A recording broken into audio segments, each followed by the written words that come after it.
There once was a ship that put to sea. The name of the ship was the Billy of Tea. The winds blew up her bow, dipped down, oh below my bully boys blow. Soon may the wellerman come to bring us sugar and tea and rum. One day when the tonguing is done, we'll take our leave and go. She had not been 2 weeks from shore when down on her a right whale bore. The captain called all hands and swore he'd take the whale in tow. Soon may the wellerman come to bring us sugar and tea and rum. One day when the tonguing is done, we'll take our leave and go. Before the boat had hit the water, the whale's tail came up and caught her. All hands to the side, harpooned and fought her when she dived down low. Soon may the wellerman come to bring us sugar and tea and rum. One day when the tonguing is done, we'll take our leave and go. No line was cut, no whale was freed. The captain's mind was not of greed, but he belonged to the wellerman's creed. She took the ship in tow. Soon may the wellerman come to bring us sugar and tea and rum. One day when the tonguing is done, we'll take our leave and go. 40 days or even more, the line went slack, then tight once more. There were only 4, but still that whale did go. Soon may the wellerman come to bring us sugar and tea and rum. One day when the tonguing is done, we'll take our leave and go. As far as I've heard, the fight's still on. The line's not cut and the whale's not gone. The wellerman makes his regular call to encourage the captain, crew and all. Soon may the wellerman come to bring us sugar and tea and rum. One day when the tonguing is done, we'll take our leave and go. Soon may the wellerman come to bring us sugar and tea and rum. One day when the tonguing is done, we'll take our leave and go. Окей.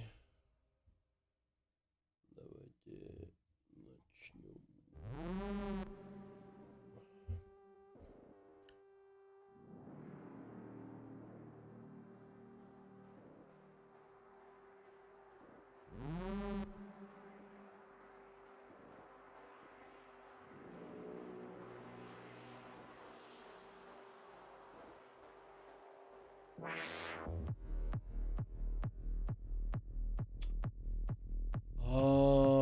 Е3.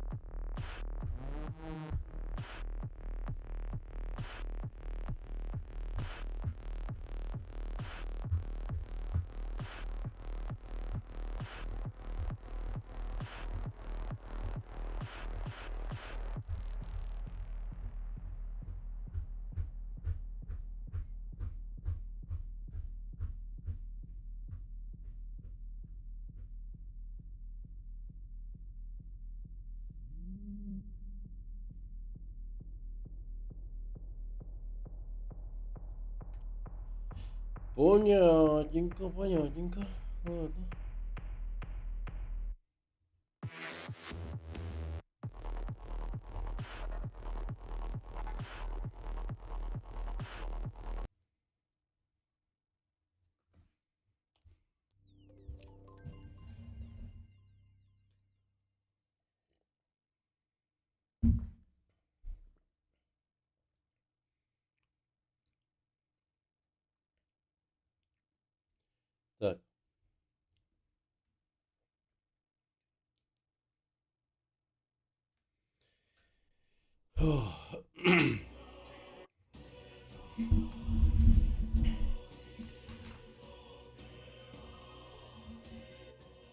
Погнали.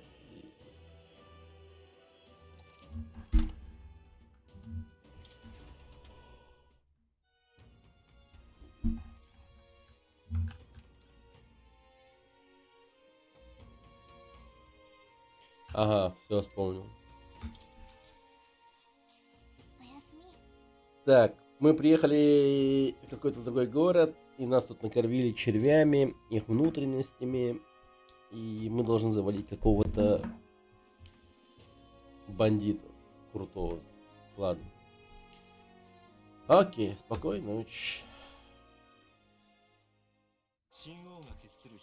Время летит незаметно, и вот уже наступает эпоха нового короля.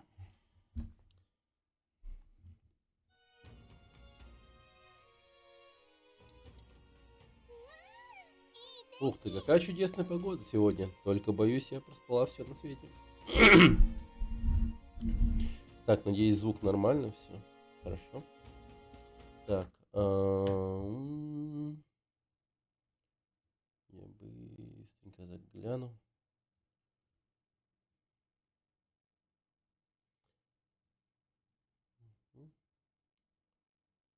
Ну, вроде бы нормально, да? Ну да, вроде нормально. Окей. Так, где все? Все отправились в замок Криганта. Кринги. На встречу с леди. Туда можно добраться до лестницы. По лестнице через ступенчатый рынок. Окей.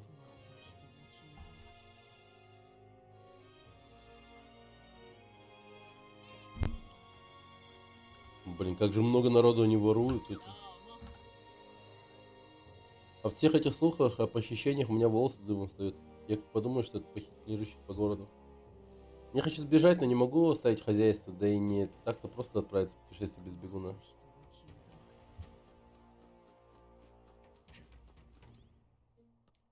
Кипел, потом началось преступление. Бойкий торговец водой. Не хотите купить воды? Купить воды. Парное молоко.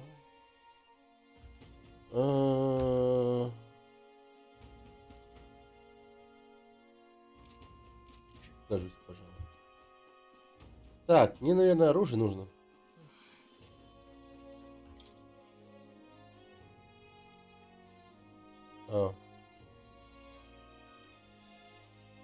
Окей. Блин.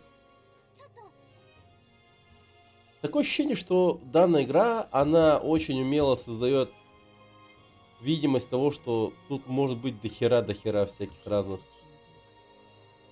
занятий, но по факту нам не дают ничем заняться, кроме как основным сюжетом. Ну, практически.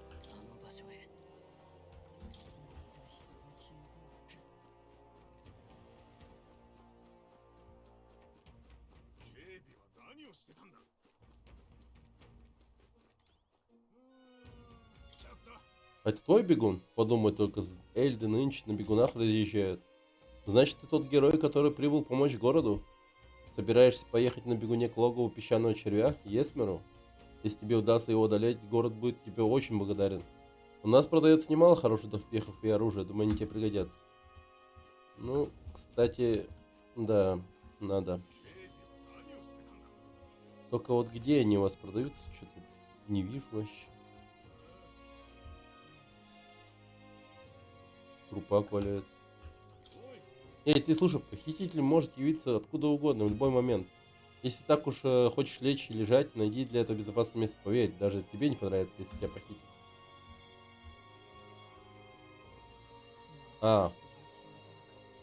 Он живой, но он просто типа под чем-то, так сказать. Плакат претендента. Отменить налоги. Абсолютная свобода торговли, Роджер. Этот лозунг – мечта каждого торговца. На первый взгляд, идея неплохая, но что будет с теми, кто не в состоянии заработать себе на жизнь? К тому же, если не станет налогов, государство не сможет помогать своим гражданам. Каждый будет сам за себя. Вот так вот, ёпты. Знаете, бля.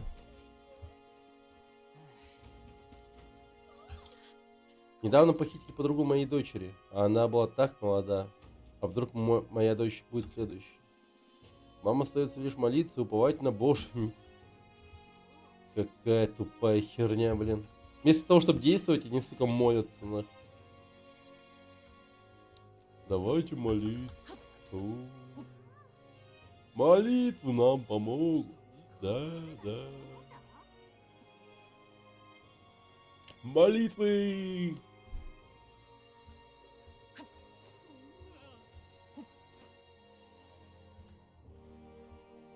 О.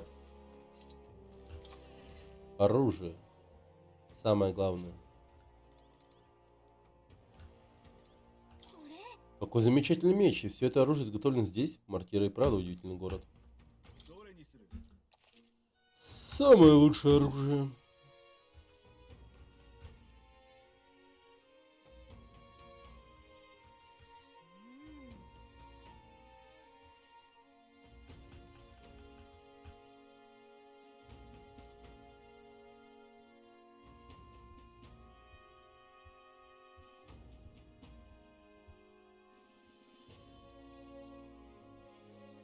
Полулюди.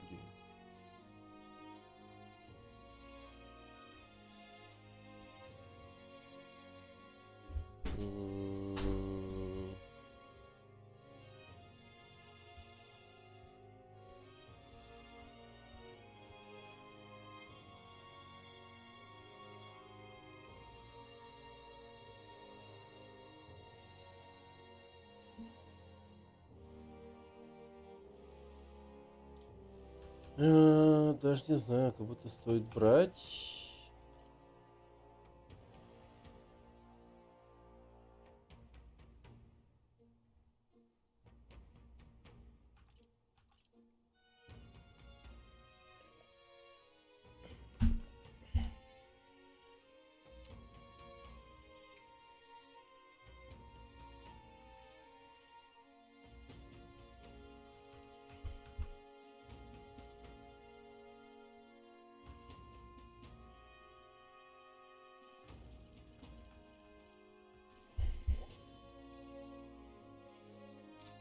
Так, ну это...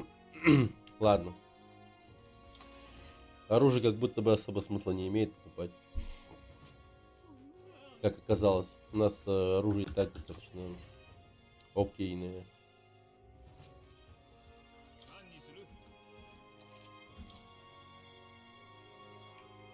О, ну вот это уже, да.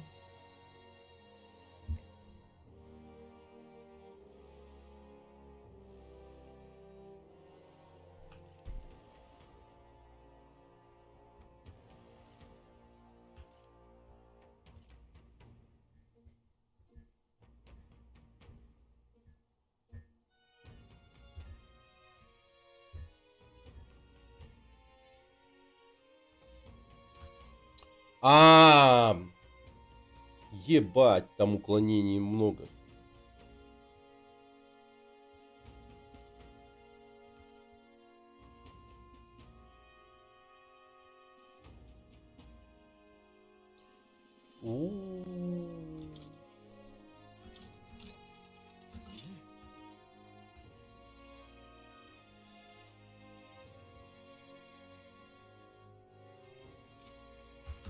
А что могу продать?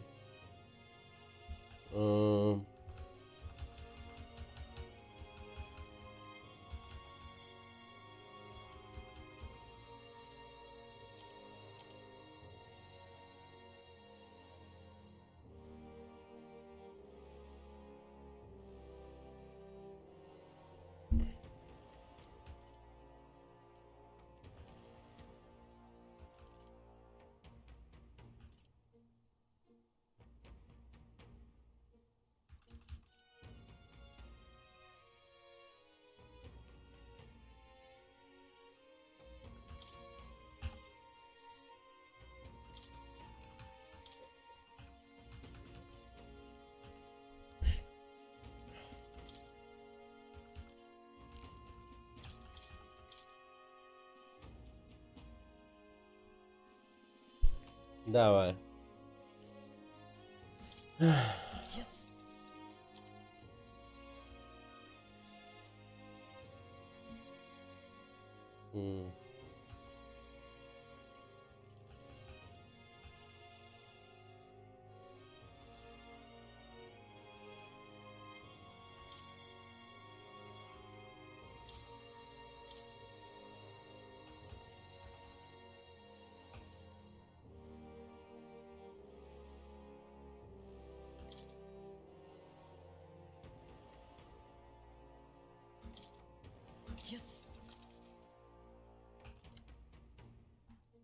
Многоленький.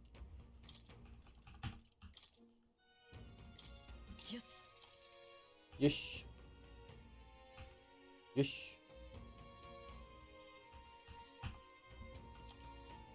Ладненько.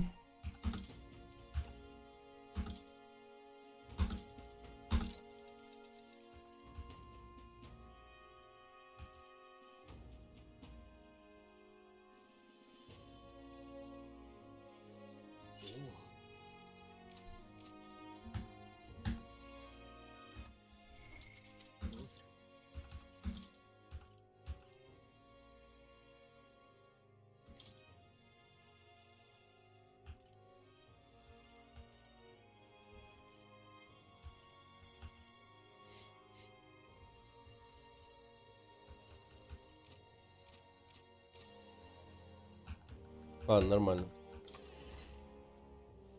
Так, в принципе, защиту подняли прям существенно. Так, оружие.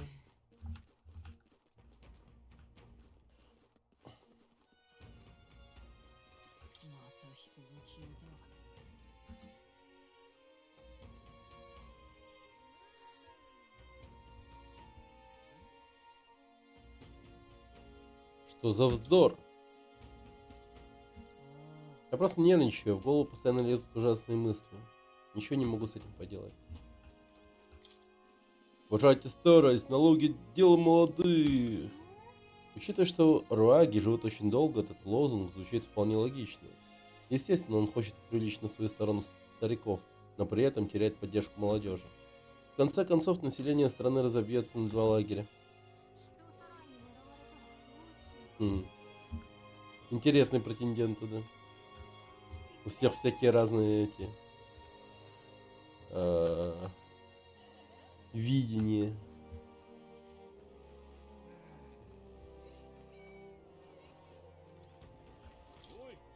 Что такое вас интересует камень с лицом?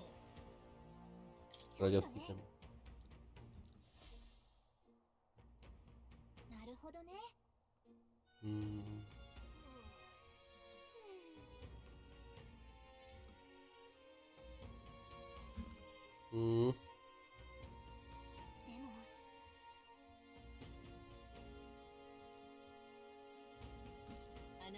Тебе суждено стать королем. Это великий хранитель страхов и надежд. У подножия этого величественного камня чувства соберутся в форме маглы. Своими стараниями ты заслужил эту маглу, которая дарует тебе силу и могущество и передает тебе.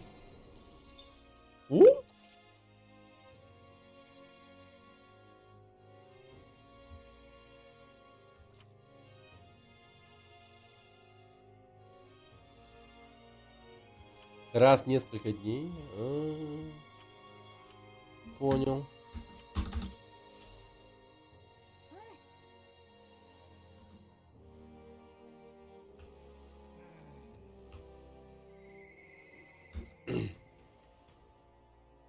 Пока ты лишь юнец, едва сделавший первые шаги.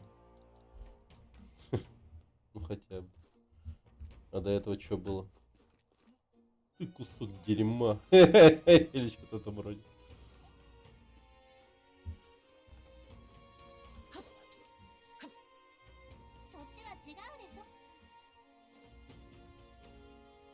Ну ладно, пошли, короче, в замок. Не дают погулять.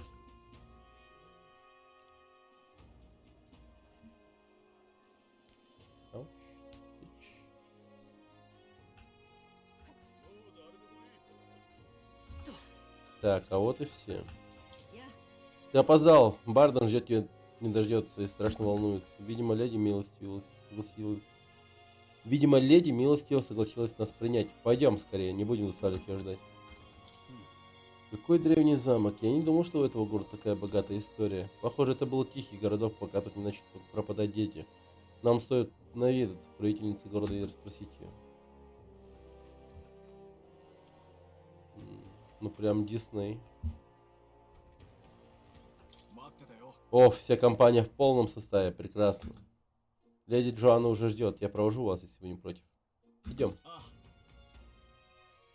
Прошу сюда.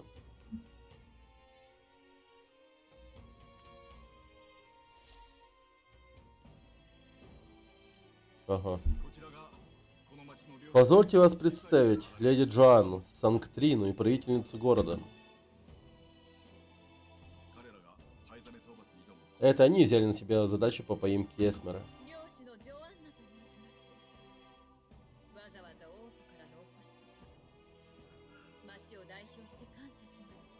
Блин, какой странный.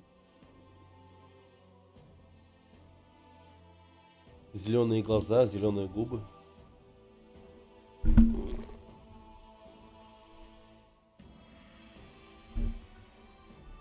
Так.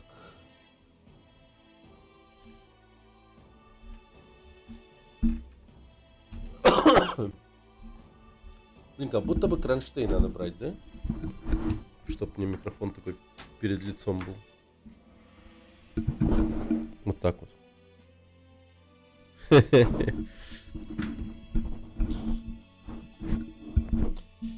Так, ну ладно. Меня зовут Джоанна, я правительница этого города. От имени его жителей благодарю вас за то, что вы прибыли к нам из самой столицы. Леди Джоанна не хотела тратить на это деньги из казны, поэтому, чтобы собрать необходимую сумму, она продала свои драгоценности. Благородно. Очевидно, что вы хотите для своего народа только лучшего, миледи. Поэтому мы тоже очень постараемся. Я никак не могу поставить себя выше вас, пока другие претенденты на трон заняты склоками и препирательствами. Вы решили помочь простому народу.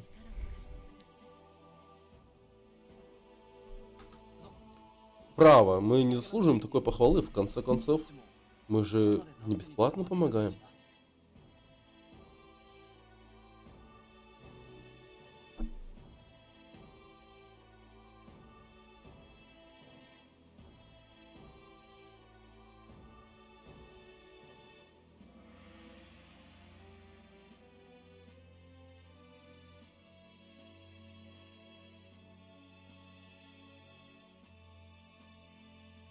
Так.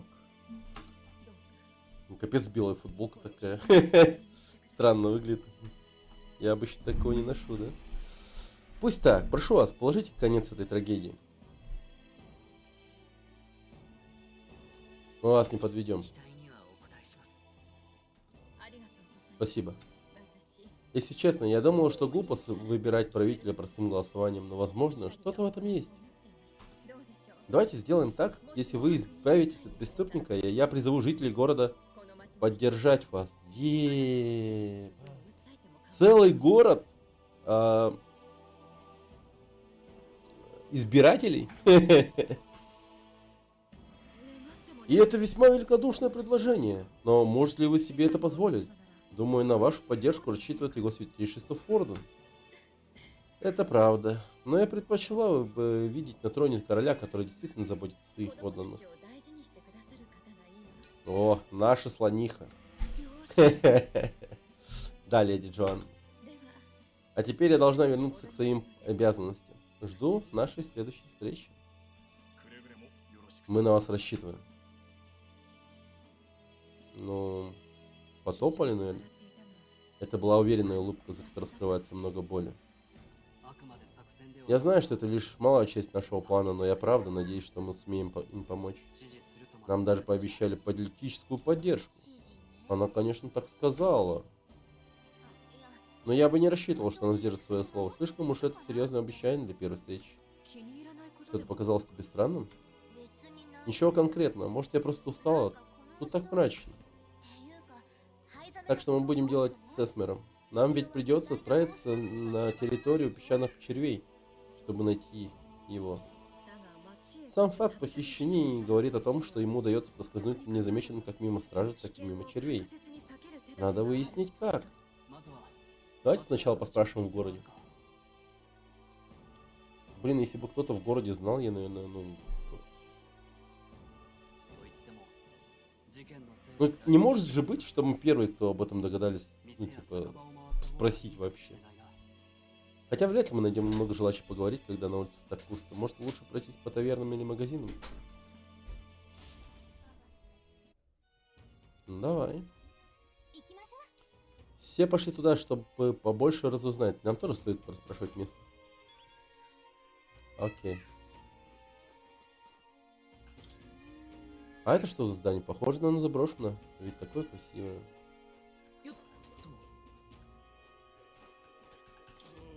Из-за этих похищений я своих детишек из дома выпустить боюсь. Они уже нас и повесили. Когда я сказал про это генералу Барну, он тоже расстроился. Добрый он душа. Но ты меня не слушай, ты ведь будешь драться с Эсмером. Смотри, будь осторожен там, понял? Говорят, с ним шутки плохи. Простому солдату говорят, с ним ни за что не совладать, уж очень он верткий. Эй вы, можно кое-что сказать? Я слышал, вы собираетесь поймать Эсмера. Я просто хочу поблагодарить вас. Видите ли, моя жена тоже пропала. Оу, я не знаю, будет ли вам полезен. Но если я могу хоть как-то помочь, дайте мне знать. Вы знаете что-нибудь о гигантских песчаных червях? О червях? Нет, боюсь, ничего о них не знаю. Простите, я ничем не могу вам помочь. Но вы, народ, поспрашивайте, продавцы магазинов что-то да знают. Как там я его вспомнил? Ступенчатый рынок. Пойдем, поспрашиваем там. Окей.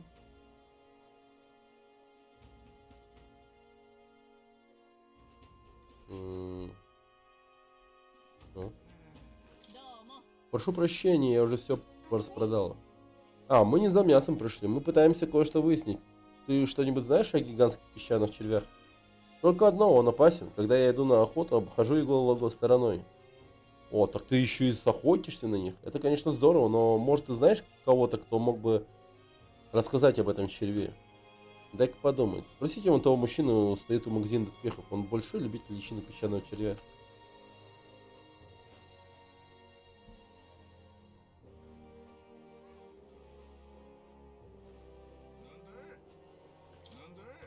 Гигантский песчаный червь. Мартири знает толк в личинках, которые можно съесть.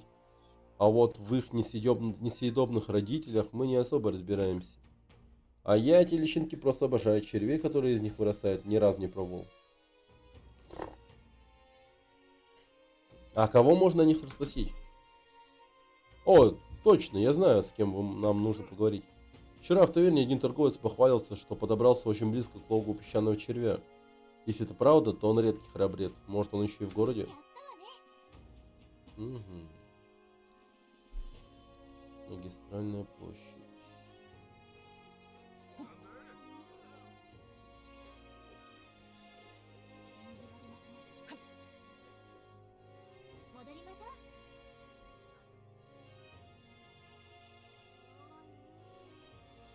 Да ёпта.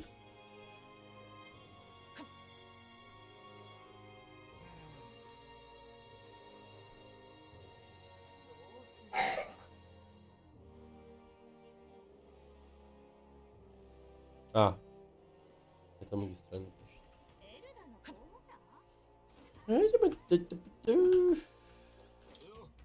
Что такое? У вас ко мне какое-то дело? Ты случайно не был вчера в таверне? Говорят, там один торговец похвалялся, что близко подобрался к гигантскому песчаному червю. Гигантскому песчаному червю? Ничего себе. Не, вы меня с кем-то спутали, я только прибыл в город. По слухам, здесь можно раздобыть редкие доспехи и оружие. Походу, город переживает не лучшие времена. Но, кажется, я не единственный торговец, который решил пополнить здесь свои запасы.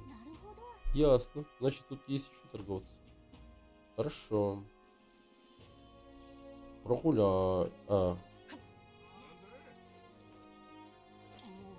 Ох, как же болит голова. Да чего же мне погано. Проклятое похмелье. Гадство, мне вчерашним даже вспомнить то, что ну вот зачем я так.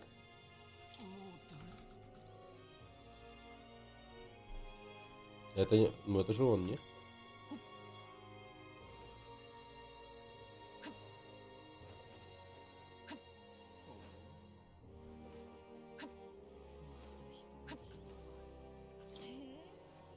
Бойко. Гигантский песчаный червь? Простите, юноша, ни разу я о таком не слышала. Зато могу предсказать погоду.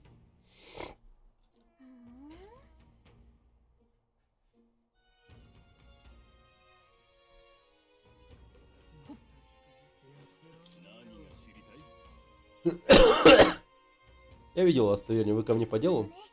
Мы ищем торговца. Вчера в таверне он рассказал про песчаного червя. О, помню такого, он говорил что так громко, что его трудно было не услышать.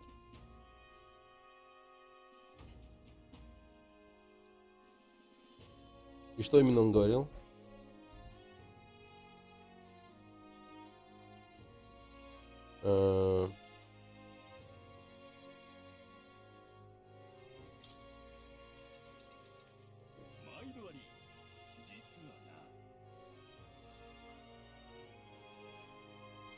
Ну ясно, тот, у кого троп похмелья. Ладно. А правда говорят, что ты вчера побывал у логова песчаного червя? Как тебе вообще удалось выжить? Ну да, но честно сказать, я не так уж и близко был. Я нашел чешуйку гигантского песчаного червя, вот и все. А потом напился в баре, ну и наплел всякого. Под конец уже рассказал, мол, подошел прямо к песчаному червю и прямо в глаза ему смотрел. Зря это. Ну отлично, похоже, никто ничего не знает, а уж почти закат. Встретимся в таверне, я пойду соберу остальных. Ничего, но никто и не ждал, что будет просто. Пока раздуваться. Я больше года безрезультатно искал принца, но не отступился от цели. Да, это и да, и это достойно восхищения, но сейчас я бы предпочел обсудить что-нибудь другое.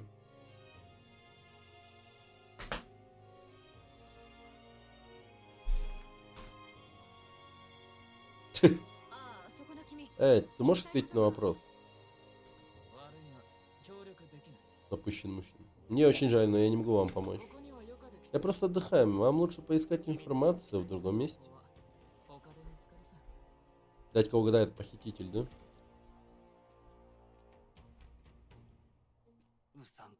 Какой-то он подозрительный. Вы правда собираетесь выследить Эсмера? Ты был с Бардом? Да, это тот самый грубиян. Я сомневался, говорить ли вам, но решил сказать. Есть способ избежать встречи с гигантскими песчаными червями. Нужно просто дождаться песчаной бури. Это такое природное явление, когда поднимается сильный ветер, несущий песок с магическими кристаллами. Не такая уж и редкость в этих краях. Наши прорицатели говорят, что песчаная буря будет примерно через 5 дней. Она усыпляет большинство диких животных. Может быть, это магия, а может, просто пережидает бурю. И к песчаным червям там тоже относятся. Они сразу засыпают, и подгадав момент, можно проскользнуть мимо них. Возможно, Эсмер и сам использует улов. Большое спасибо, но если тебе это известно, то почему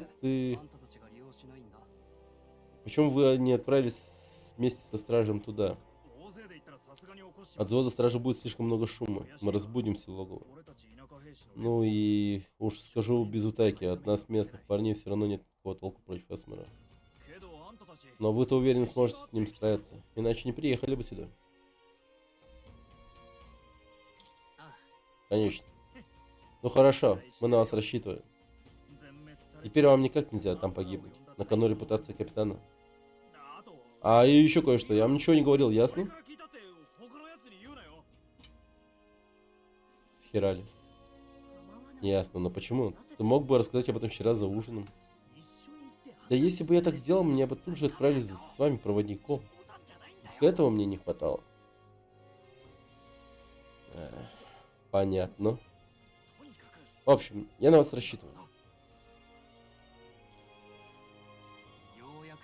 Наконец-то мы нашли серьезную зацепку. И нам даже не придется возиться с песчаными червями. Получается, у нас есть 5 дней до этой песчаной бури. Давайте убедимся, что сможем сделать все быстро. Судя по карте, дорога занимает больше суток. Если нам потребуется одна ночь, чтобы добраться до территории песчаных червей, мы хотим оказаться там.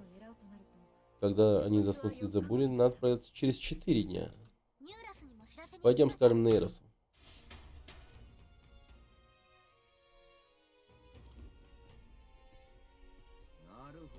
Звучит довольно просто. Если мы попадем туда, когда черви уже улягутся спать, то проблем не будет. Значит, мне лучше продолжать работу. Мы же не хотим, чтобы наш красавец подвел нас в самый неподходящий момент.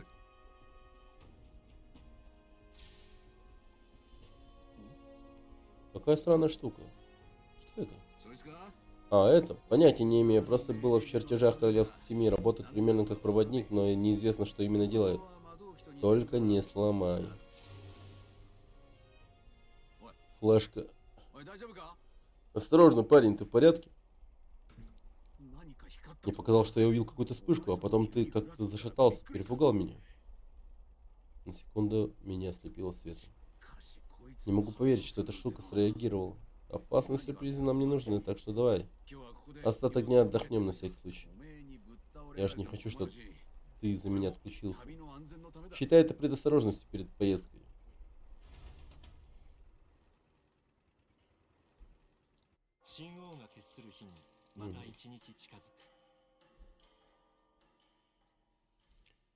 Так, 3 дня до поездки.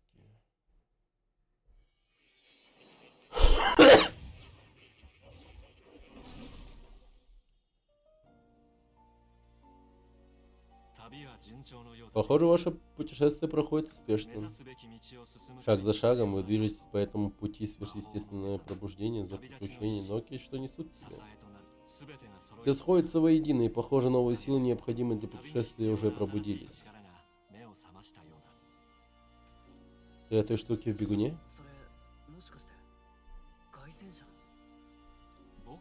Как я могу видеть, в бегуне есть предметы, изготовленные в древние времена. Нечто такое, что в это время больше не создается. Божественная реликвия. Она содержит древнюю магию, которая считается утраченной. Сила телепортации. При разумном использовании она может сделать ваш бегун быстрее любого другого наземного транспорта или зверя. Очень интересно. По неясным причинам эта божественная реликвия подчиняется вашей воле. Не могу поверить, что это просто совпадение. Возможно, вас направляет невидимая рука. А теперь попробуйте представить яркие, знакомые пейзажи где-то далеко от места, где вы сейчас находитесь. Нихуя себе телепортация. Быстрое путешествие. Что тут происходит? Почему все орут? Погодите. Это же столица! Как мы прошлой ночью только были в Мартире. Нейрос. Это же не ты нас сюда привез. С ума сошли, забыли уже, насколько заняла прошлая поездка. Нельзя просто взять и доехать до столицы за ночь. Об этой ли магии телепортации говорил Мора? Что, значит, это магия, которую ты увидел во сне? Значит, телепортация? Можно в одно мгновение перенестись на всех обратно в столицу, еще и вместе с бегуном? Она явно так и сделала. Это может быть не случайно. Тебе что-то известно? Этот бегун изготовили специально для принца, но этап проектирования я не застал. Когда мне дали странное устройство и сказали сделать так, чтобы заработал. Я просто взял и сделал. Ты ж видел ее, Ичкоси? Деталь в самом сердце машины. Прошлой ночью мы видели, как она светится, а потом я проснулся, и вот, вам, пожалуйста. И самое странное, она начала светиться только когда ты приблизился. Может, она реагирует на тебя? Да, возможно. Не слышал раньше о телепортации, но вряд ли здесь может быть какое-то объяснение, кроме магии. Постойте, если мы снова в столице, значит, у нас есть проблемы посерьезнее. В Мартире ждут, что мы поймаем преступника. И нам придется возвращаться несколько дней, что все наши планы пройдут прахом. Если мы перенесли сюда с помощью магии, то давайте также и обратно вернемся. На словах-то это легко, но что думаешь, Ичкось? Я знаю, это сложно, но мы можем хотя бы попытаться. Действительно, могу ли я использовать эту магию телепортации? Надо попробовать.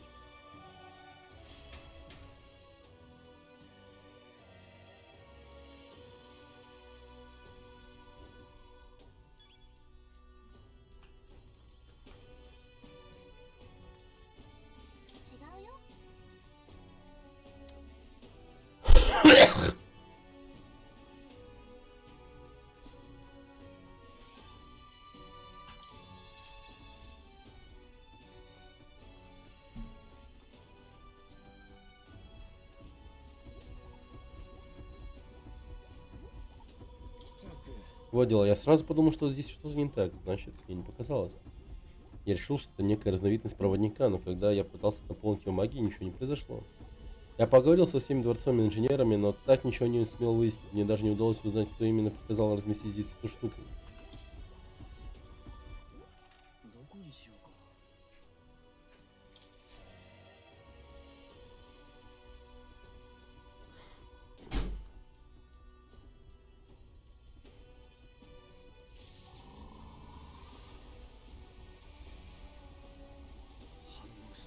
Получилось. Парень, правда, может ее запустить.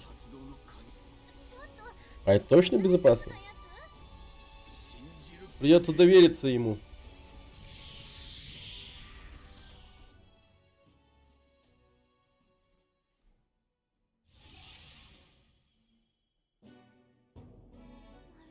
Это Мартира. Мы и вправду вернулись. Поверить не могу.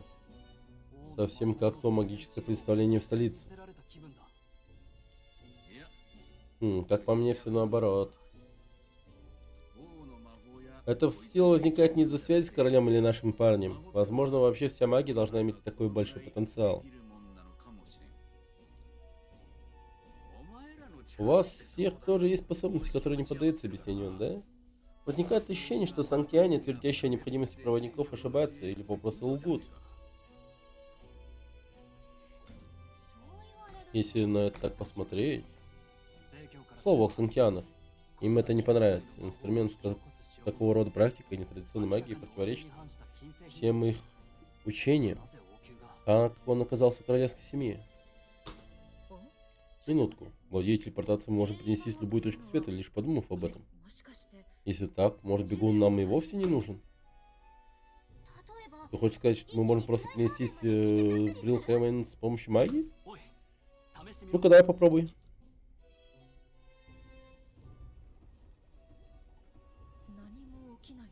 Ничего не происходит.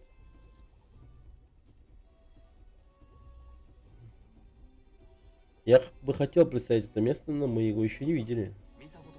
Значит, мы не можем попасть туда, где еще не были. А что насчет знакомых мест? Может, Монтарио? Не, просто народ редко бывает в 3 великих городах. Похоже, эта способность имеет ограничения, и лучше бы нам узнать о них сейчас. Получается, единственные города, к которым мы можем перенестись, это те, где мы уже были. Ну, спасибо, чуть без работы меня не оставил. Похоже, что все сработало. Нужно представить пункт назначения величайших подробностей. Потребуется нечто больше, чем взгляд в окно или мимолетное знакомство. И нужно сосредоточиться для этого. Нужно время. Значит, сражение это нас не спасет. Не так уж удобно, как показалось на первый взгляд. Почему же? Мы теперь можем вернуться в столицу в любой момент, чтобы пополнить запасы. А это уже большое преимущество, и в чем больше мест мы посетим, тем больше у нас будет вариантов. Ты права, и мы можем заглянуть в гости к Марии, как только захотим. С такой точки зрения это действительно впечатляет. Даже если мы не знаем, откуда взялась эта способность, ее польза неоспорима. Нам еще предстоит поймать преступника, так что надо средств подготовиться, у нас осталось 3 дня. Не забывайте.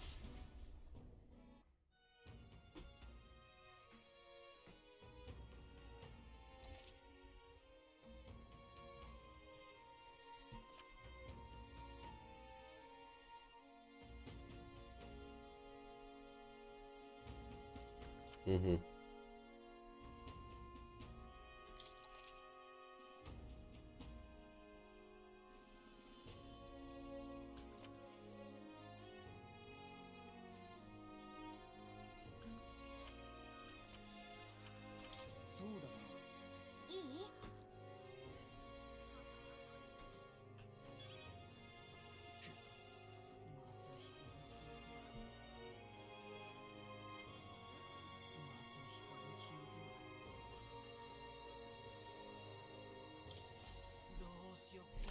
Я ведь ни в чем не виноват. Это ж надо из-за такого лишиться работы. Не знаю, в чем дело, но ты явно очень расстроен. Что случилось? Фея? А, вы те наемник, которые разыскивают Эсмера. Те, что на здоровенном бегуне. Насчет вашего бегуна есть разговор. Уделите мне минутку. У нас в городе всегда держали почтовых голубей для связи с соседями. Теперь всех наших птиц реквизировали столичные власти. Нужно добыть яйца почтовых голубей, они продаются в Комеро. Это надо сделать до 11 июля. Но добровольцев у нас нет. Все до смерти боятся похитителей. Еще тех мест... еще в тех местах полно чудовищ, мимо которых нужно как-то пройти. А за голубями присматривал я. Если дальше так пойдет, я останусь без работы. Я подохну под забором, как ненужная собака.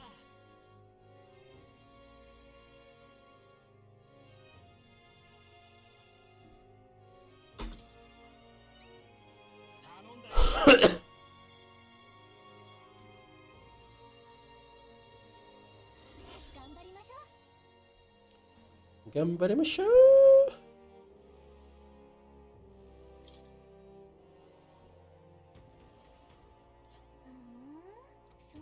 Это та деревня, о которой говорил Нейрос.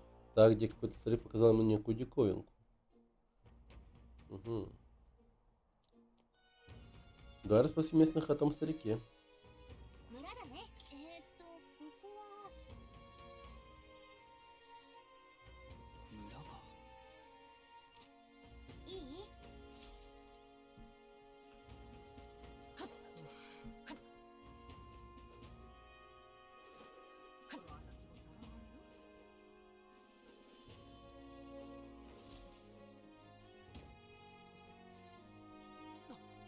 О, прошу прощения, вас не сильно задел? Слава богу. Тогда я пойду.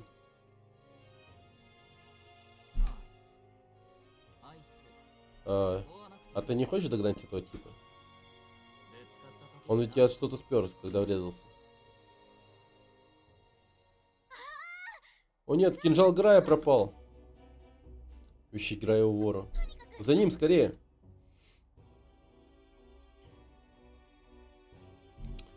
Блин, собака. Куда поделся тип? Как будто сквозь землю провалился.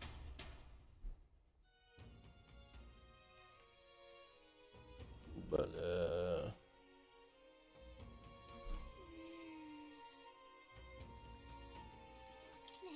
Слушай, тот парень, который украл у нас кинжал, ты видел, куда он делся? Может, видел, а может, нет. С какой стати я должен перед вами отчитываться? Тут-то ты прав, но нам очень нужно вернуть кинжал. О, неужели? Очень жаль, но у меня нет времени помогать здесь каждому. Ну, пожалуйста, хотя бы намекни, куда пошел вор. Этот парень явно что-то знает.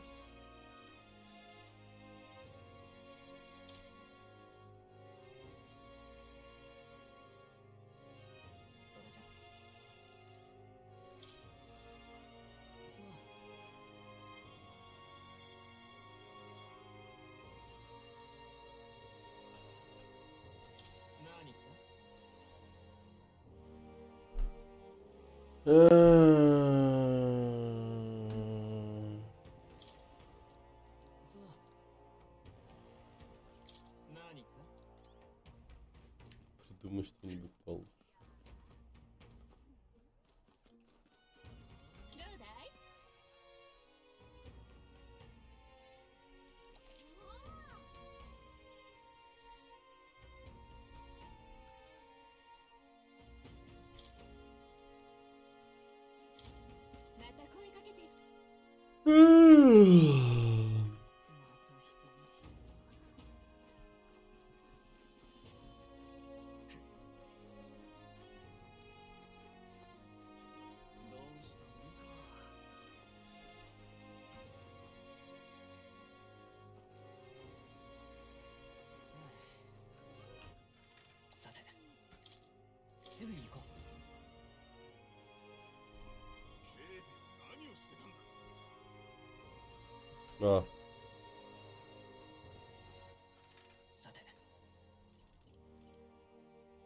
А. Прикол.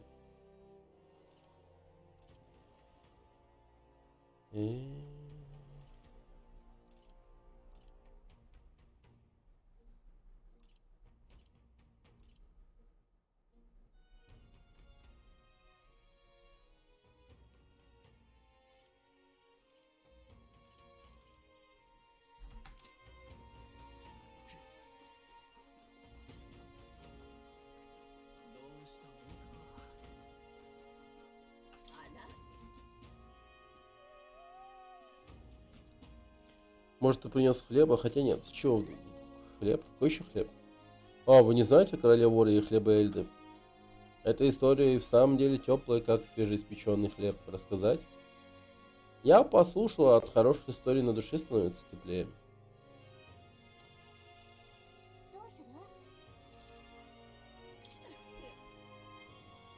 Итак, давным-давно... Как-то раз жителям одной деревни привезли подарок, коробку, в которой лежали 8 аппетитных хлебов. И ровно столько же деревенских собралось вокруг нее.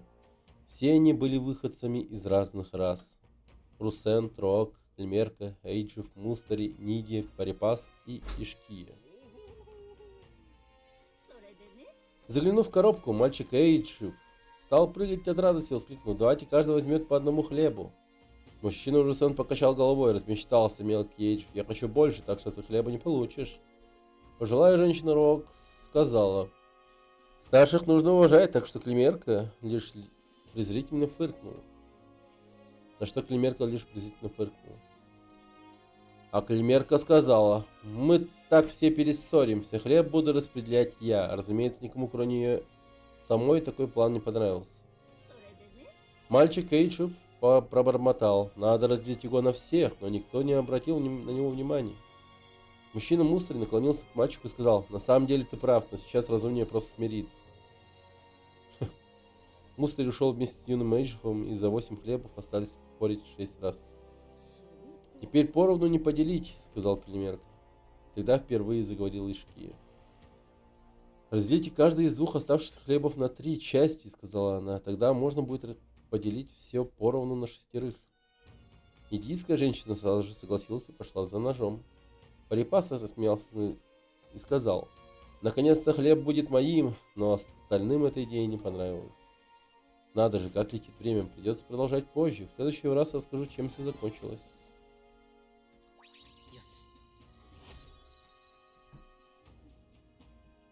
Блин, чуть-чуть не хватает.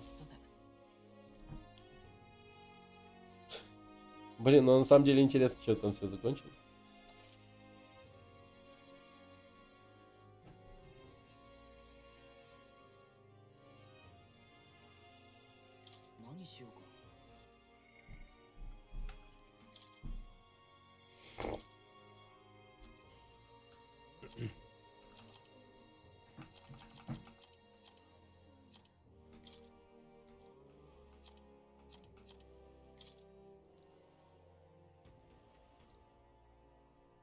А,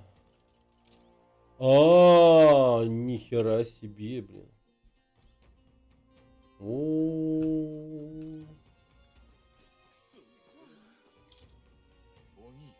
Глядя на вас, могу предположить, что вы путешественники, это так? Расскажите про всех местах, в которых вы побывали, а я сыграю для вас подходящую музыку всего за 250 ривов. Значит, ты рассказываешь ему о странствиях, а он превращает воспоминания в музыку. Получается, это не просто выступление, а магия музыки. Послушаем, как он играет. Ну, давай.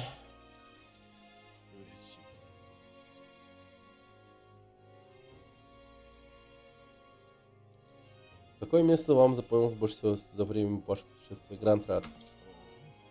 О, Гранд-Рад. Столица королевства и самый процветающий город страны. Главная улица с роскошными магазинами уходит на оживленную рыночную площадь. Над шумным городом возвышается собор. Но есть в городе и такие районы, где в сангтианстве нет власти. Это город славы, и оттенки света и тьмы в нем ярче, чем где бы то ни было. А теперь послушайте мою мелодию. О, привет, токарь. Снифа. Какая красивая мелодия. Я слушал музыку, и передо мной проносились образы.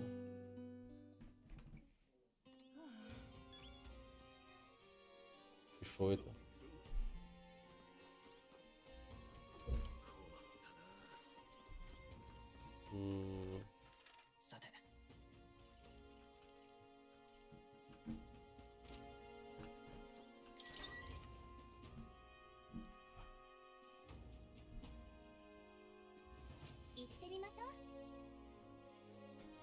Ночью здесь совершенно другая атмосфера. Скажи-ка, если понадобится помощь.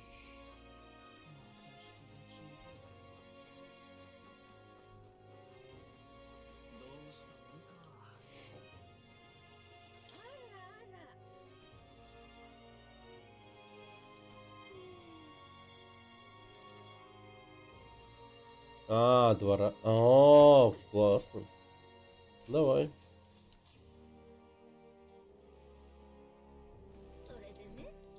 Итак, 6 раз придумали, как разделить 8 хлебов поровну. Оказалось, их разногласиям пришел конец.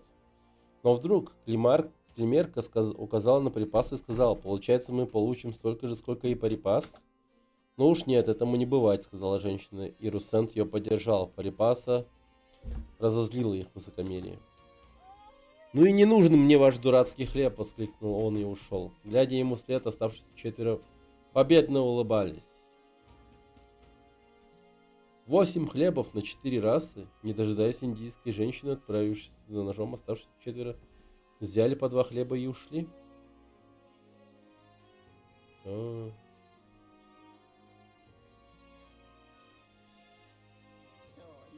Да, все было именно так.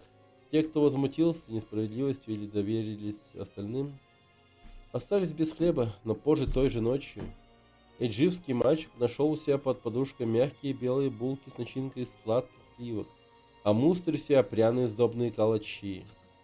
Под подушкой индийской женщины лежали хрустящие ковриги с вялеными фруктами, а у Парипаса большие мягкие буханки. И хлеба было так много, что эти 4 никогда больше не голодали. А что касается той 4, которая забрала в себе весь хлеб, говорят, что с тех пор никакая пища не приносила им ни удовольствия, ни насыщения.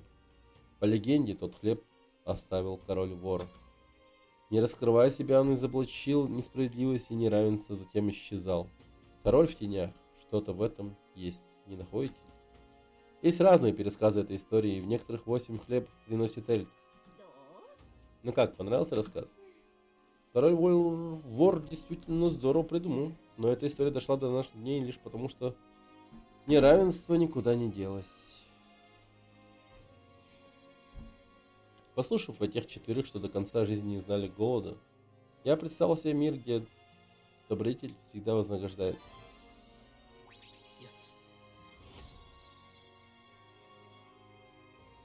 Да блин, кропалик. О, чуть-чуть не оснул.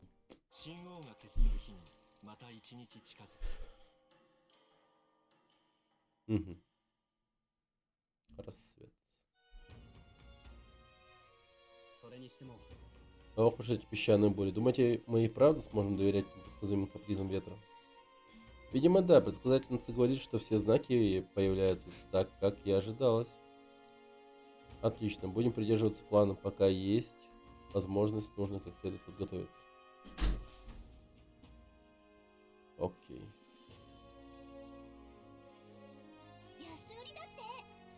Сегодня выходной. Знать бы, как дела у господина, но госпожу Фабьен спрашивать нельзя.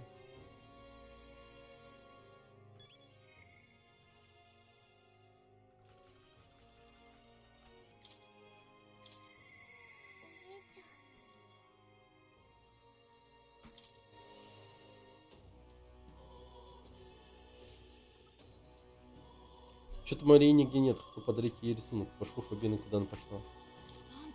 Что ты тут делаешь? Даже сейчас должен быть... Ты же сейчас должен быть в дороге. Или... О боже, неужели ты выбыл из состязания? Ну ничего страшного.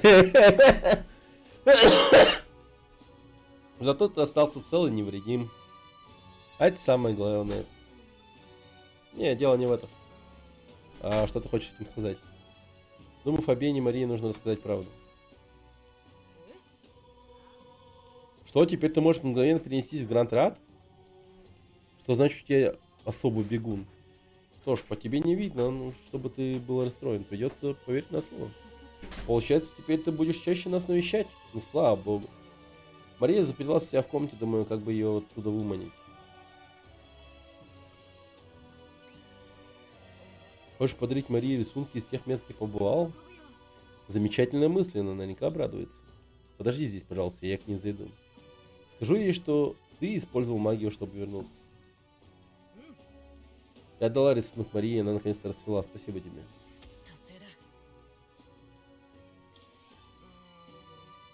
Ей до сих пор чуточку грустно, боюсь, сейчас лучше не рассказывать ей о приключениях. У тебя впереди еще долгий путь, верно? После встречи...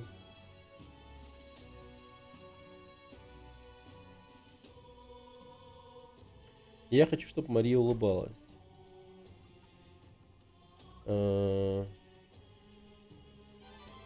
Окей. Значит, ты и правду о ней не забываешь. Тогда почему бы тебе не сделать ей приятно? Погуляй с ней, расскажи о своих приключениях. Уверена, Марии это нужно. О, да, хер с ним. Тогда идем к Марии. В последнее время она сама не своя. Конечно, было бы странно, если бы она веселилась и станцевала. Но Мария ведь ни слезинки при посторонних не проронила. Она сдерживается. Да, наверняка. Она хорошая девочка все же. Да, некоторые считают Грая героем, который пытался наказать тирана, но здесь большинство поддерживает Луи. Если кто-нибудь еще узнает о том, что Мария дочь Грая, может случиться что угодно. Поэтому я взяла с нее слово никому не говорить, что ее отец... Кто ее отец? Она пообещала, что не скажет, и с тех пор делает вид, будто все в порядке. Бедное дитя держит все в себе, я очень за нее переживаю. Собственно, поэтому я к тебе обратилась, у меня есть просьба. Мне кажется, что я не Марии лишний раз вдохнуть боится. Можешь с ней прогуляться, побеседовать? Если она выговорится, то станет ей легче. Можешь на меня положиться. Ты такой надежный друг. Думаю, Мария тебе точно откроется. Зафрендзонили меня. Спасибо, что согласился помочь. Пойду позову Марию.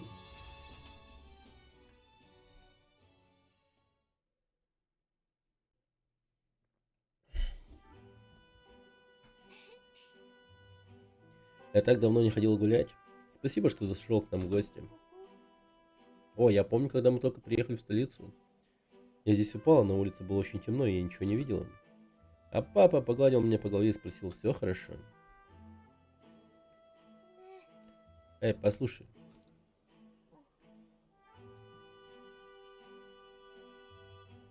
Пожалуйста, не надо гладить ее по голове. Мне ты можешь все рассказать. Просто. Не, все хорошо.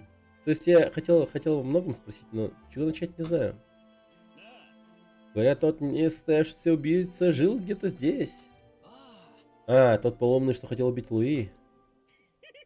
Да, он самый. О чем он думал?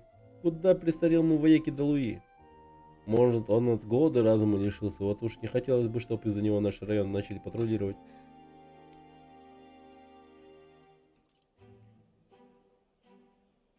Сейчас я им устрою.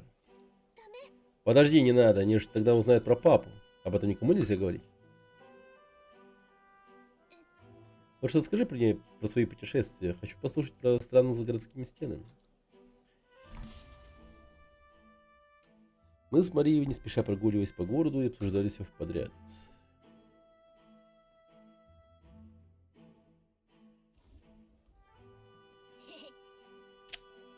Ах, вот этот шедевр я нарисовал.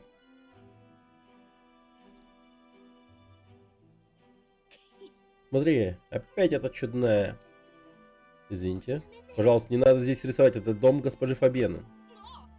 Ну не подходи ко мне.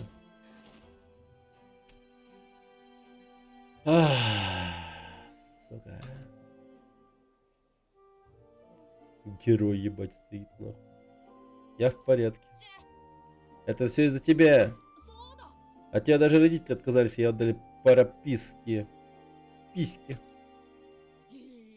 Да, мать рассказала про жуткую лавку с жуткой девкой-полукровкой. Наверное, это про тебя.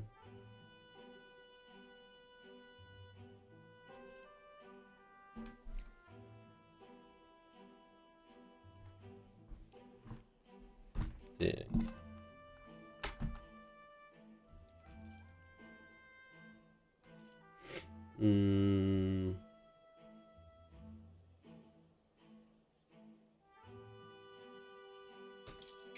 Извинитесь перед ней.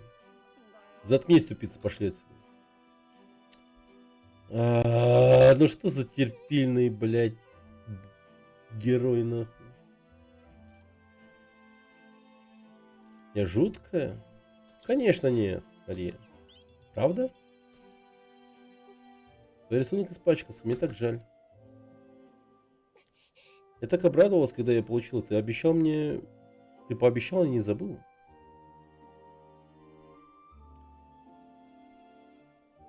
Я бы ни за что не забыл. О. Когда я смотрю на картинку, мне кажется, что у меня появляется сила стараться. Неправда. Я за это путешествуешь по стране и всем помогаешь. Я тоже буду стараться.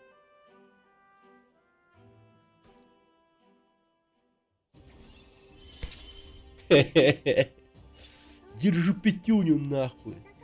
Снижает расход маглы на изучение архетипов лекаря.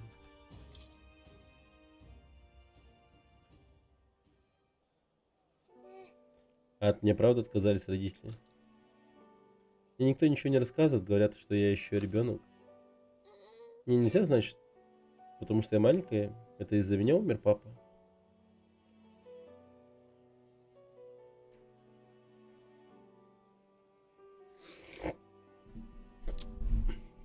И прикиньте, вариант «да».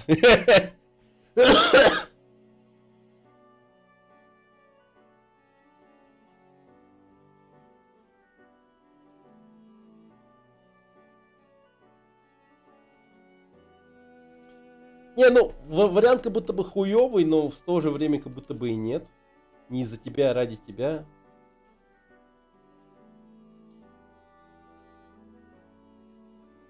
Да, попробуем.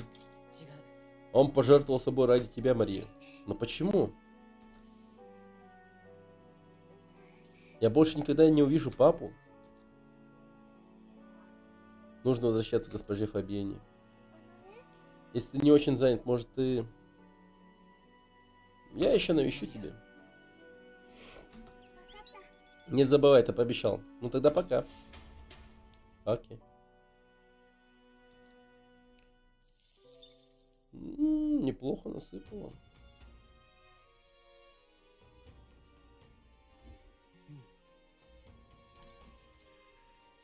Так, снова...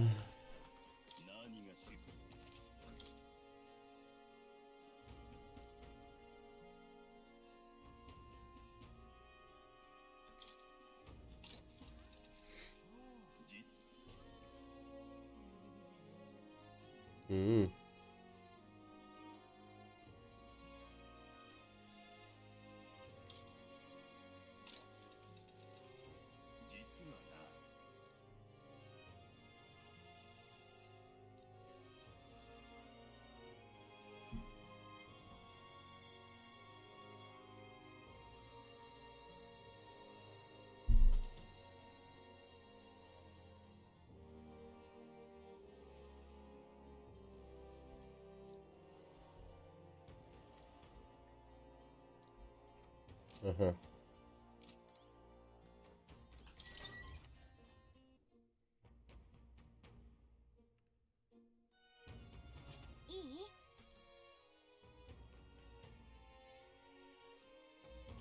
Распродажи.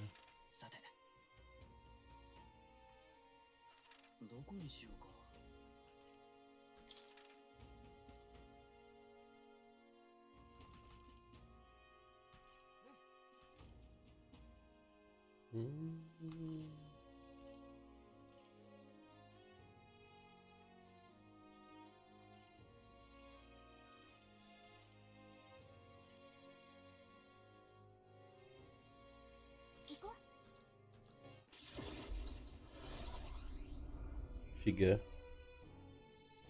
Телепортнулся.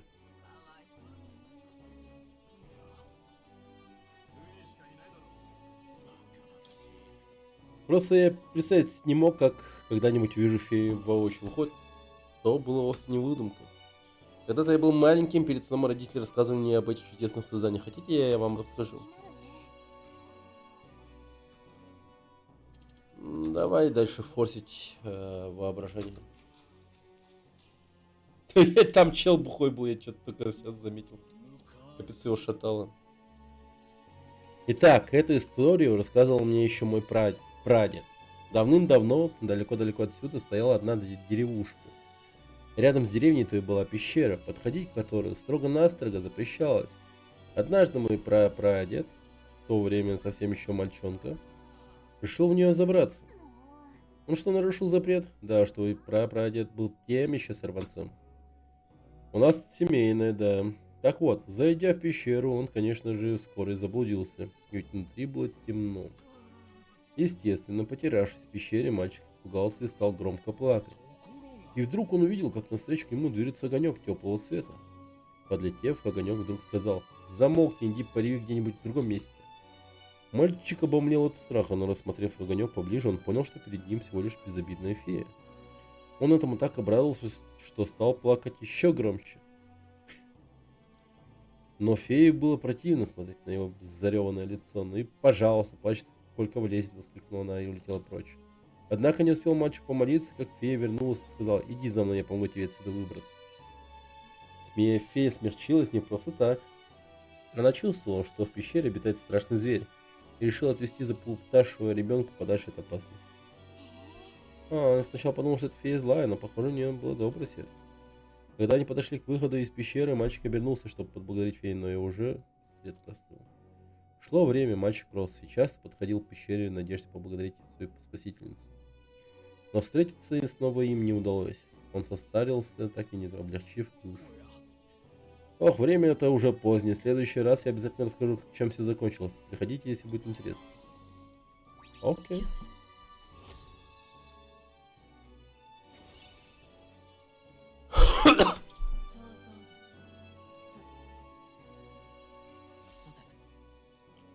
Все, нормально.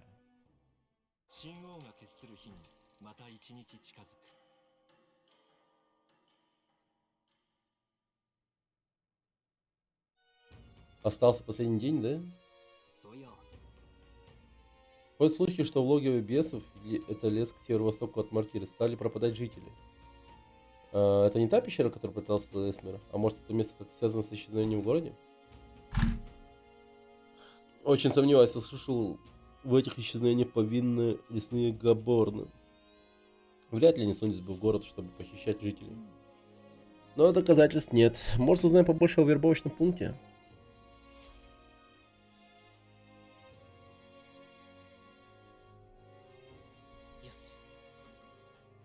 Отправляемся уже завтра.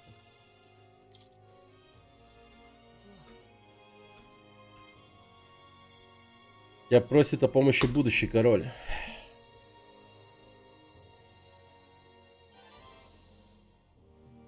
Это ты, что ли, будущий король? Высоко же ты метишь. Либо у тебя мания величия, либо ты просто-напросто мошенник. Но я почему-то в тебе верю. Ладно, так уж и быть, пойду навстречу. Помогу тебе вернуть украденное, но ты должен кое-что мне сделать.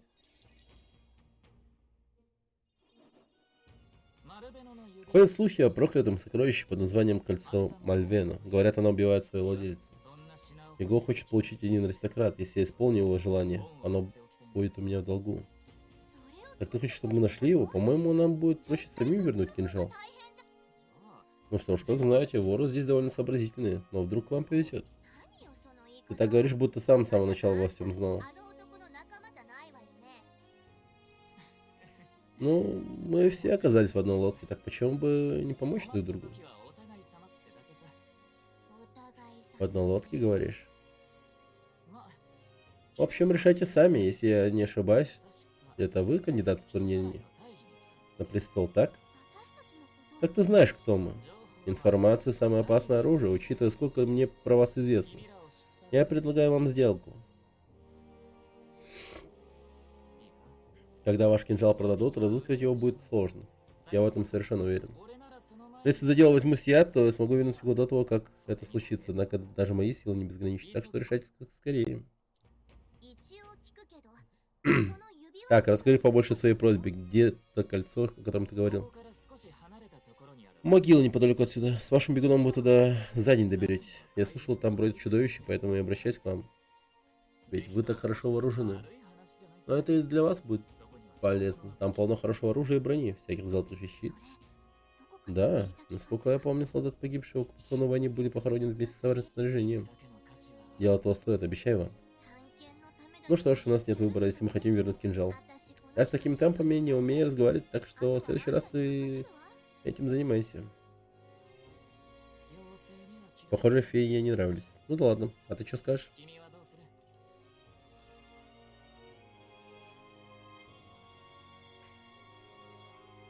Если найду кольцо, пока ищу сокровища, то принесу. Спасибо, что так быстро принял решение. Меня зовут Кукул. Кольцо должно быть в забытом склепе. Вернешь, я отблагодарю тебя как следует.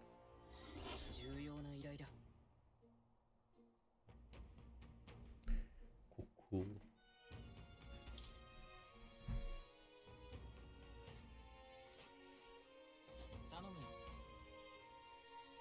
Ебать.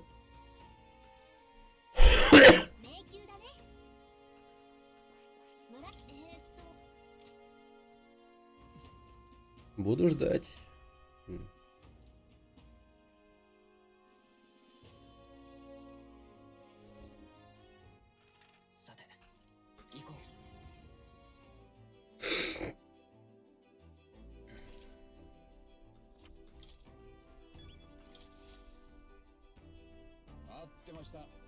Наконец дождался. Ну что, в путь? Куда?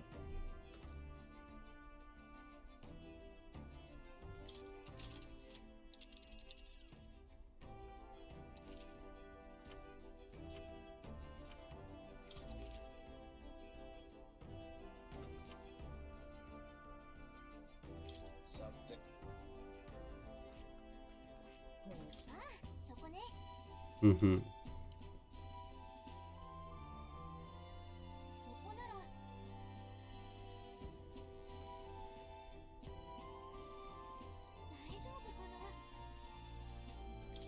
Ну вперед.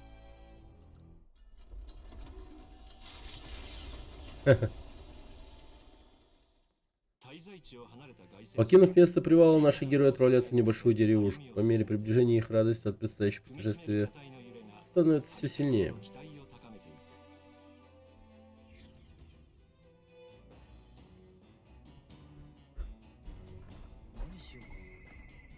Я слышу какой-то голос. Я чувствую скованность мышц. Надо больше упражняться. Я вдруг подумал, Хюлькенберг, наверное, стоит с ней поговорить.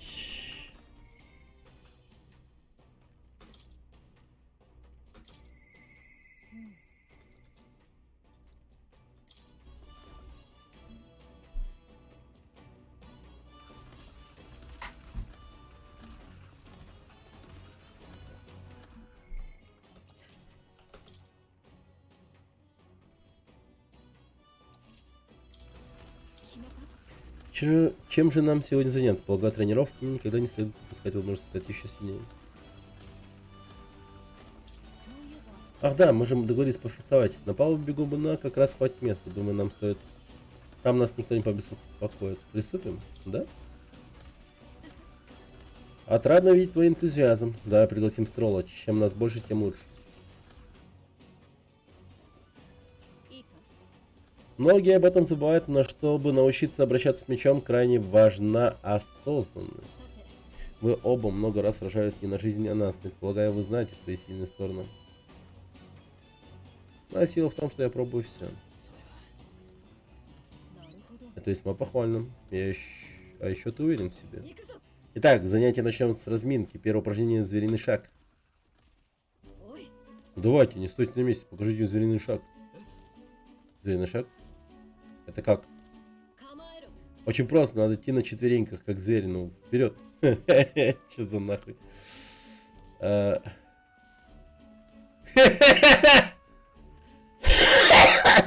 Зачем это нам? Освободи свой разум от лишних мыслей, Строл. Подробин пошел, да-да-да. Забудь о том, как ноют твои руки и ноги. Боль делает тебя сильнее. Сомневаюсь. Блин, женщина заставила мужчин ползать. Да. Упражнение следовало бы выполнять еще несколько часов, потому что пока справляетесь будет чудовищно. Но пора двигаться дальше. Примите стойку Рогатая ящерица. Бля, только не говорите мне, что типа вот так вот как-то. А, ну, планка. Так, мы еще не закончили, может, она замыслила нас убить? Строл, ты дышишь неровно, восстанови дыхание, успокойся, тогда ты сможешь поднять тяжелую глыбу. Словно перышко.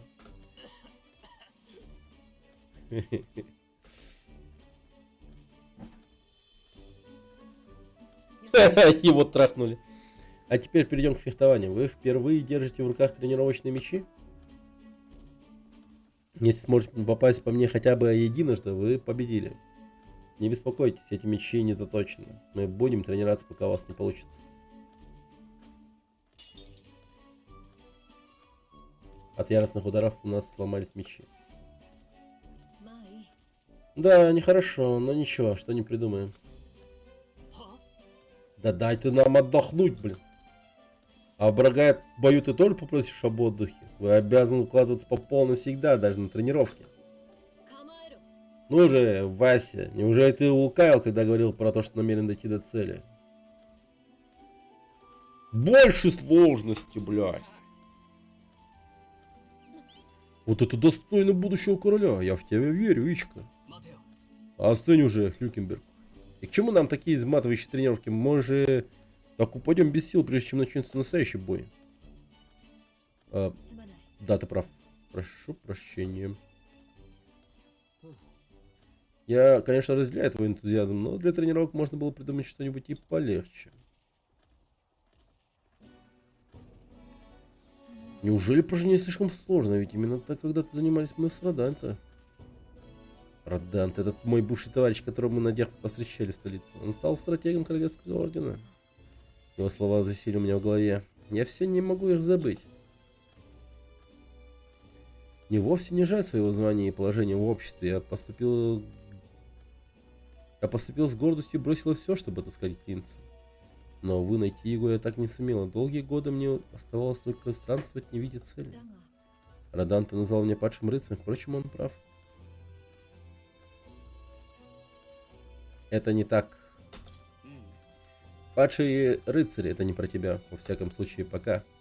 Возможно, ты и прав, но если я могу утешиться лишь твоими добрыми словами, значит, мне есть куда стремиться.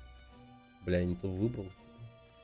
Когда-то я покинул столицу в надежде помочь принцу, но порой я не могу отделаться от мысли, что оставшись рыцарем в столице, я достигла бы большего.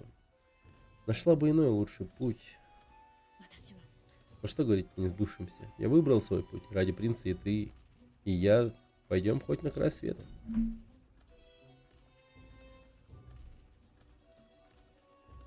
Давай. Руку.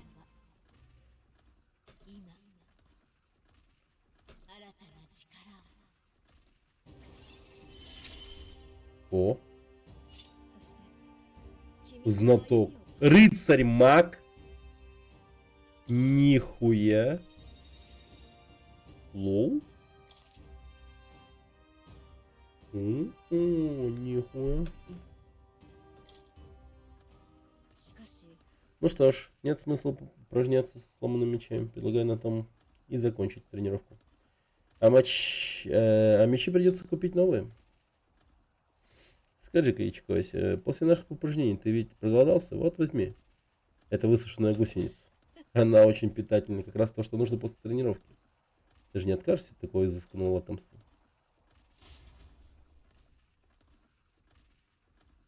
Мы долго спорили о пользе высушенных гусениц и наконец вернулись к остальным.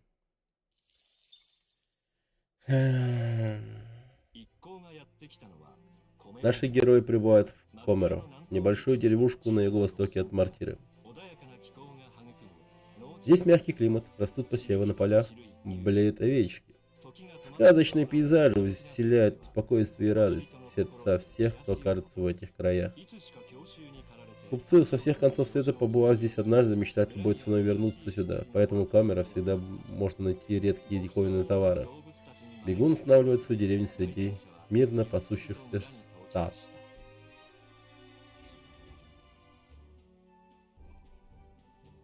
Комеро. Еще более жалко зрелище, чем я и представляла. Определенно не та деревня, в которой хотелось бы оказаться. Но нас провел сюда долг. Ну, не так тут и все плохо. Чистый воздух, никаких следов человека. Чего еще желать? Когда я смотрю на этот цветущий пейзаж, мне даже думать не хочется о том, чтобы снова взяться за меч. Да хватит уже. Угадать, что я нашла? Деревенскую лавку. Не хочешь узнать побольше о старике-изобретателе? У нее еще была реликвия, которую искал Нейрос. Почему же тогда Нейрос к нему не выходит? Он что, не рад встрече? Не знаю, я слышал, как он бормотал, что вроде старый хрыч наверняка помер. Простите, но не в этой ли деревне живет старик-изобретатель? А, вы про того старого чудака Ишкью с больной ногой? Ну и но никогда не подумал, что кто-то придет его навестить. Мне очень жаль, но на днях он скоропостижно скончался. Бля. А вы, выходит, его знали. Тогда вот возьмите это вам. Хрустальная фигурка. О, это проводник Майи. Какая странная у него форма. Что ж, его знает. Пойди разбери, что творится в головах у этих изобретателей. Он велел мне передать эту штуку тому, кто о нем спросит. Говорили, прежде чем он был знаменит и работал в столице, он был потом решил переехать сюда. Ему понравилась наша традиция небесных захоронений. А да, он еще просил отдать вам это. О, что это вообще такое? Я не могу разобраться ни слова на каком это языке. Я тоже ничего не понимаю. Может, Нейрос знает. Давайте расскажем ему, что мы узнали.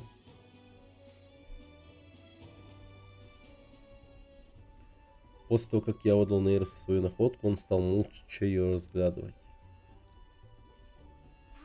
Он такой же довольно давно. Похоже, мы сильно его озадачили. Я так и знал, это подлинник. Самое что ни на есть настоящая утерянная реликвия.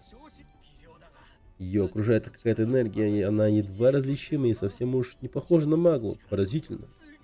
Потрясающе, даже лучше, чем я себе представлял. Я не умею ни малейшего понять, как использовать эту штуку, но... Что, если повернуть эту трубку? Никогда не забуду подобное сокровище. Подумай только. Так, вы нашли эту реликвию для меня? Мы хотели помочь. Как это трогательно. Я готов расплакаться. У тебя такое доброе сердце, мальчик мой.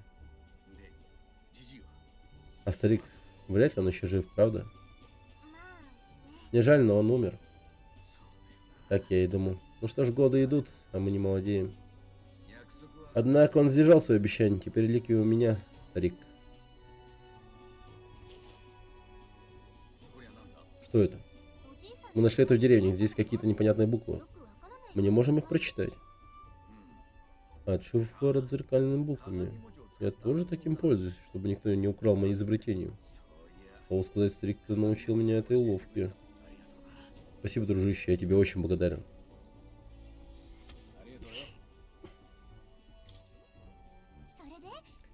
Так что это, чертежи какого-то секретного изобретения? Нет, речь здесь идет об исследовании утерянных реликвий. Похоже, старик искал и другие. Очередной шифр. Старик знал, где их искать. Видимо, у него не было средств, чтобы самому туда отправиться.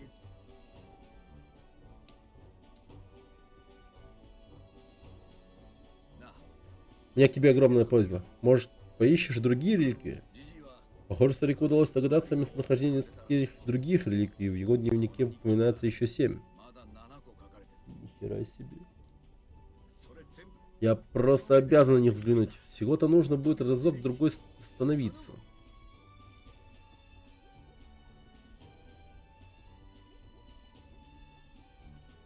Ладно. Огромное спасибо. Просто сидеть и смотреть на такие сокровища было бы простой тратой времени. Я внимательно изучу эту реликвию и постараюсь найти ей достойное применение.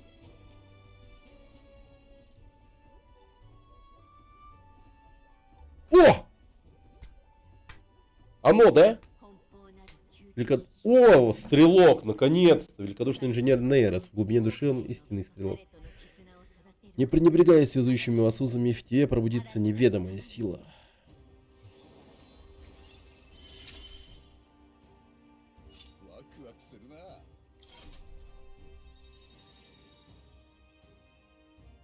Заебись. Вот как его героя воплощает собой Нейрос. Я чувствую это.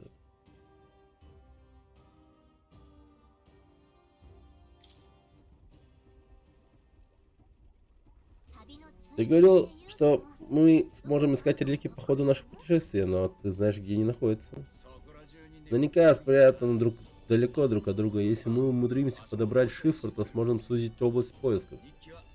Я оставлю этот дневник здесь и буду добавлять туда новые сведения, которые удастся шифровать. Как будете готовы к поискам, взгляните на мои записи.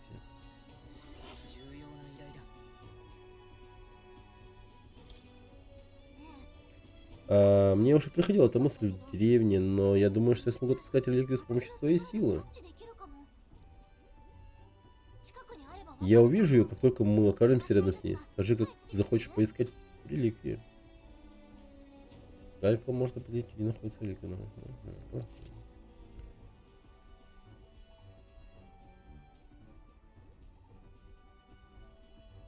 В подземелье обязательно. Ага. Спасибо вам. Мне уже не терпится приступить к изучению новых реликвий. Так, мне тут еще какое-то говно купить надо. Нейрос с головой погрузился в свою работу. Я оставлю его и вернулся в деревню вместе с Галиком.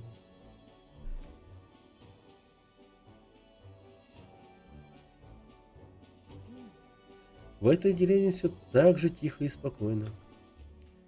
В этом и заключается ее очарование. Но раз уж мы здесь, давайте заглянем в магазин. Кстати, яйца почтовых голубей тебе же просили купить. Интересно, здесь такое продается?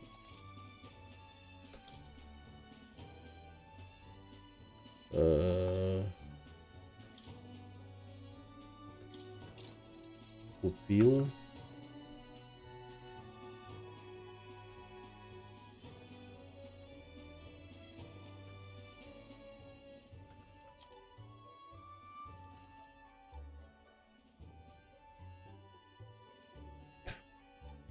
Что? Душистая соль с терпким фруктовым ароматом. Добавьте ванну, чтобы увеличить ловкость героя на 2. В смысле? Реально?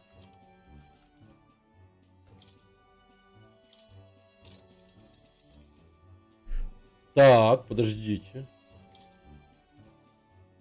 То есть я могу реально принять ванну и плюс 2 ловкости? Вот так вот легко и просто? О чем ты хочешь спросить? Поболтать. Люди, нет никаких людей, мы тут не видели. Да, но даже если они явятся, граф Луи их всех переловит и нас защитит. Блять, они тут все Луи поддерживают. Лучше не полагайтесь на слухи, вы должны быть в состоянии сами себе защитить. Деревня. Здесь растят овощи, скот, разводят почтовых голубей на продажу. В Мартире, говорят, творятся страшные вещи, но у нас пока все тихо и спокойно. Да, похоже, что деревню не тронули, возможно, до нее просто не добрались. Знаете, что в нашей деревне особенное? В нашей древней традиция небесного захоронения. Мы молимся о том, чтобы души усопших воспарили в небо, словно птицы.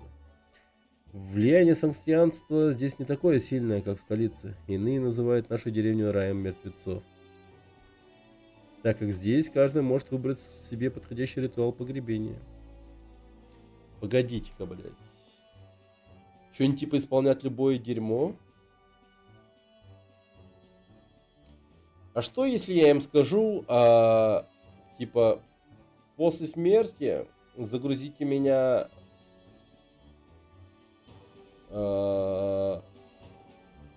короче, постройте... Не, даже не так. Короче, постройте платформу.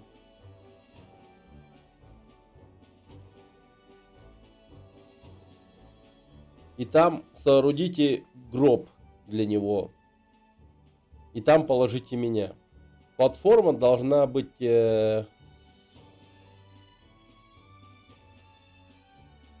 покрыта металлом. Чтобы оно не сгорело, типа. Ну, то есть материал может быть деревянный, но покрыт там металлом, чтобы он просто не сгорел. И эта платформа должна взлететь на небо, нахуй, на шарике. Или типа того. Ну, короче, как воздушный шар можно, типа, сделать. И поджигайте нахуй мой труп, короче. Я буду лететь и гореть, нахуй. Мой прах развеется по всему, сука, миру, так сказать. Ну, не миру, ладно, но по долине, по крайней мере. По всей деревне. Такое дерьмо они исполнят, интересно. Нихуя себе я придумал. Блин, крутое погребение так. О чем ты хочешь спросить? Слыхали, нынче у каждого есть шанс стать королем. Ну и бред, какой дурак решится на такую авантюру? Ну и бывают такие.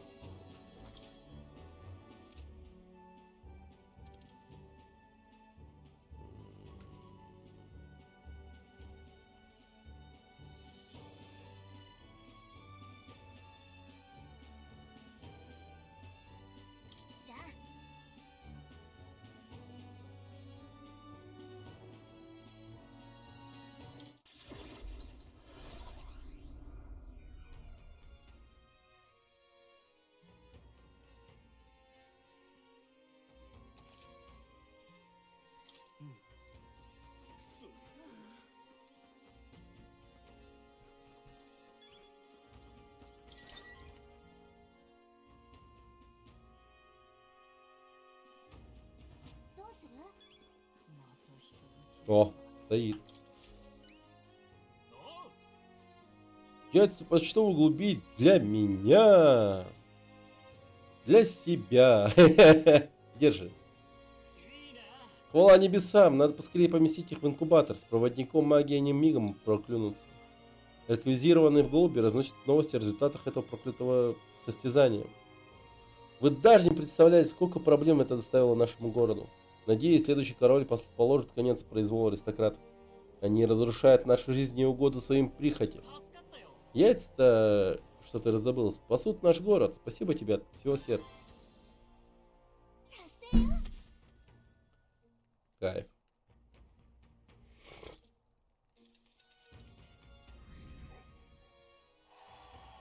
О, с ума сойти, ты точно не растеряешь... Ты точно не расстаешься с последними деньгами. Берите, я настаиваю. Жители нашего города знают, насколько важны эти голуби. Все хотели вас отблагодарить. Если мне снова понадобится помощь, я буду знать, к кому обратиться. Слушай, мы к тебе вроде не нанимались. Сначала скажи, какой будет награда?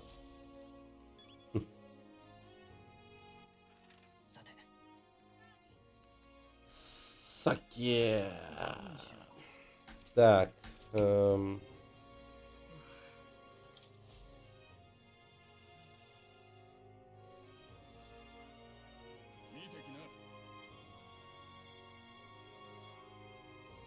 У нас есть один заказ в пустыне Традия, за который еще никто не взялся.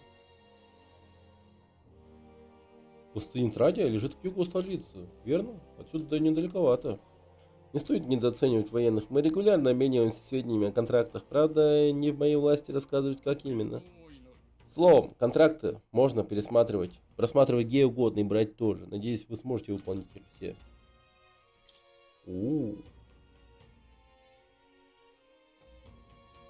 Чудовище пустоши кровожадный Манджура.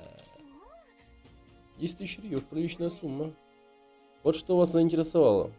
Это контракт на убийство монстра, зовут его кровожадный Манджура. Искать его надо в пустыне к югу от Гранд-Рада. Хотя в его распоряжении вся пустыня, он предпочитает прятаться среди стаи диких собак. Перебейте диких собак, а потом он и сам покажется. У военных сейчас других забот хватает, а поэтому разбираться с этим делом некому. Да, возьму еще. Весьма отважно для такого юного возраста. Хорошо, контракт ваш. Слово, чудовище не единственная опасность, которая поджидает вас в пустыне. Если не повезет, можете натолкнуться на песчаных червей. От них лучше держаться подальше. Если хотите узнать об этом подробнее, поговорите со осведомителем.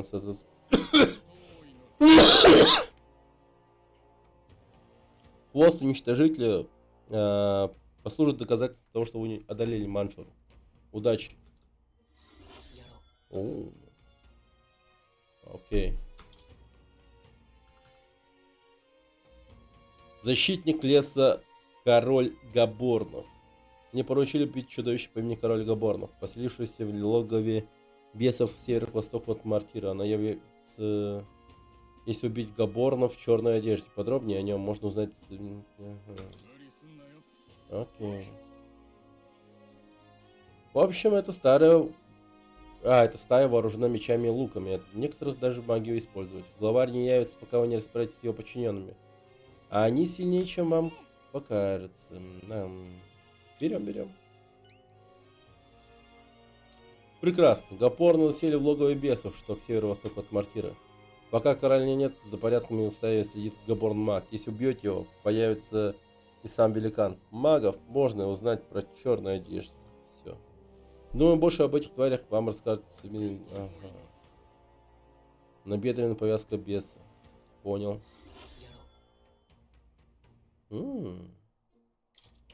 Ну, кстати, деньги неплохие. Блять, он вообще в другой стране. Ну ладно.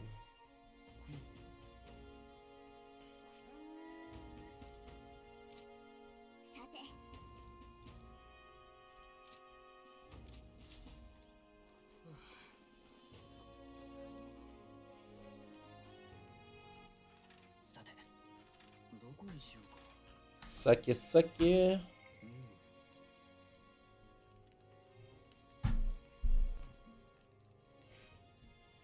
Так, сейчас. Налью себе морсика.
О, здорово, Скар. Привет.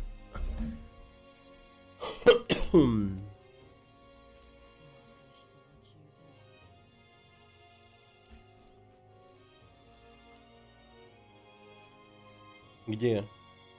А. Ну, мой средний сын был. Так, ну давай. Прогноз погоды.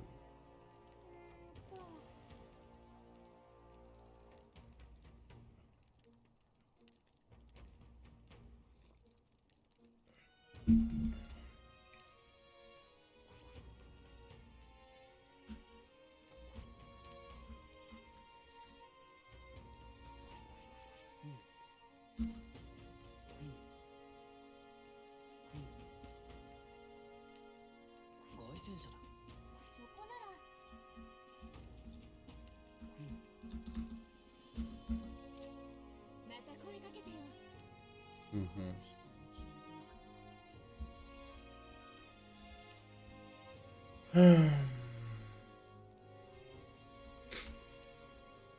Так, наверное, надо повысить храбрость. Ужас какие-то творятся, детей и взрослых похищают. Эстафету передал. Ну, когда-нибудь, когда-нибудь. Стулкера прошел, да не, нахуй. Ну как, я, короче, ставил патч. Ну как ставил патч? Обновленную версию. И сломал игру нахрен, короче. Не доскачалось, там прочее. Все, короче, и не стал париться и удалил игру.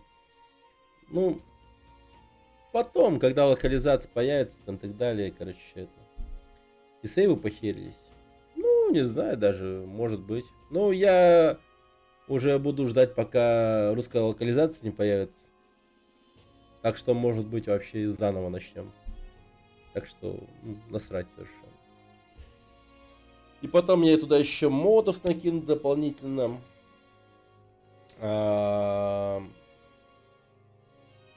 Чтобы, ну, игру сделать хоть как-то нормальной, что ли.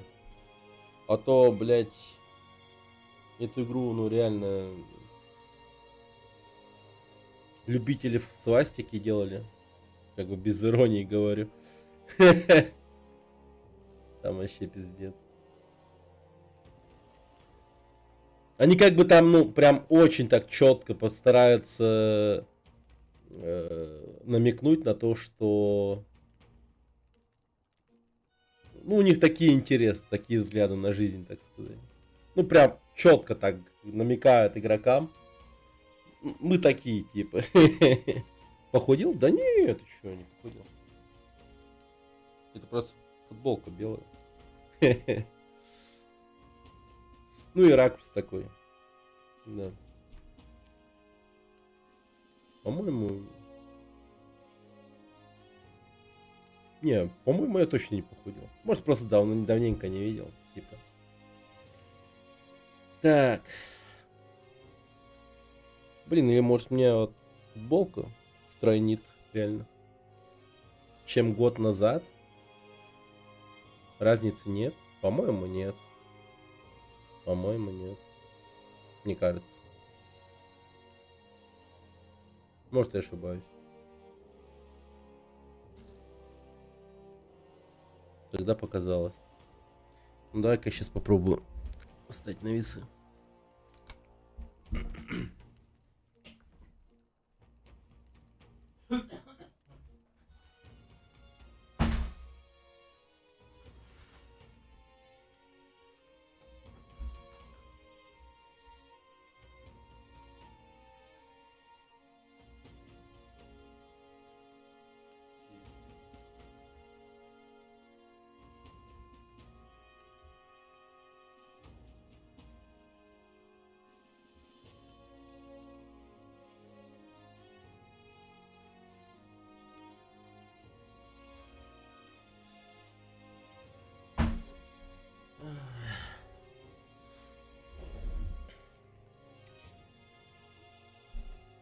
Да. Даже потолстел. Реально. Пиздец. Как так-то нахуй?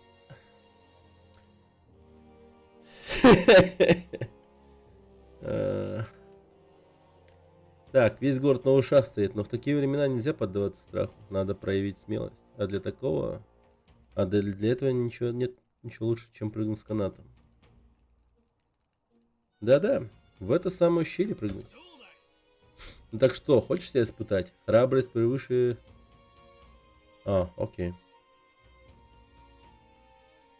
Прежде чем прыгнуть, ты должен поверить в себя. А после прыжка храбрость у тебя точно прибавится. Давай, испытай себя. Ага. Ну, погнали. Лучше бы не вставал, да. Ну, типа того, да. Но сможешь ли ты сохранить его, когда увидишь долину с высоты? Ну, ну-ка. Ночью прыгаем с каната. Так, значит, ты уже принял решение. А по твоим глазам вижу. Ну, тогда мне тут больше нечего сказать. О, вижу, ты готов. В таком случае, приступай. Я с восторгом шагаю в пропасть. У-у-у! Неплохо. Ох, какой красивый полет. Настоящее искусство. Впечатляет. Мне понравилось зрелище. Так что я дам тебе кое-что в благодарность. Чужестранная монета. Спрыгнув с такой высоты, я ощутил прилив сил. Храбрость у меня растет. Ёж. Ёж, ёж, ёж.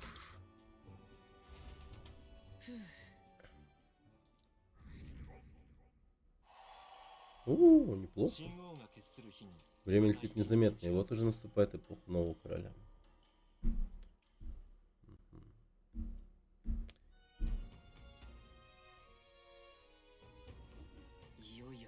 Сегодня мы отправимся в путь. Все же отправимся... все уже отправились к бегуну. Ты готов к путешествию? Ну, погнали.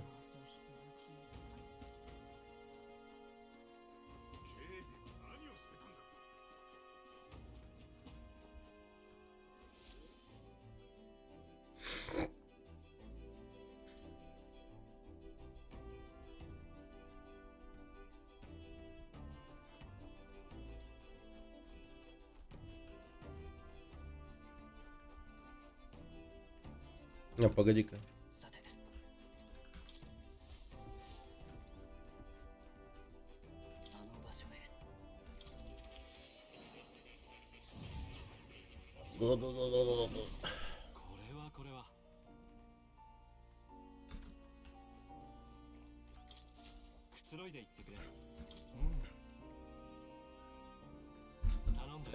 Изучить надо именно.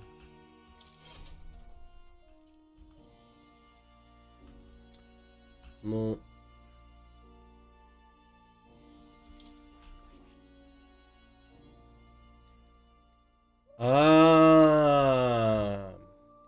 Сука, арбалет еще надо будет купить.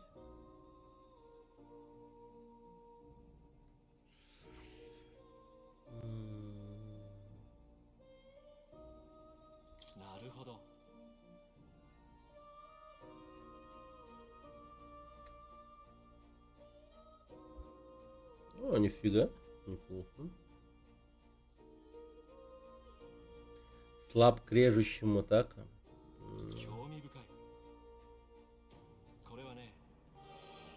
Это воплощение героя, новатор, что без устали трудится над развитием технологий, прокладывая путь вперед.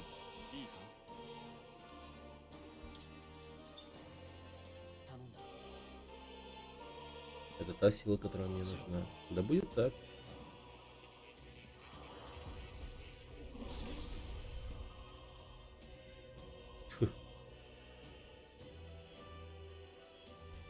О, тот, кто превращает тревогу в силу. Если тебя переполняет желание добиваться побед, действуй издалека, прими удар в силу души стрелка. Значит, это и есть та сила стрелка. Теперь я готов поразить врагов с большого расстояния. Я не отведу взгляд ни от боя, ни от суровой действительности.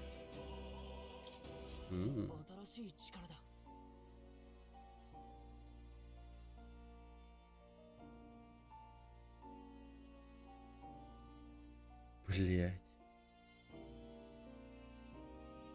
С одной стороны, как будто бы... Ну ладно, хуй с ним. Сейчас.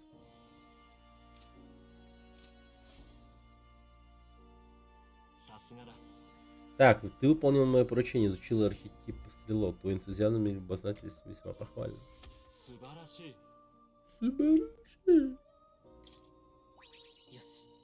Ага, неплохо.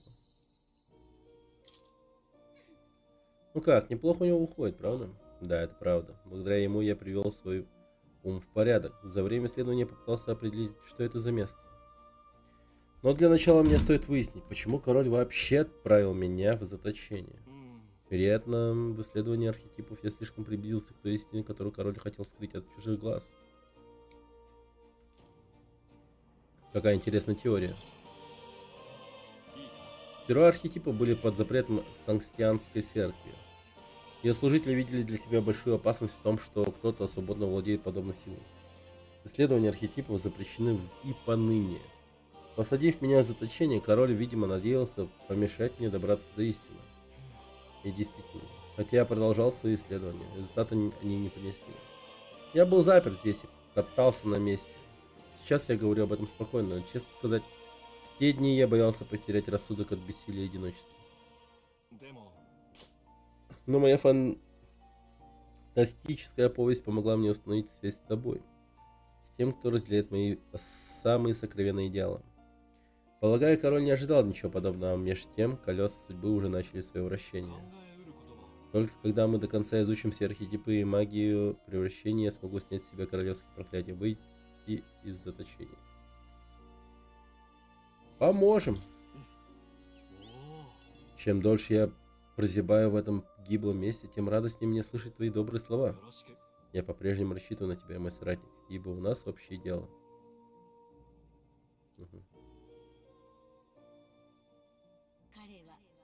Мор ученый посвятил жизнь поискам утопии в глубине души истинный искатель.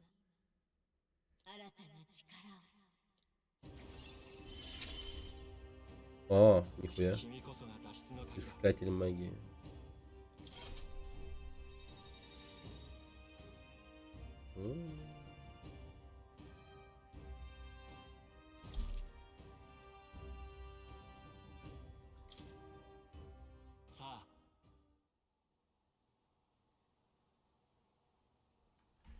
Герой-торговец, торговца. Ладно. Если торговец тебе еще не знаком, пообщайся с прославленным торговцем Гранд Ради, так ты откроешь для себя воплощение этого героя. Развивая воплощение героя, ты улучшаешь... Окей.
У нее они все красные будут цвет. Прикольно.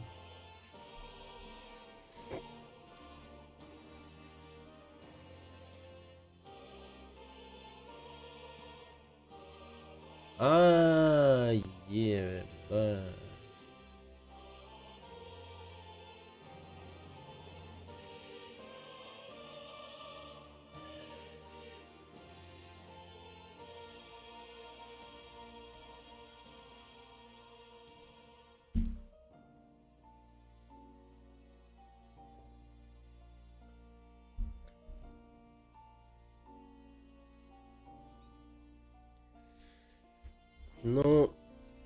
Ну, допустим.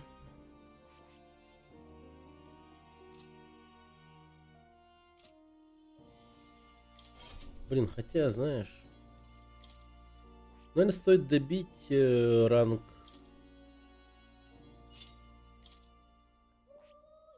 лекаря по-хорошему.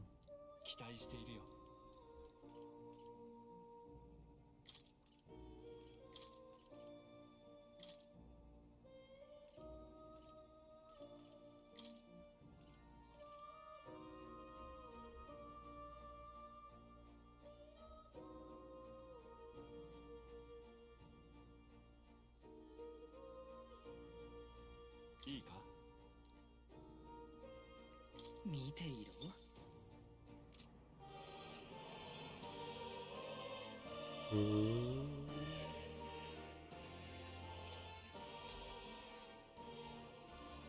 Ладно, пойдет. Хорошо. おやまた来ると。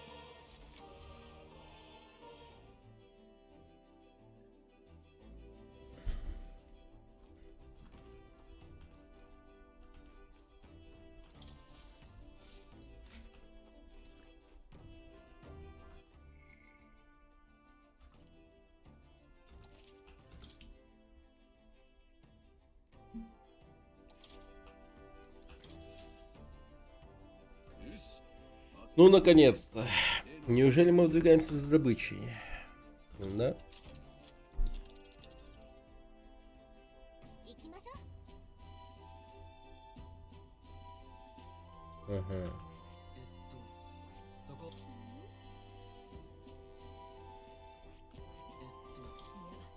Давайте не будем отклоняться в маршруте и отправимся прямиком в место назначения.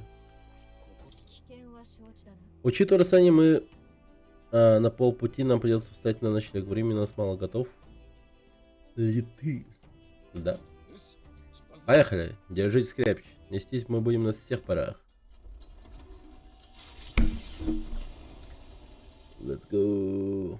警備隊員のモリスの助言を信じ、 Доверившись силам стражника Мориса, наши герои направляются к гнезду гигантского песчаного червя. Они еще не знают, что за встреча им предстоит, и не подозревают, что вскоре их ожидает череда новых испытаний.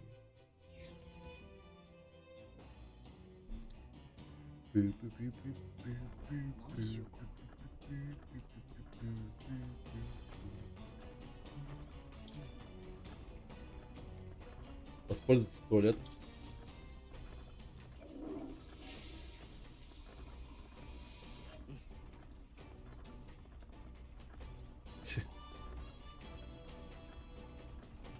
Ну, туалет хотя бы есть, прикиньте.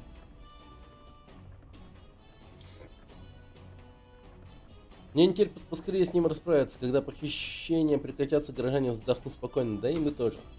В такие времена лучше сосредоточиться на чем-то одном. Почему бы нам не заточить оружие? Храбрость окрепнет, а бою будет проще сосредоточиться. Давай. Будем чистить наши мечи. Будем их точить друг от друга.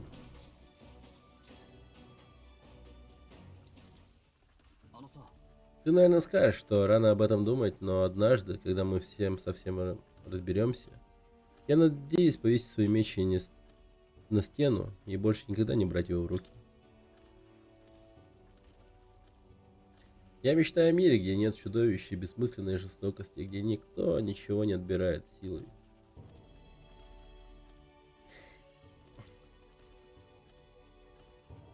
Именно поэтому я хочу отстроить свой родной город. Когда-то он был очень красивым. Мне бы вообще хотелось восстановить все, что было разрушено. А чем займешься ты, когда сражение утихнут? Теперь твоя очередь рассказать. Путешествовать хочу. Идти туда, куда укажет ветер? Да, это было бы замечательно.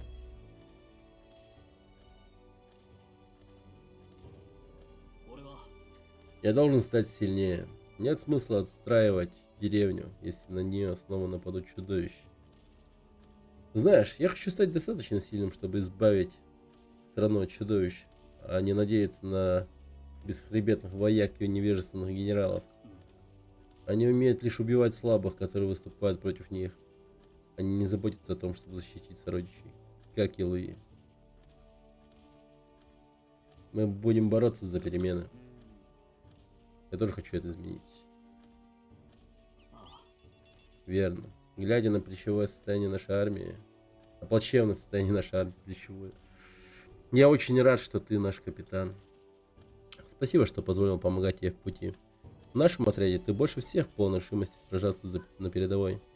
И очень хорошо, что мы все следуем именно за тобой.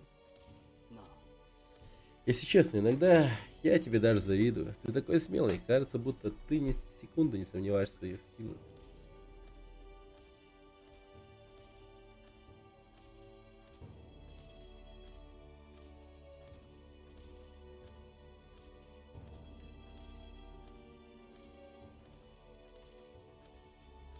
Я лишь делаю, что должен.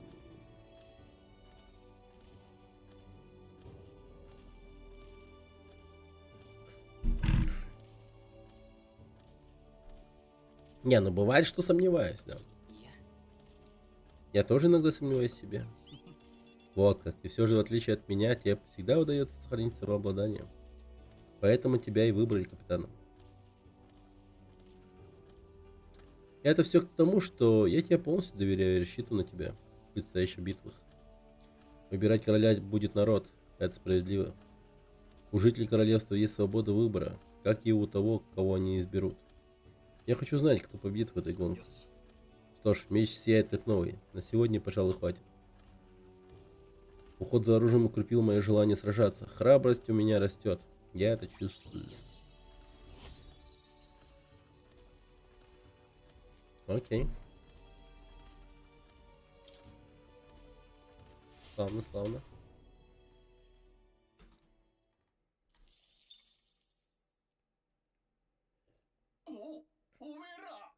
Ребята, вы не поверите, что там снаружи. Здесь мы с вами остановимся.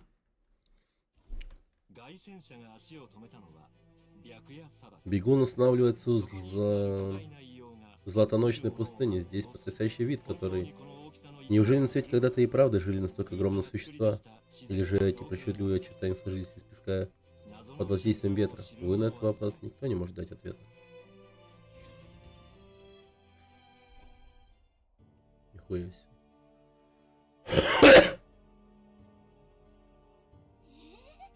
Это что, шкура гигантского песчаного червя?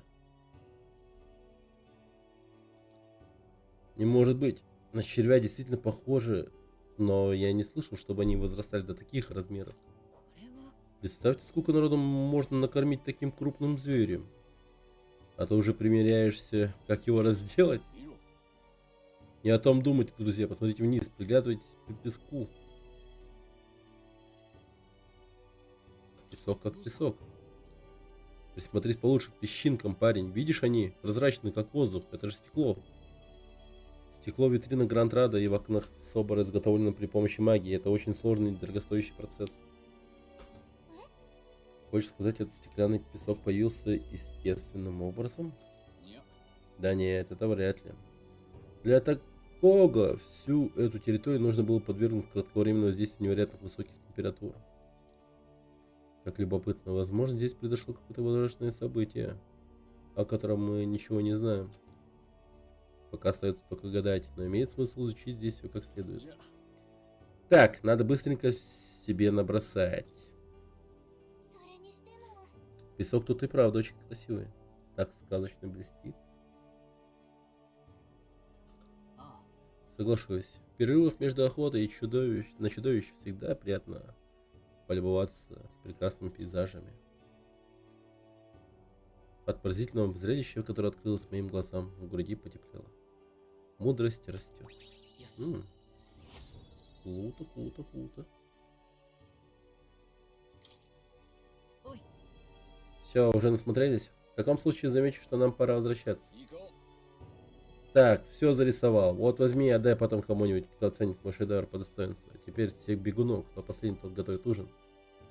Что за ребячество? Если желаешь посостязаться, я тебе не откажу. Итак, на счет 3. Раз, два, 3. Нет, стойте, я не хочу готовить ужин. Нормально.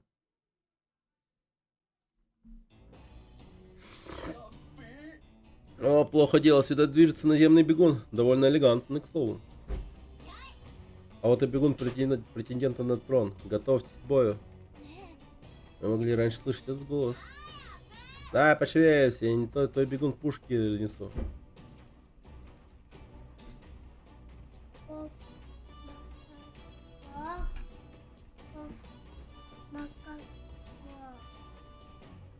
О! Пов! Пов!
Ой.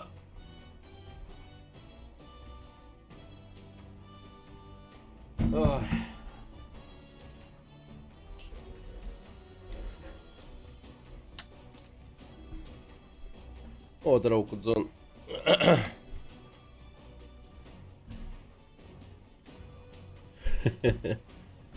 Да.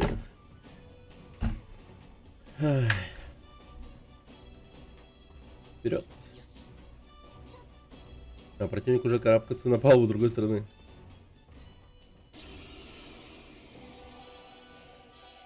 А, это она. А, так это ваш бегун, это, думаю, это я его уже видела. Катерина, почему ты на бегуне? Потому что я хочу занять трон, блин. И тоже часть бегун.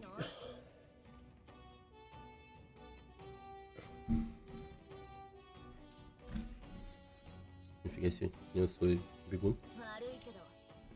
А уж простите, но трон будет моим. Я не могу проиграть. На кону настоящая перемена. Предупреждаю сразу, пощады не будет. Сойдемся же на честном поединке.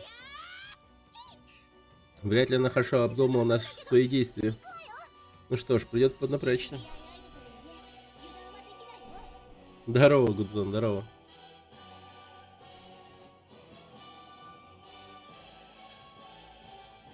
Убийца сталкер. Да.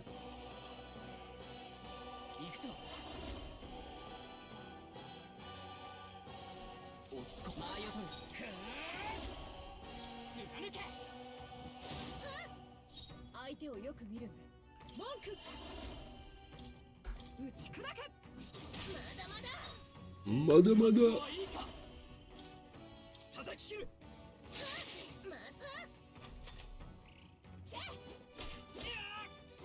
Нихуя. Нихуя.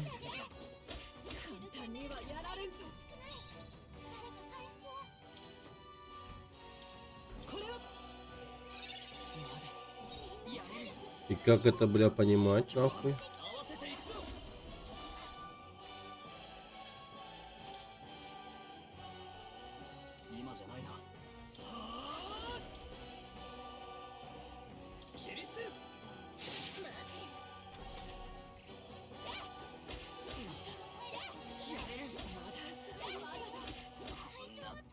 Да ты заебала.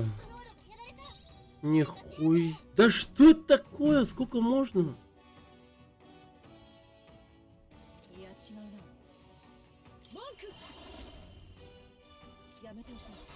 Пиздец.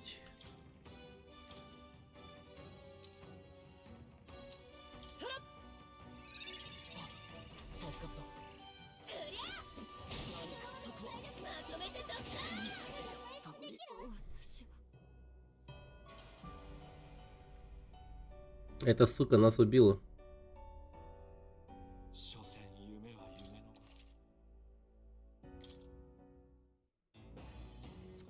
Я в шоке просто.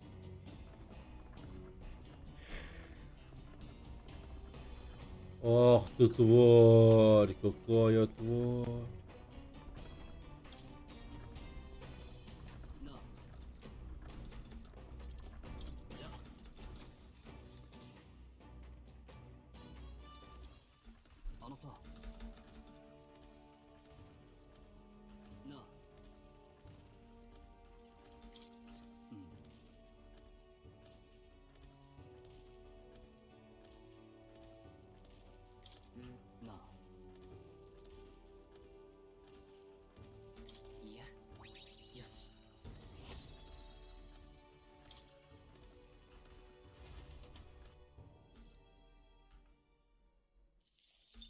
Угу.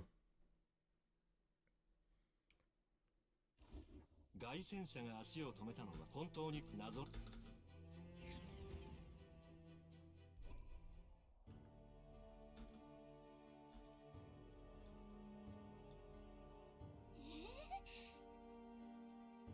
見ろ。よし。おい。行こう。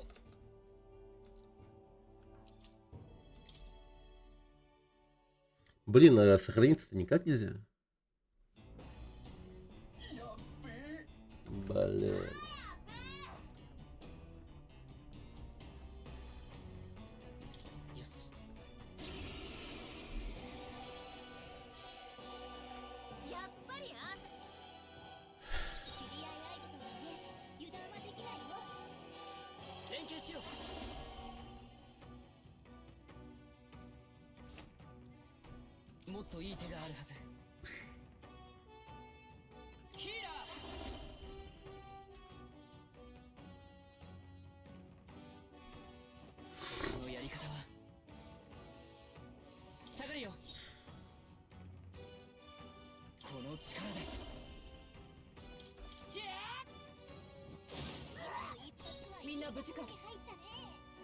Неплохо.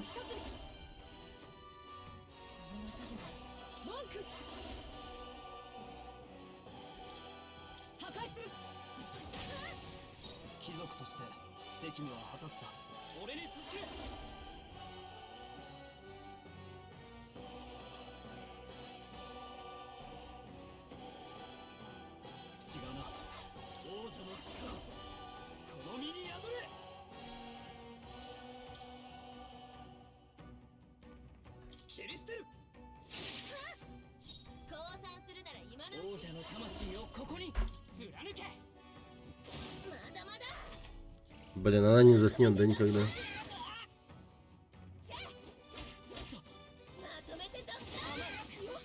Пиздец. Ну чё так много урона?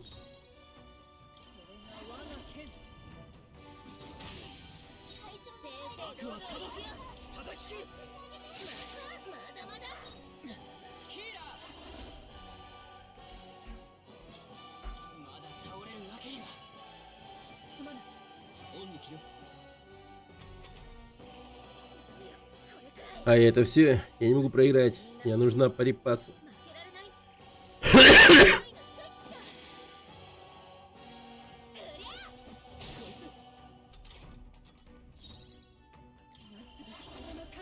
Блин, сдохни, блин.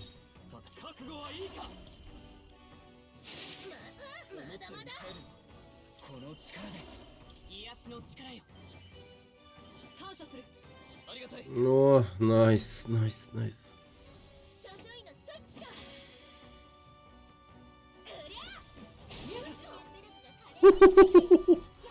Неплохо, неплохо. На, блядь. Не, блядь.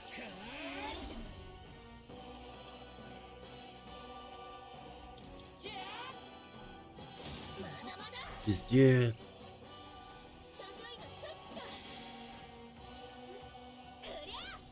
Ну хотя бы, ну, не метеоритный удар. А, ты папа промахнулся.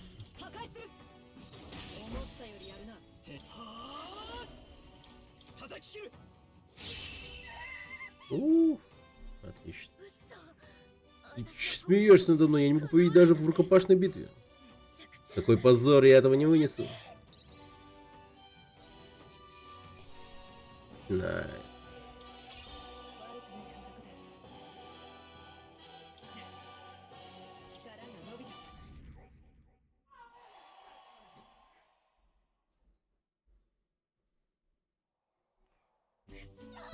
Проклятие. Невероятно, как видно, я тебя недооценила. Ну, ты тоже молодец. Блять, а мы ее оставили живых, а она нас убила, блять. Я постоянно тренируюсь, а как же? А это твоя сила, никогда ничего подобного не видела. Не знаю, даже бояться мне или восхищаться. И вот мы снова встретились. Если честно, я удивилась, когда увидела тебя на церемонии открытия. Не знала, что ты хочешь стать королем.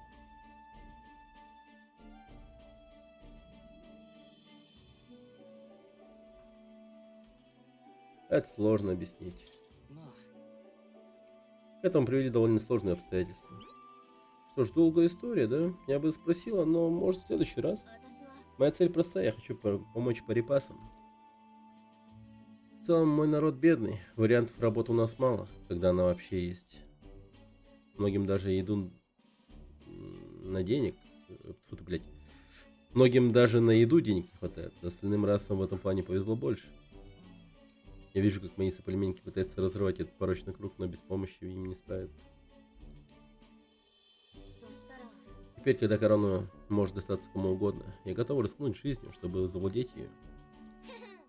И когда я это сделаю, то назначу награду за голову всех жадных богатеев этой страны. Ёбаного. Неплохой план, согласись? Мы избавим их от богатства и поможем бедным улучшить жизнь. Все будут стараться выполнять контракт сообща, а за выполнением получить деньги и славу. Как ты будешь принимать решения? それ Но нравственно ли это? И как ты будешь решать, кто прав, а кто виноват? Ну, кому об этом судить, как не королю? Я подробности плана не узнавал, так что точно не знаю. 実は Понимаешь, всякие мудреные стратегии для меня придумывает один Климар. Он очень умный, поэтому я ему полностью доверяю. Это он убедил меня бороться за престол. Сказал, мол, стоит попробовать ради моих сородичей. Признался, что ему больно смотреть, как унижают припасов. Даже проследился, когда об этом заговорил. Так что не все Климары высокомерные подлецы. で Расскажи мне, Васян, что ты будешь делать, когда получишь корону?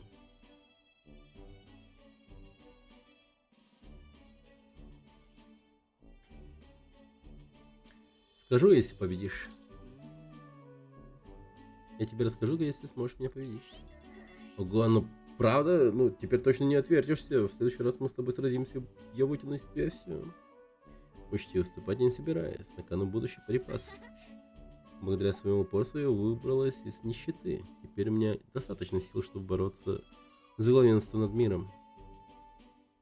Я чувствую дух соперничества и зарождающейся двери Екатерины. Хе-хе. Окей. 置いてきた Угу. またね Ну еще увидимся. あと И не дай себя победить раньше времени. Эта честь должна принадлежать мне. Окей. Окей.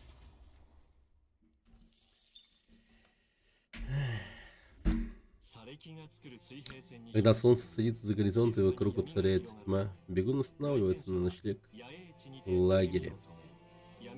Ночные твари выползают из своих убежищ, а наши герои наслаждаются отдыхом на борту бегуна.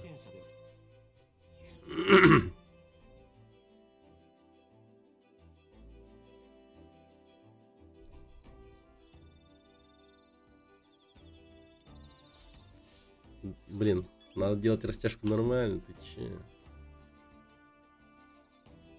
Так. Надо поговорить с Нейросом, думаю. С Нейросом мы давно не говорили. Да, я ловлю себе на мысли, что будь у меня эти силы раньше, я спас бы свою деревню и отца с матерью. Хотя, что толку об этом рассуждать? Главное использовать эти силы сейчас и двигаться дальше. Привет, парень. Надеюсь, подготовка идет как надо. Ни о чем не волнуйся. Ведь здесь нам даже песчаная буря не страшна. Знаешь, парень, у тебя такое выражение лица, словно ты хочешь покопаться в реакторе бегуна. Я прав? Разобравшись в том, как работает этот такой сложный механизм, ты станешь в 1000 раз наблюдательнее. Наверное, в смысле, наверняка. Угу.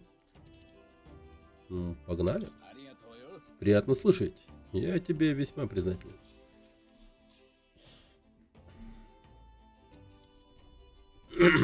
なあ Мы ведь уже обсуждали принцип работы бегуна.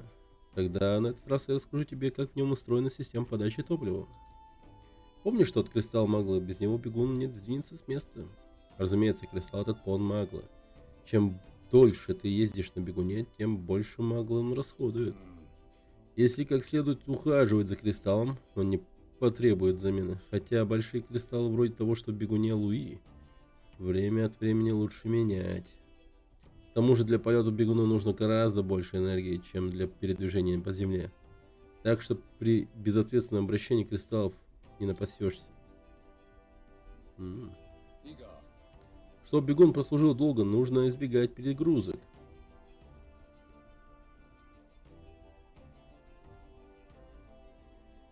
Получается, халтурить нельзя. Ну, разумеется. За свой бегун мы сами несем ответственность. Если что-то сломается, нам крышка. Лично я стараюсь израсходовать энергию как можно экономнее. Исследования показали, что чрезмерное использование кристаллов пагубно влияет на природу. Если бездумно тратить ресурсы, как вы, и выбрасывать отходы где попало, ни к чему хорошему это не приведет. Понял. Greenpeace. Привет. Поэтому я не хочу зависеть от одних кристаллов. Хочу придумать способ, как бегуну летать на собственной энергии. А потом буду развивать эту технологию дальше. Технология не должна храниться в тайне и служить кому-то одному. Ей нужно делиться ради всеобщего блага. Это очень благородно с твоей стороны. А ты ведь меня знаешь. И потом, присвоить себе чудеса разработки все равно неинтересно. Если бегуны будут парить в небе, а магия телепортации станет общественным достоянием, думаю, это сделает народ счастливее. Впрочем, принцип полета мне все еще не ясен, как и процесс телепортации. Понятия не имею, почему эта магия действует лишь тогда, когда ты рядом. В общем, куда мы отправимся, решать только тебе, парень. В каком-то смысле нам повезло, что наш капитан может использовать такую магию. Жаль, другие ею не владеют. О, разумеется. Однако я рад, что она подчиняется хотя бы тебе. Умею телепортироваться, куда пожелаю. За мной вряд ли кто-нибудь поспевал. А ты единственный с такой силой, и никто не жалуется. Это лишь доказывает, что ты отличный капитан. Ты ведешь за собой других и никогда не останавливаешься перед трудностями. Думаю, ни одного меня это в тебе привлекает.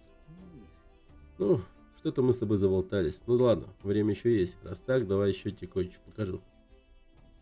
Осмотр бегуна пошел на пользу. Мудрость во мне растет, крепнет. Ёшкин кот. Мы с Нейросом долго ходили по машинному отделению, заглядывая в каждый уголок.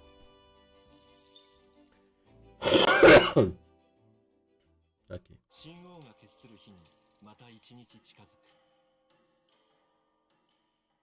Травный день. Без утра.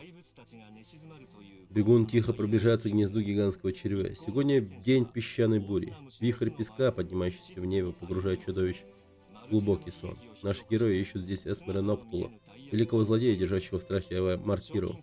Удастся ли им поймать его и получить награду? И всеобщее признание. Это вы узнаете в следующей серии. Так, мы на месте все. Пещера. В такую погоду наверняка все черви повылезали на поверхность. Кстати говоря, и как именно они выглядят? Я как-то мельком видел личинку, не хватило. Трубчатые, как любые черви, растут всю жизнь, но опасны только те, которые вырастают до гигантских размеров. Даже думать об этом не хочу. Кто вообще захочет жить в пещере, полной этих тварей? Вот слышали? Вот сейчас. Твари. Много тварей. Разве не должны спать? Эй. Что?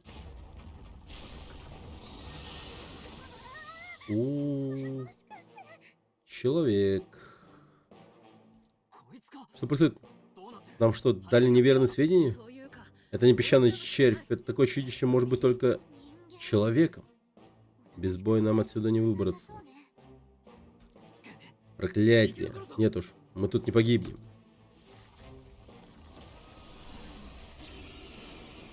Нахуй.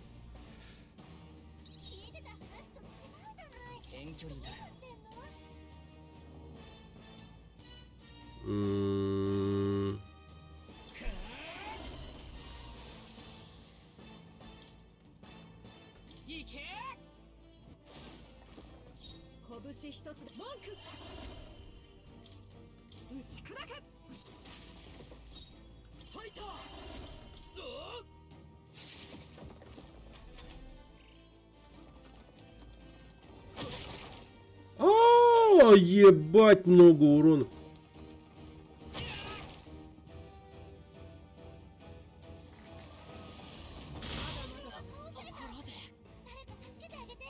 Пизда.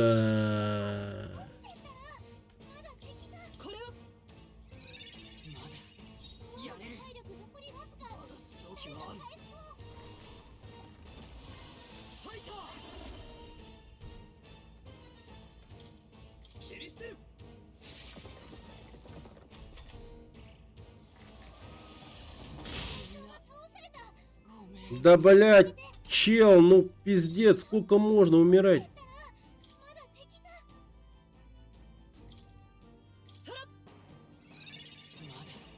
やれる。手加減はないだ。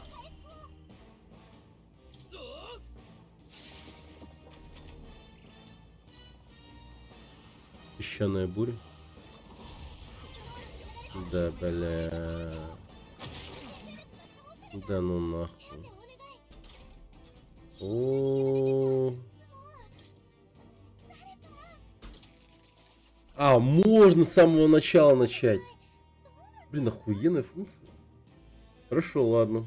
Так, давай попробуем. Ладно. Ему чисто. О.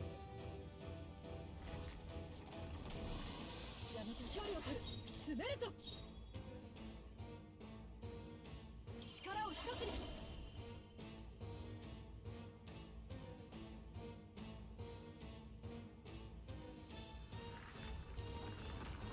いや違う。文句。打ち砕け。さて、どうするか。やるぞ。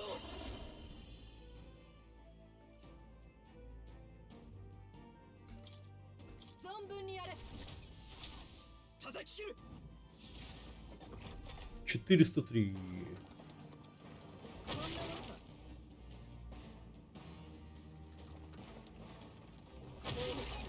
私はまだ立っているぞ。王者の魂をここに。癒しの力よ。助かった。さすがだな。 相手をよく見るんだ。文句。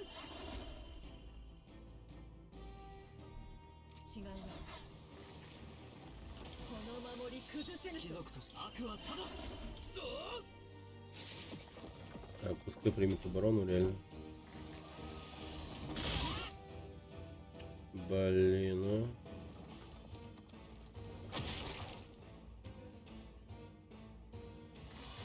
Да ты гонишь нахуй. А, бля, да? А с хуев ты, блядь?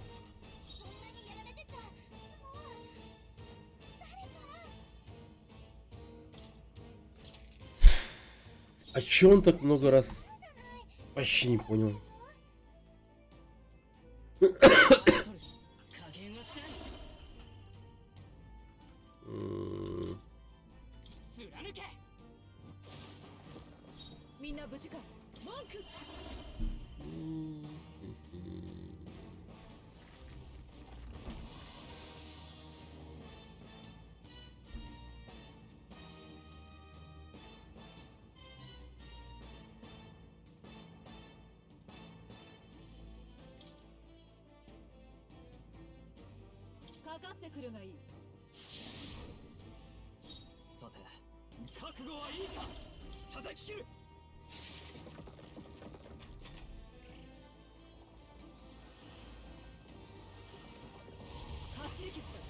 Ой, блин.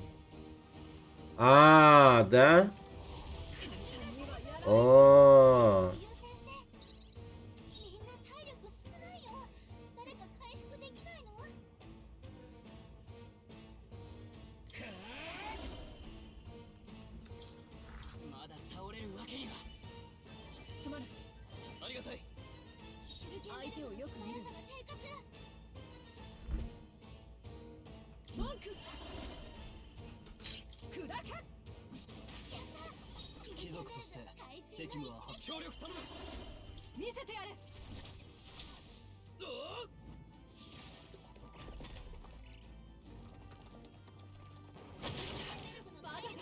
Блин. А, да как так?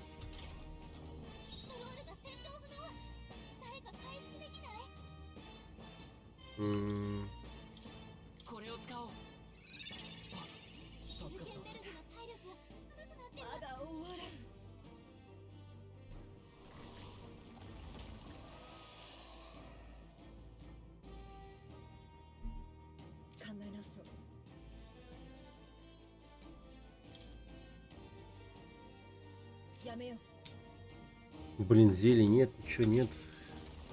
聞いてた話と違うじゃない。準備万端だ。任せた。これも。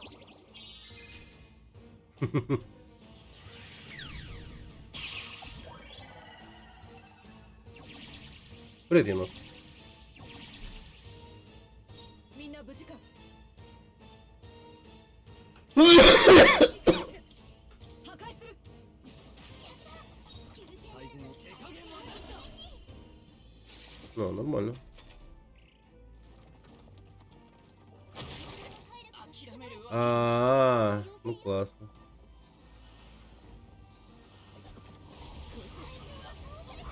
Вот такая хуйня. 単にはやられんぞ。 Хули толку от этого вообще не понял. 皆の力を貸してくれ。いや違う。 聞いてた話と違うじゃない。どうなんだ。 Нихуя модный причесон. Да я просто волосы помыл. Блять. Выгляжу как... В худшем случае разработчик Сталкера, а в лучшем случае выглядит как Жакуи, блин. Да. この力で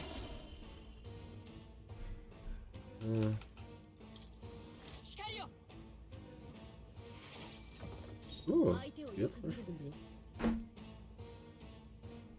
был.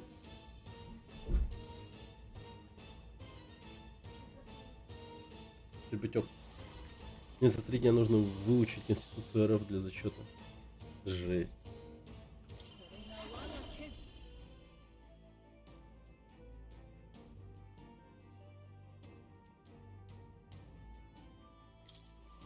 打ち砕け。さてどうするか。ファイター。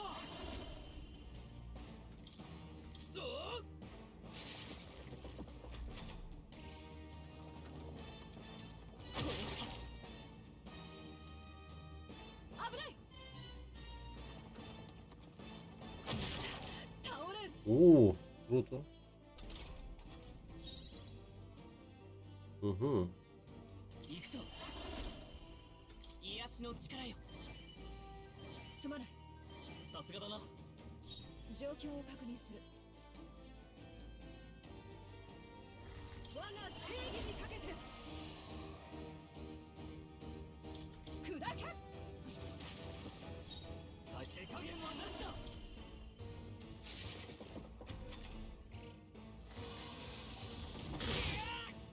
Еба.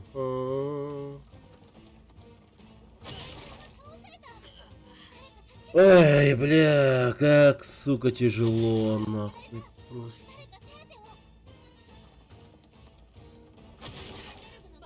Ну давай, ёбни, бля, ёбни, давай. そんなにやられてちゃ。聞いてた話と違うじゃない。どうなんだ。 Верни ту прическу.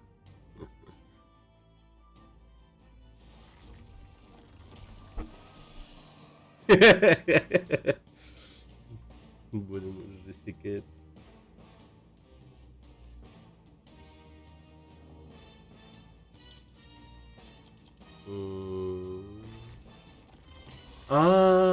Так у меня же есть это. Лол, я забыл совсем. Нравится. Хорошо.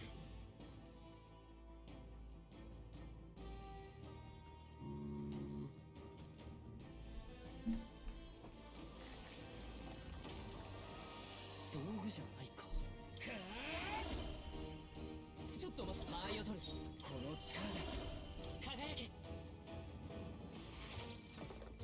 状況を確認する。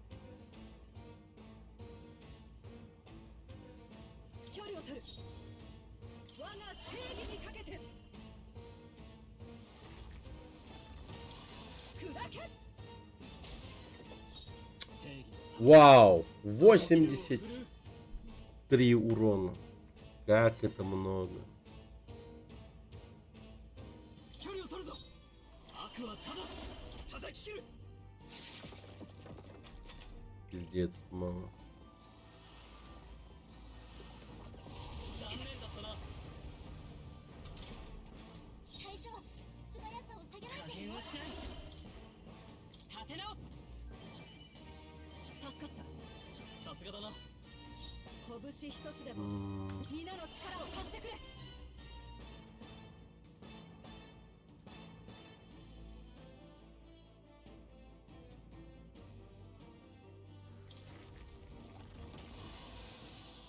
この敵は力押しじゃ勝てないよ。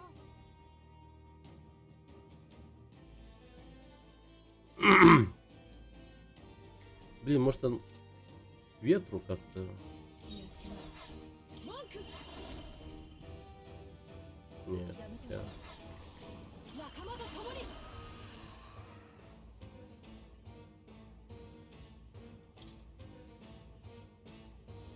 よし行け。うなる王者の力。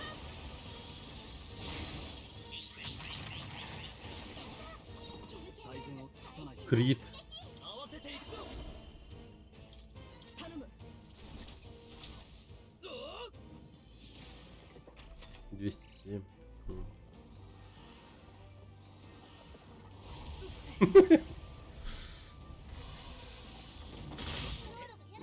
Охуительная история.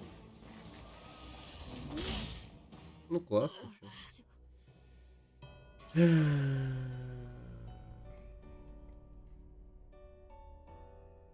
所詮夢は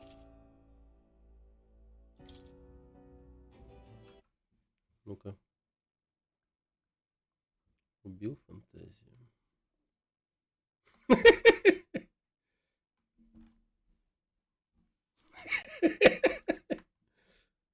Как у папы прическа, да? Ня! Ня!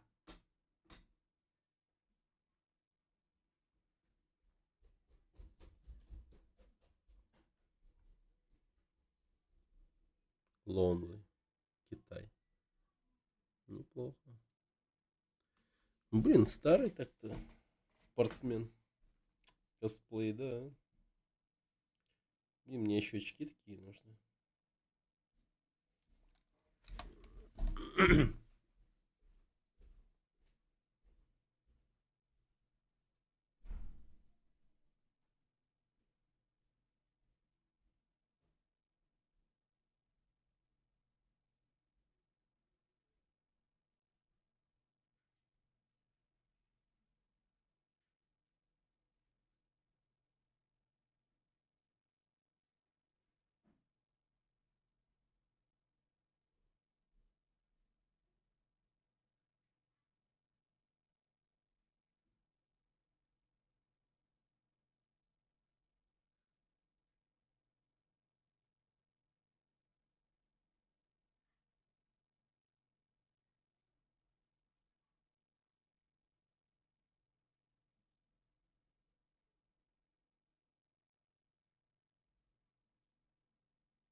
Привет, Ром.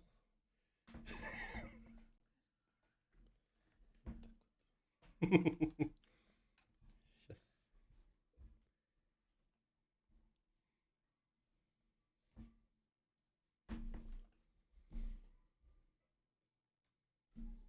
По-моему, похож.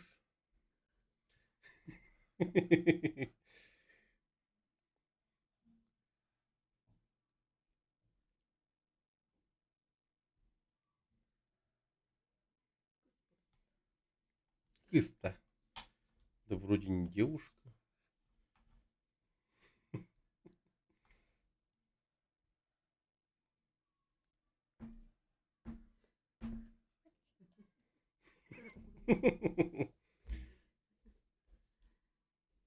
Вообще похож на какого-то корейского стримера.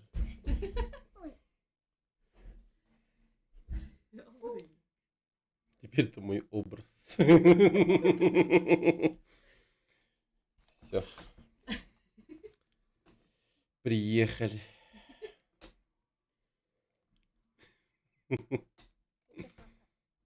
Мне нужны очки без линз, наверное. Один в один. Не, этот вот киберспортсмен, но на пенсии. В 2014 он еще побеждал. 16. Хархан. Эй, Хархан, ты тоже сможешь стать киберспортсменом вот таким? Нет. Сорт. Как Кодзима.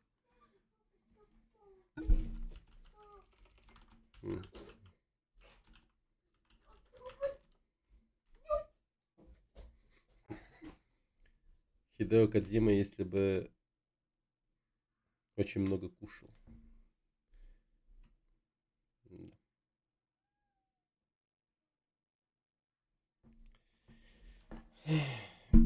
Надо бы.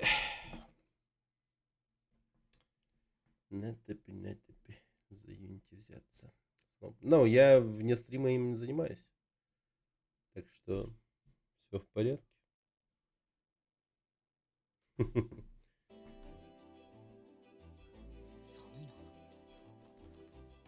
О, да ну нахер опять.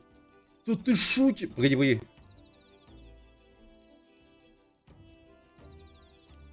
Блин, у меня... Я вот не понимаю, у меня глаза как вообще? О. Вот сколько? Минус...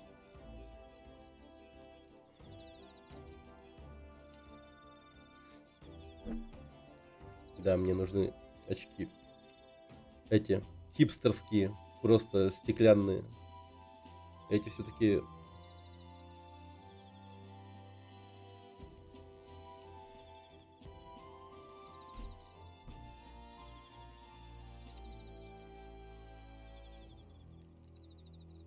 Эти все-таки какие-то, да.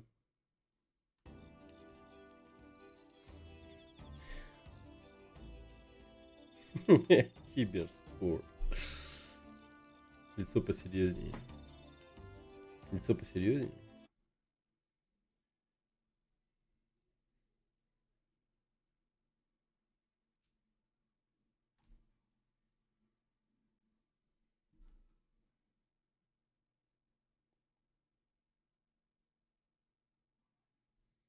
О.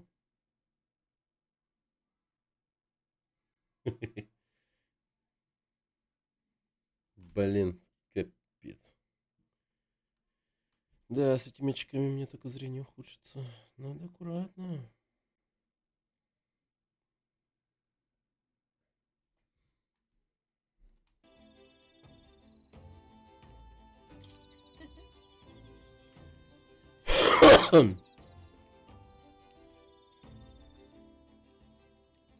Смотришь на нас на говно. Да, мне сразу вспоминается юность. Я готова была просиживать за этой игрой часами. О, если ты думаешь, что это путь к победе,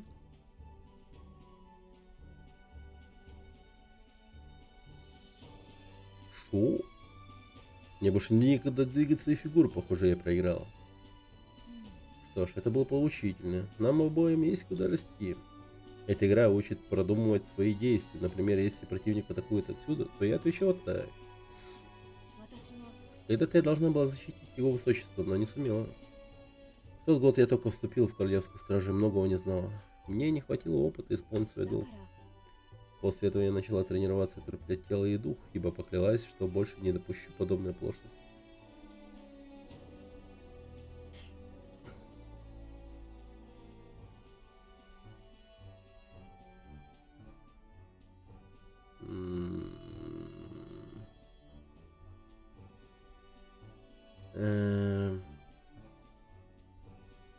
Ну ты замечательный рыцарь, скажем так. Твоя целеустремленность сделать тебе честь. 嫌だね Спасибо, однако до совершенства мне еще далеко. Сейчас я не могу назвать себя безупречным рыцарем. Блокбенч и блендер? Ну, скорее всего, дойду до этого. Дима, серьезно. Спасибо за клип. Ну, бля. Ох. Плебей сделал клип. Так уж и быть, поблагодарю его.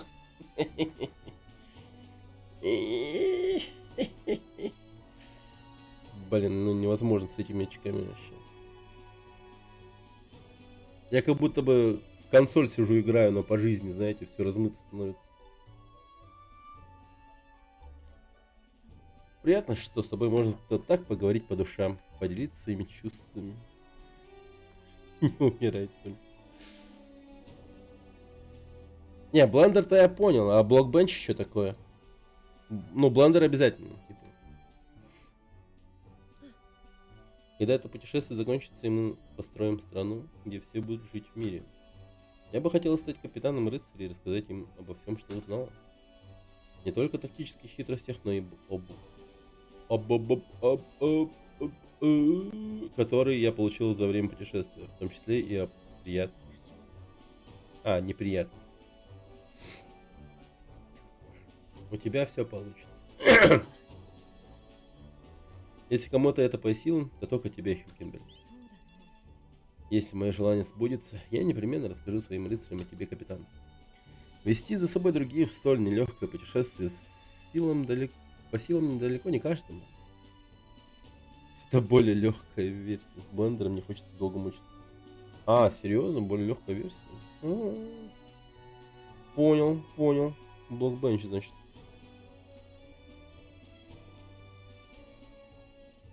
Так, надо будет тогда взять во внимание. Короче, я думаю, стоит мне купить графический планшет? Ну, наверное, стоит. Ну, чтобы это, рисовать все такое.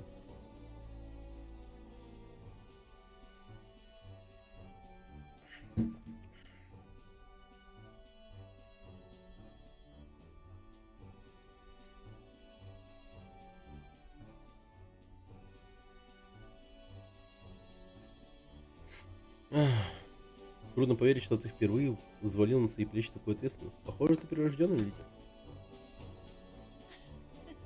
И ты здорово изменил мою жизнь, капитан. Мне лестно такое слушать. よかっ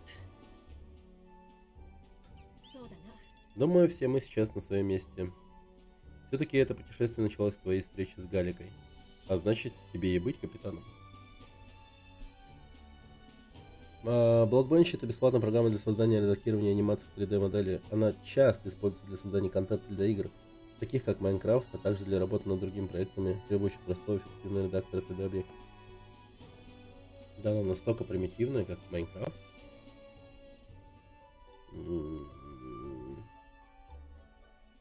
Возможно, это будет полезно. Спасибо. Я поговорил с тобой и чувствую, что стало еще на один шаг ближе к своей мечте. Мудрость растет. よし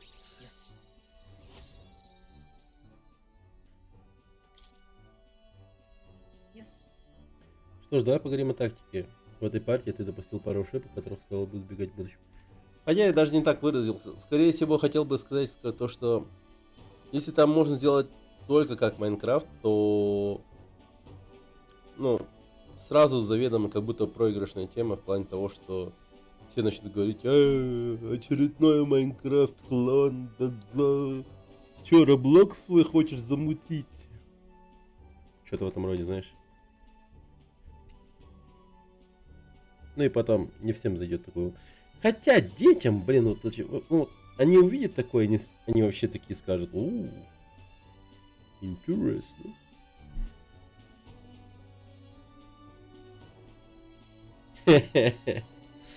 Спасибо, Рэб. Что ж, давай поговорим о тактике. В этой партии ты допустил пару ошибок, о которых стоило бы избегать в будущем. Смотри, когда фигура перемещается сюда, тебе нужно... Мы с Хёкенберг провели время за сражениями фигурок.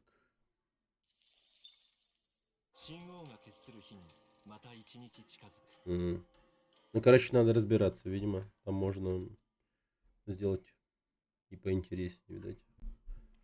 Понял.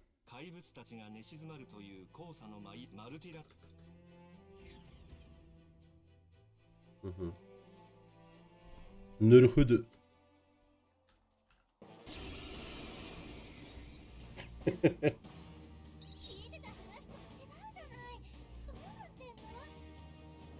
Так.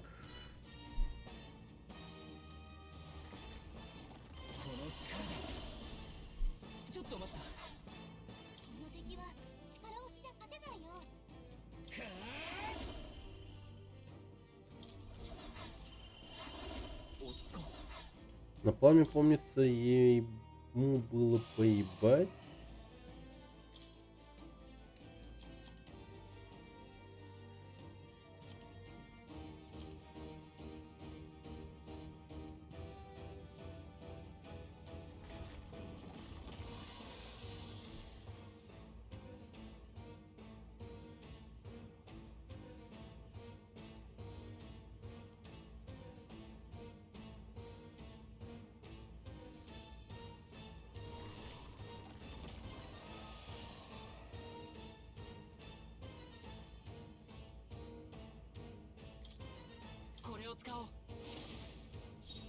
拳一つでも未来を切り開く。聞いてた話と違うじゃない。どうなってんの？これなら拳一つでも未来を切り開く。この敵は力押しじゃ勝てないよ。Блин, что-то вообще никак.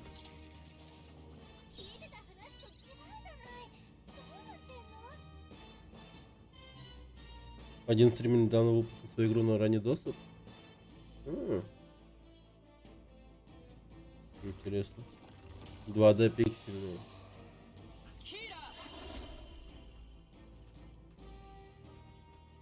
Любопытно.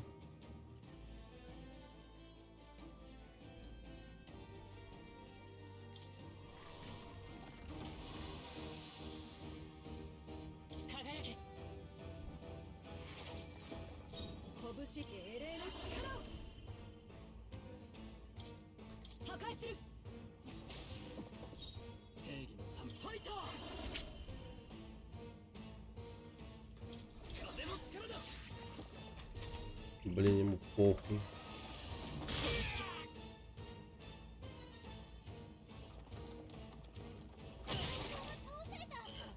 Я ее купил и написал обзор. Скинь-ка. Посмотрим. Заебись, за один ход нас всех выебал.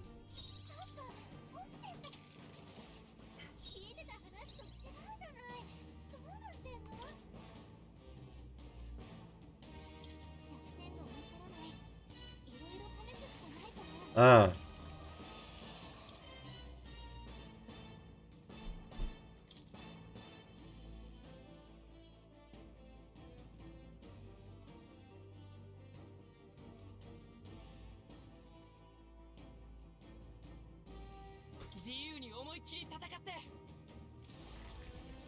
Ну, попробуем автобой.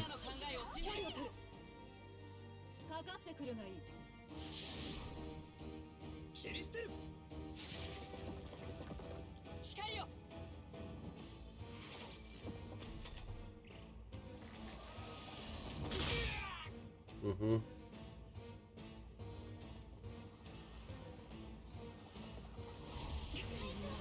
Угу. Понятно. 私はまだ立っているぞ。ちょっと起きてったら聞いてた頼むよ。違うじゃない間合いを取る。どうなってんのかかってくるがいい。叩き切る。輝け。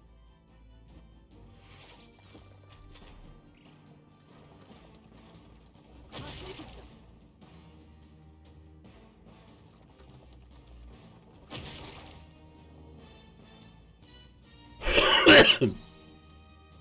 私はここだ。立て直す。ありがたい。感謝する。砕け。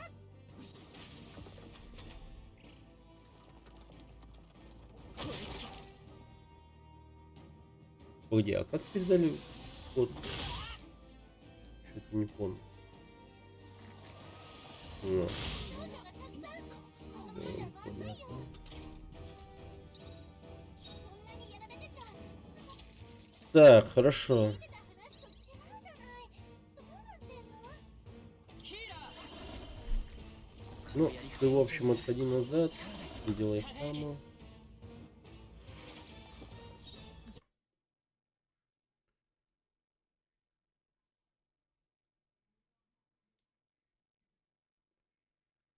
Staying fresh. Rubel Games. Ха. Ха. Прикольно.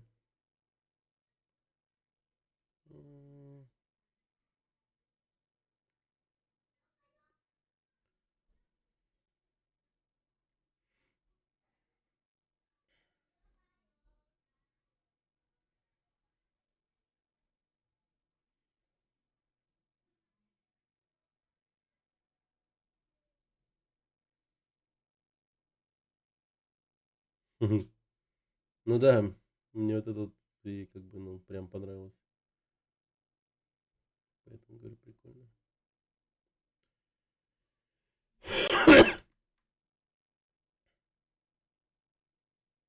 М.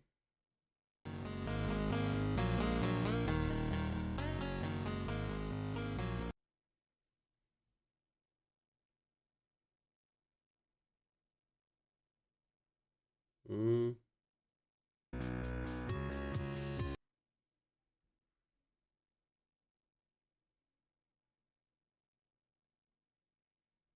Окей. Зафоловился. Не буду тереть такого человека. 状況を確認する。まずはこのために。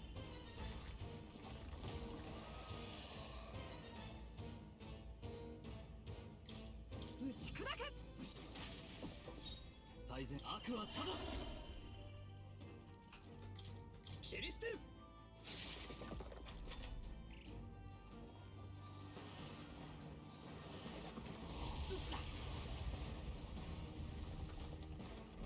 やるわねストロール隊長素早くヒーラー逃げられてるよまだ倒れるわけには。すまない。オンに切る。みんな無事か。貴族として責務はこの力なら。存分にやれ。叩き切る。 Так. Бля. 私はまだ立っているぞ。誰か回復を誰か手当てを Походу это пизда. 回復できない 加減はしない。立て直す。感謝する。隊長状況を確認する。速度を下げられてるよ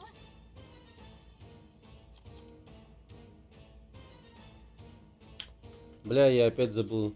使わせてもらう。助かった。 Выживите, пожалуйста. やられた手当てを Какая падла дерьма! Сука. Молодец. Молодец. こんなにやられてちゃ聞いてた話と違うじゃない。どうなってんの？行くぞ。そう下がるよ。光よ。状況を確認する。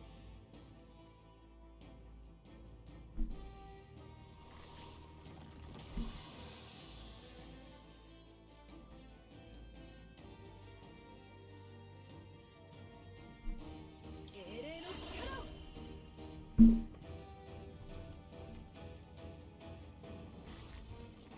いや、我が正義にかけて打ち砕け。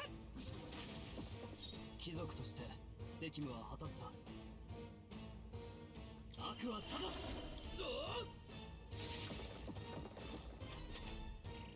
危ない。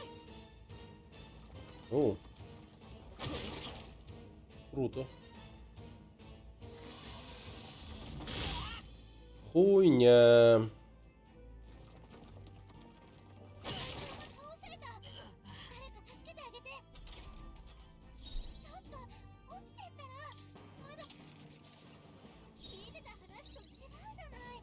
どうなってんの？ Блин, жалко, что нельзя... 間合いを取る。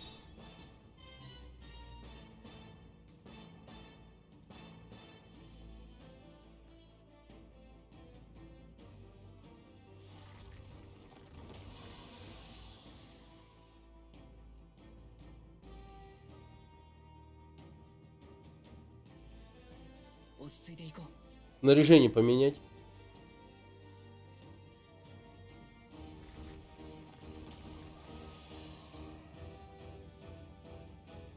В Reddit. Блин, Reddit. 行くぞ。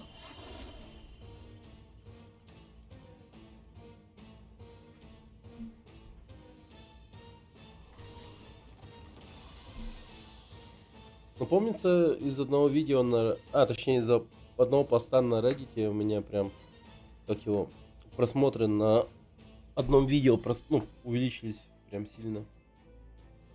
Там, где я иду такой, короче...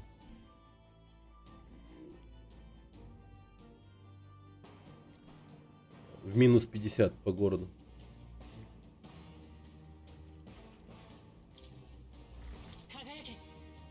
Там кто-то выложил видео. И да.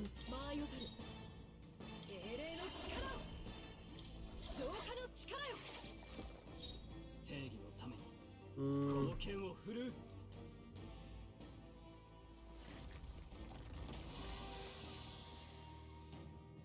王者の力、この身に宿れ。 Угу. Понял.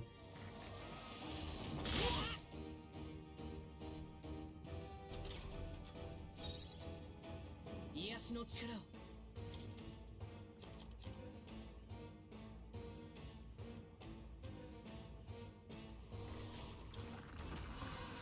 これなら。すまない。ありがたい。状況を確認する。行くぞ。文句。砕け。さて、覚悟はいいか。叩き切る。 Кританул так кританул. 加減はしない。光よ。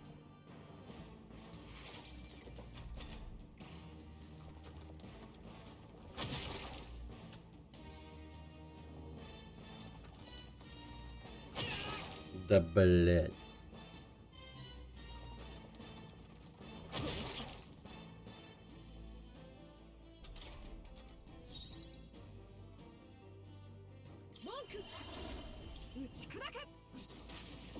Угу. 貴族として悪はただ。 Угу. 落ち着いていこう。これは感謝する。さすがだな。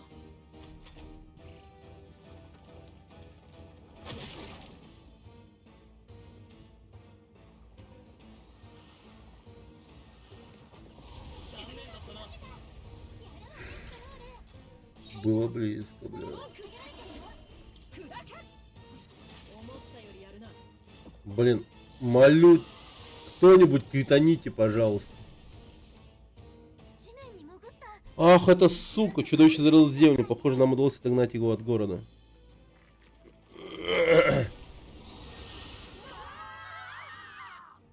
В смысле, он нас поглотил?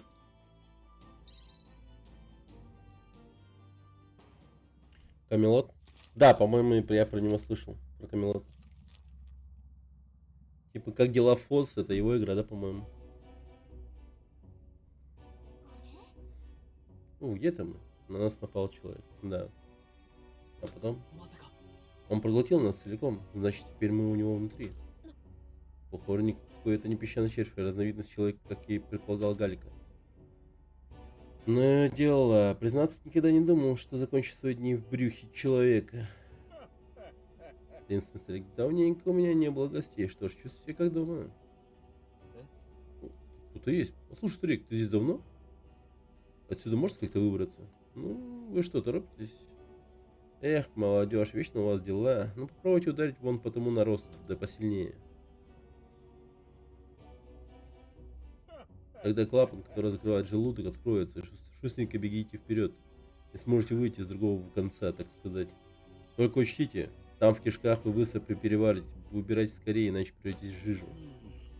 Не хотелось бы, значит, надо успеть вы найти выход. Ага. Придется действовать на перегонки со временем, а значит, ошибки допускать. Недопустим. Предлагаю отдохнуть, а потом уже запускать эти жуткие часы. Эта зверюга за свою жизнь проглотила немало сокровищ, так что смотрите по сторонам, может, чего и найдете.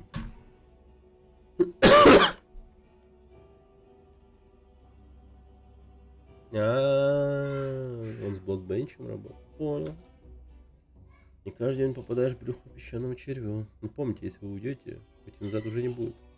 Только не жадничайте, я уж не помню, сколько тут переварил только. Потому что блеск сокровищ застил на глаза. Похоже, тут провел не один год. Если хочешь спастись, пойдем с нами. Спасибо за предложение, но я вынужден отказаться. На самом деле я большой любитель насекомых. Мне еще очень многое нужно узнать об этом гигантском песчаном черве. Психопат. どうする Мне нравится сидеть в желудке монстра. Это образовательно. Конченый просто. Когда будете пробираться по его кишкам, перехватите сокровища, которые попадутся вам по пути. Думаю, таких молодым ребятам оно пригодится. Тебя не интересует? За них ведь можно выручить немало деньги. Да что мне деньги? Меня больше интересует этот песчаный червь. Мутировавшая разновидность совершенно уникальное существо. Если я о чем и сожалею в своей жизни, так это о том, что недостаточно времени посвятил науке.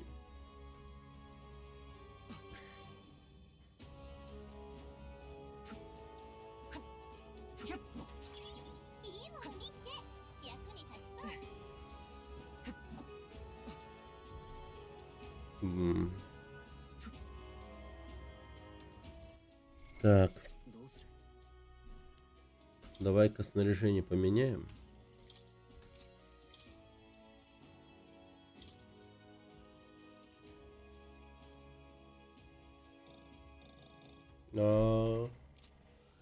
Нельзя одеть. Дерьмо.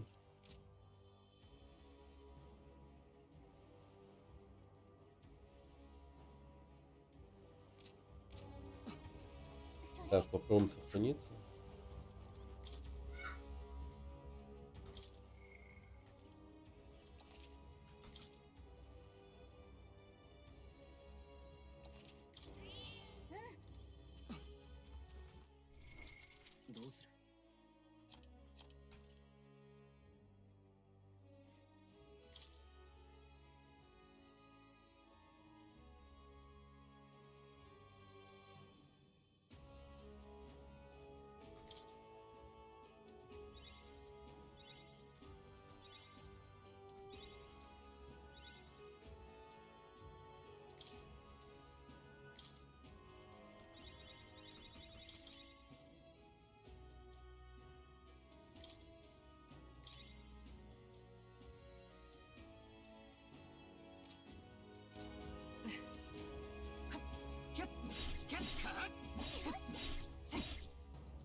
А я точно все собрал?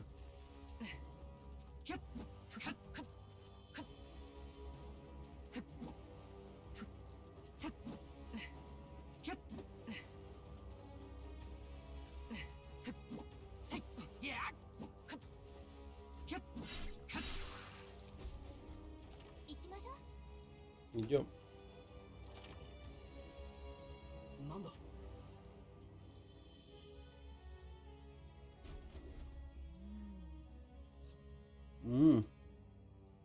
Справа какое-то подозрительное болото, слева чудовище. А люди все такие внутри, похоже, нам так или иначе придется идти направо или налево. В любом случае нужно отсюда выбираться и чекать, показывать другу. Это сейчас было заурчание. Заурчание. Надеюсь, он не пытается нас переварить. О.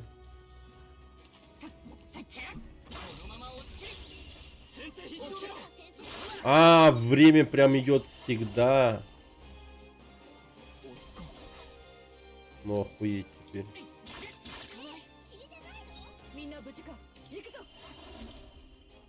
砕け通じない Блок, ёбаный рот.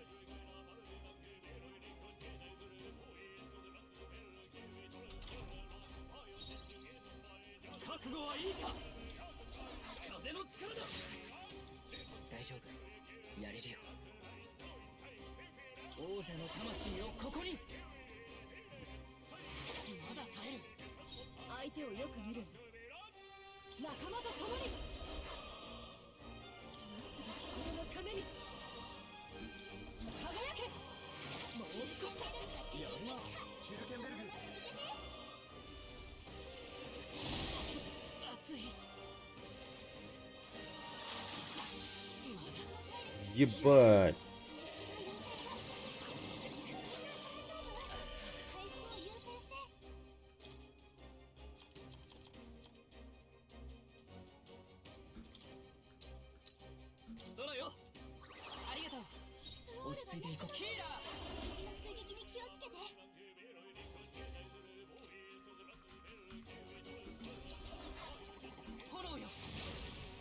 みんな無事か我が正義にかけて浄化の力よ思ったよりやるなま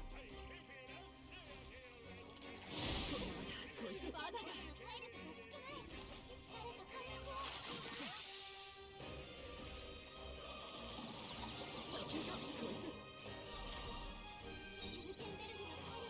手加減はなしだ引き止め思ったより耐える恥ずかしくない戦いをする立て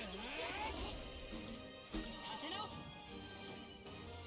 すまない恩に切る Да. 拳英霊の力を輝けあと一つ頼もしいよ Флегма. こいつ悪はただ風の力だ Вот же он флегма. 王者の魂をここに光よ強い文句浄化の力よ Ух.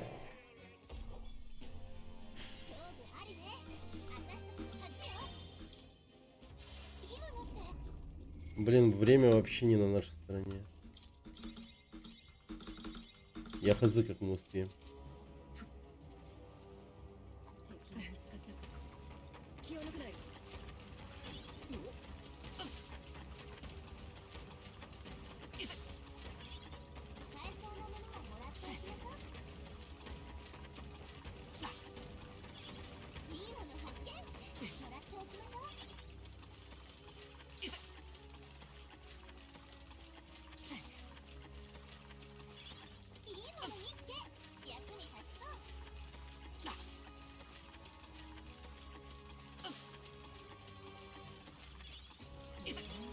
これは役に立つ Оружие в песке. Оникс.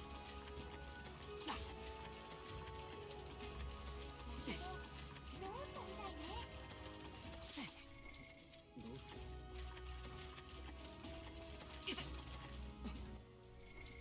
どうする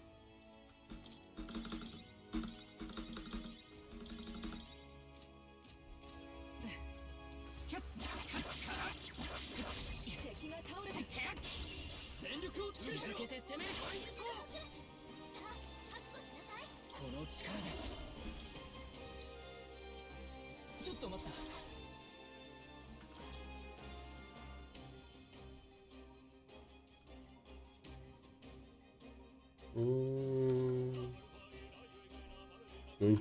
Ну, полезные вещи появились так. やめておこう。ヒーラー輝け。拳一つ我が正義にかけて輝け。思ったよりやるな。さて覚悟はいいか。違うんじゃないか。ファイター考えさせてくれ。斬撃が弱点ね。 А, они слабы. Да ладно. Вот уж не думал. 残り2つ。落ち着いていこう。行くぞ。控えよ。最後まで油断大敵だ。息を隊長。敵残り1体。あともうちょっと。英霊の力を。貴族として手加減はなしだ。叩き切る。Мгм. ちょっとかっこいいとどめだったね。お疲れ様。 Безупречная победа.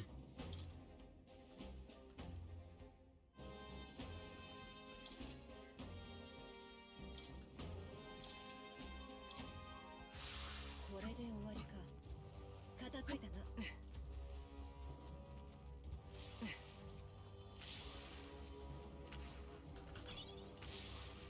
Изолит.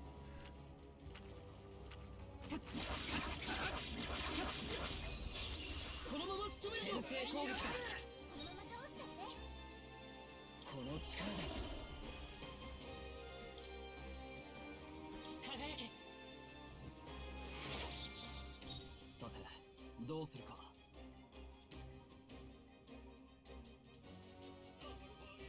悪はただ切り捨てる。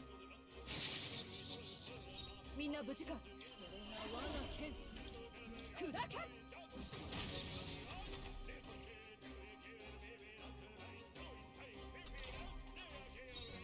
ヒーラー控えよ。残った傷。はあ思ったよりタイム。アトーク打ち砕け。 Yes! 勝負ありね。私たちの勝ちよ。 Хорошо. Прям деньги нормально пошли. 気をつけろ。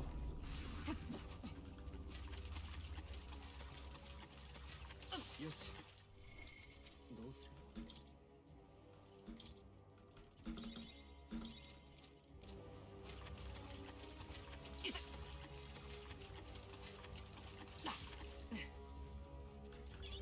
いいもの見っけ。役に立ちそう。やった。役立ちそうだ。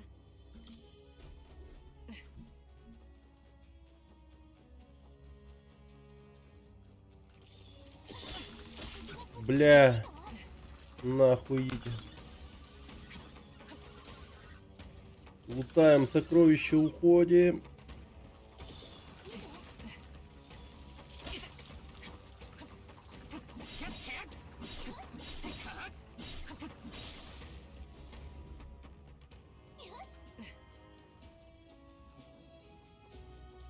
Ёшк. いいか。気づかれた。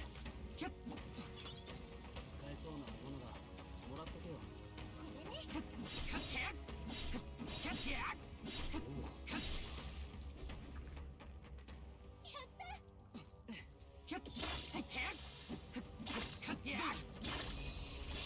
押し切った。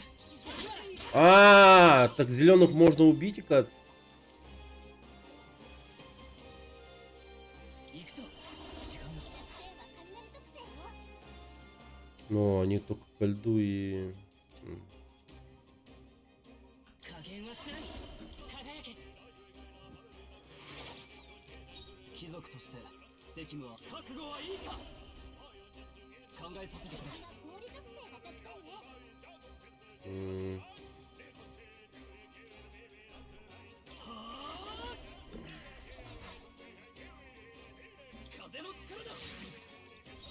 行くぞ。輝け。あと一つ。よし、いいぞ。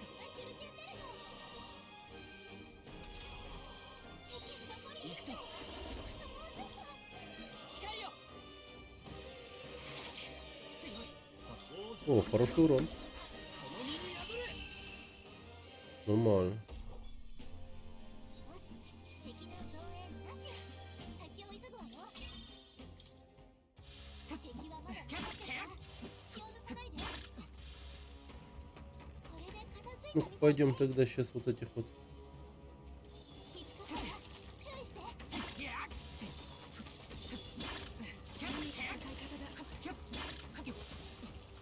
Ну все. 回復しておくか。 Ладно. Не будем из судьбу испытывать. Мне кажется, я более не успею. 行くぞ。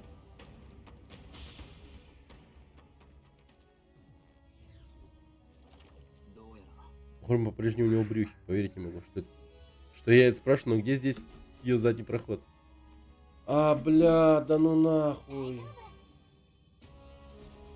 だが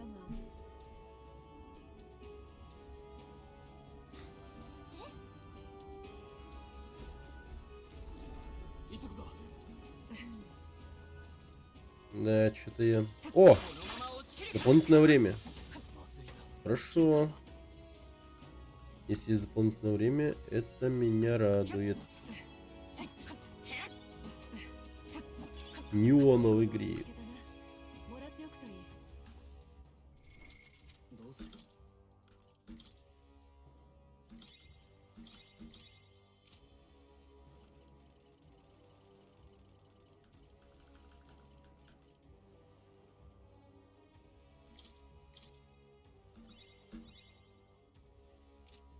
Так, всего один уровень остался.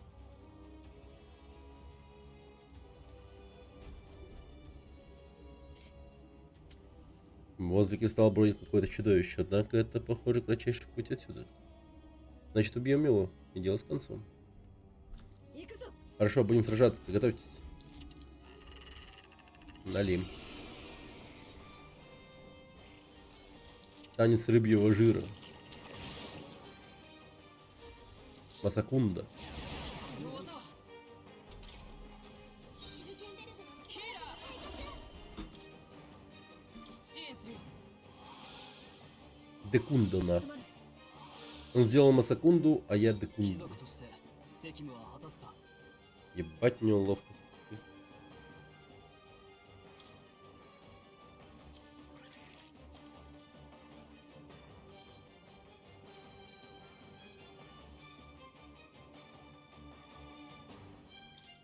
使わせてもらう。拳一つでも未来を切り開く。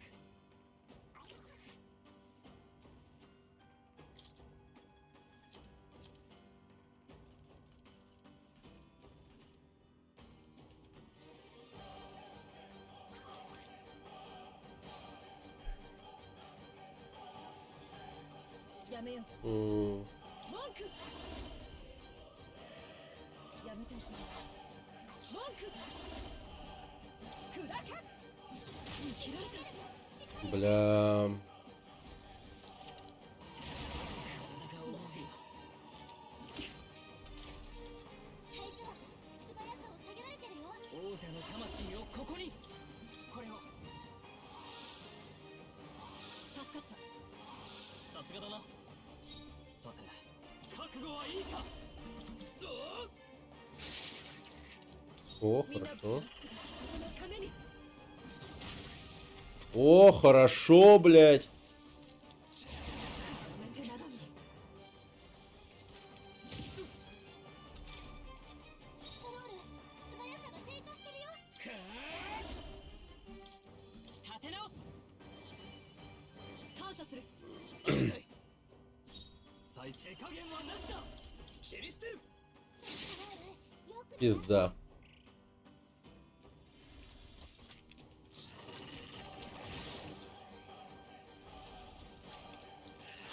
どうした。私はまだ立っているさ。シルケンベルグの隊行くぞ。物技じ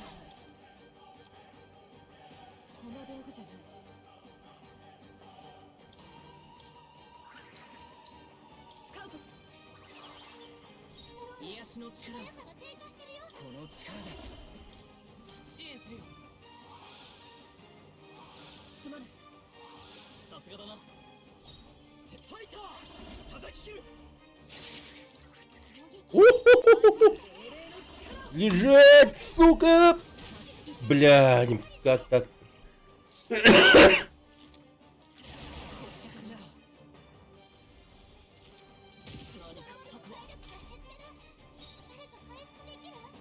王者の魂をここに。これを助かった。恩に着る。ソウルの体力残りわずか。まだ勝機はある。空よ。これが我が剣。砕け。Блин, поебал он.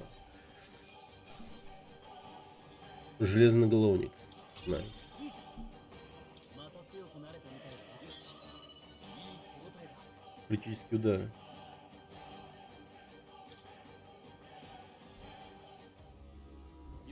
Точно так мы можем сократить путь.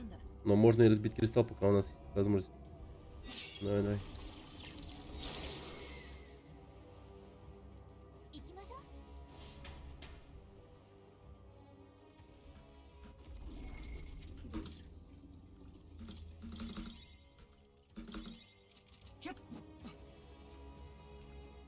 Так, лутаемся. Теперь лутаемся.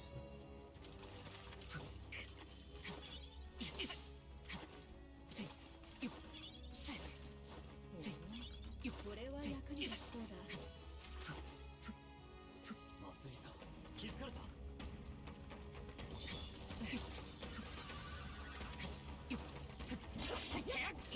Блять, исчез. 何かの役に立つんじゃない？もらってきましょう。このまま押し切る。使えそうなものをもらっとけよ。一気に攻める。華麗な戦い方ね。気をつけろ。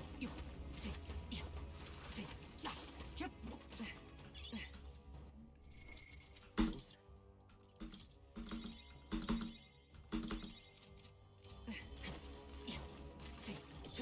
注意しろ。気づかれたぞ。どうだ。麻酔さ。気づかれた。油断するな。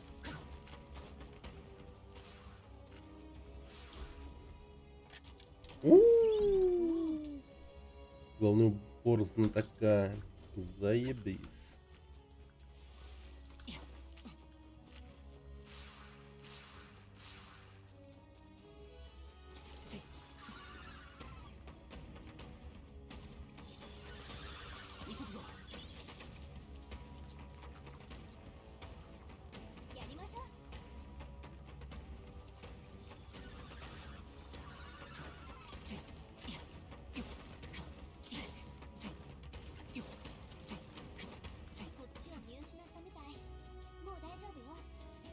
Блин, я, по-моему, тут все осушил.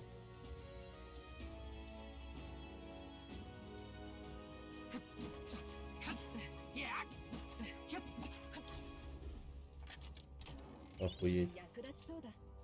Лук Скорпиона. Жесть.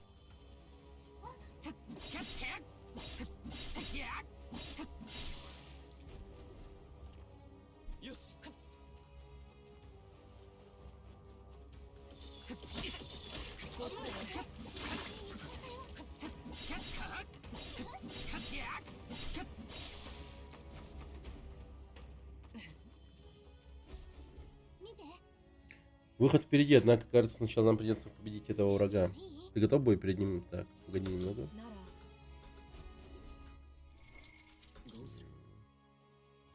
А, фу хп.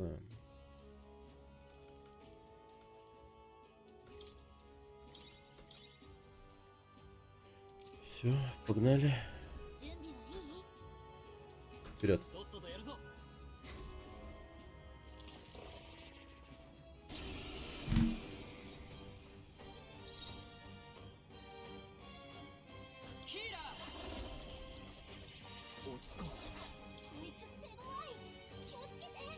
Бля. Ну, давай попробуем отойти и применим предмет.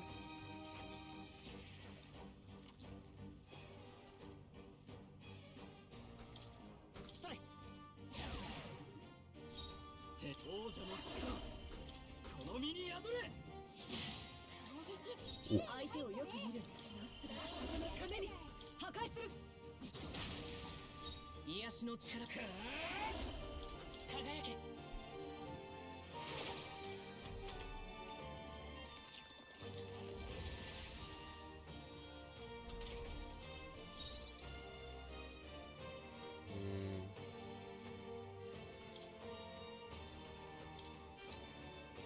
使っておくか。みんな無事か。英霊の力を砕け。癒しの力を。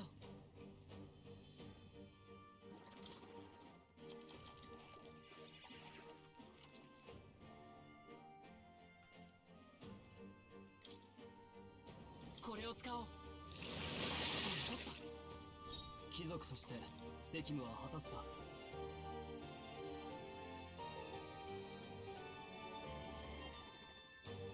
ファイター引き止め。見えた。なかなかだ。君にはやられんぞ。А, бля. Сука. これなら我が信念は折れん。手加減は何だ。叩き切る。しまった。 Да ну нахуй.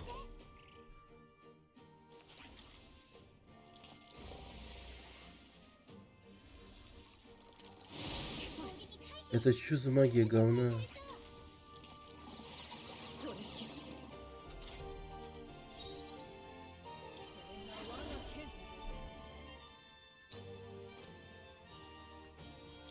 輝け。大丈夫。行くぞ。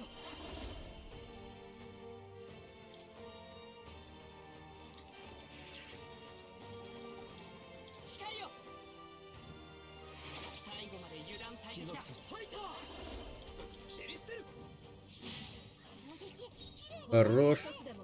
未来を我が正義にかけて破壊する。こいつ。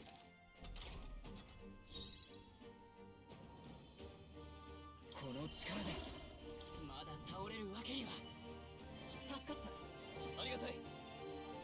そうだ。ファイター。 Блять, ёбаный рот.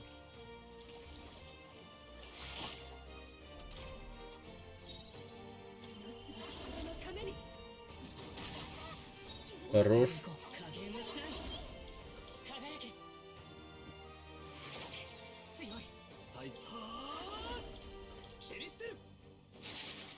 Рисковать не будем.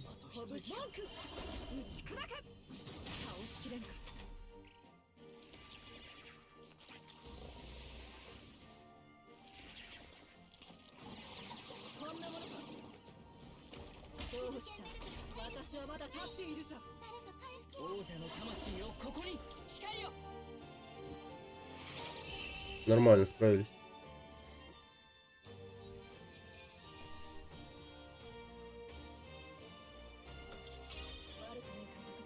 Хорошечно.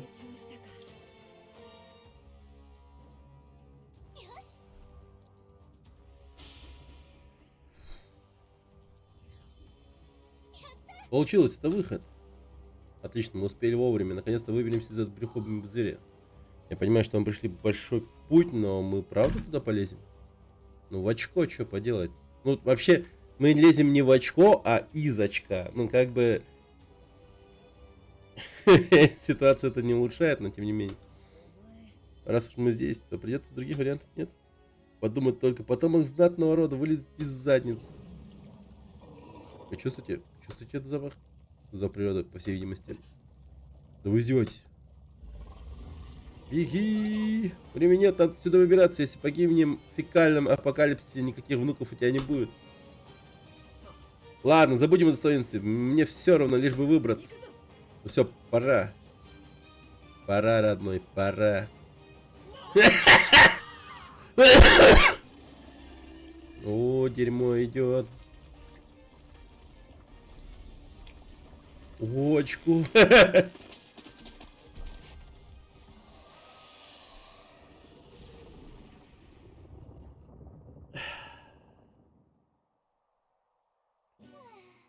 Это было жестко.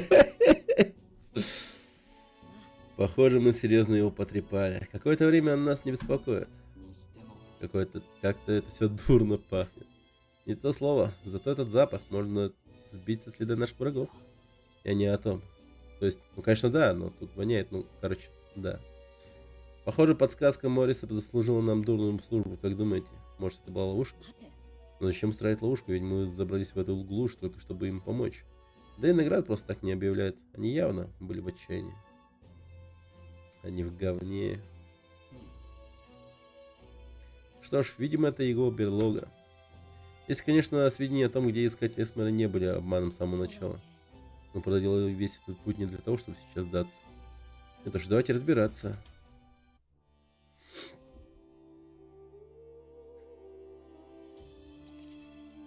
Берегитесь непогоды. Для каждого региона характерна своя непогода. Например, в Мартире случаются песчаные бури. В ненастную погоду магла становится более плотной, а монстры свирепеют. Обилие частиц маглы влияет на подземелье, поэтому всегда учитывайте эту погоду. Вы что, из песчаного червя вылезли? У вас получилось? А ты ж как вы его так доконали? Наверное, пока в кишках сидели хуже целого роя весп. Мне, если честно, даже вспоминать не хочется. А ты кто такой? Скромный бродячий торговец шел в соседний город на заработки, а тут напали песчаные черви. Все, кто были со мной, погибли. Мне повезло спастись в такую непогоду, черви впадают в бешенство. Здесь относительно безопасно, вот я и рванул сюда. Благодаря вам я теперь спасен. Я обязан вам жизнью и с радостью продам все, что вам предлагается.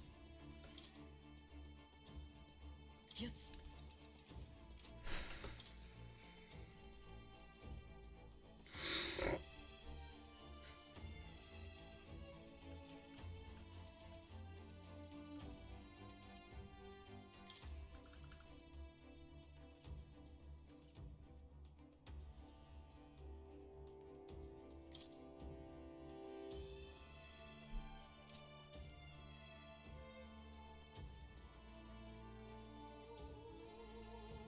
Ну, хотя бы столько.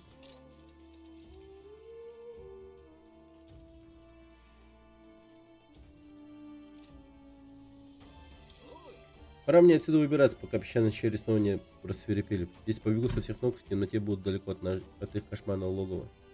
Будьте, кстати, начеку. Вы же знаете, какие слухи ходят об этом месте. Говорят, в пустошах скрывается какой-то великий падший рыцарь. あの場所へ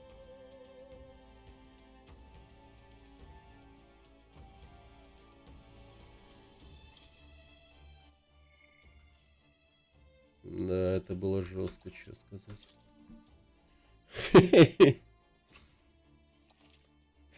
Так детально очко еще показали этого монстра. Как оно работает. Блин. Так. どうする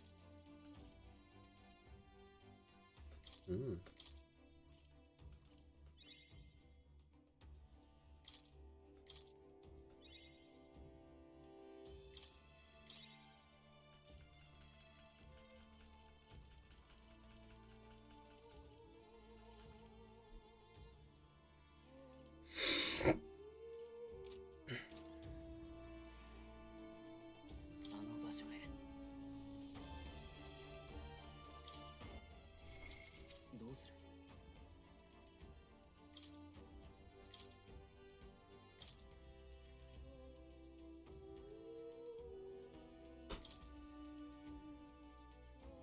どこにいても射抜いてみせる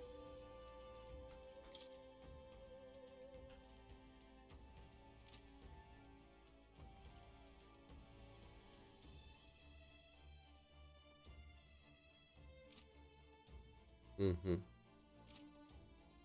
Охуенно.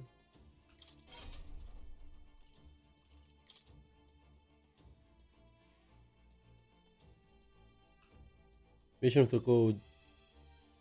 Вечером 2 декабря в Якутию пойдет метеорит. 3 декабря. Ну все, я умер. Пиздец. Я умер уже.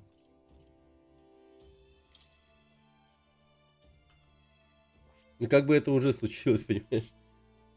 19:00 по МСК.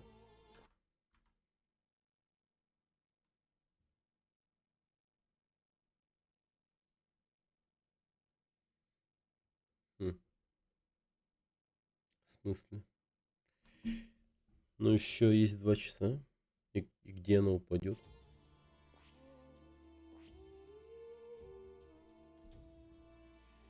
Час 17. Нихуя себе.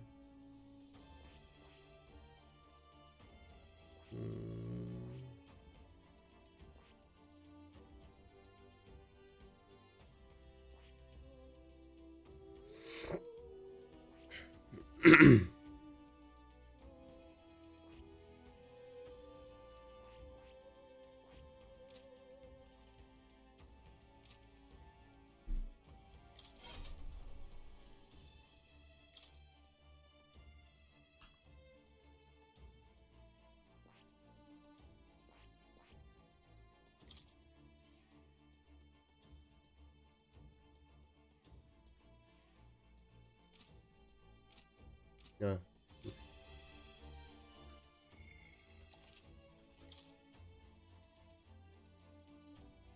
вспышка будет.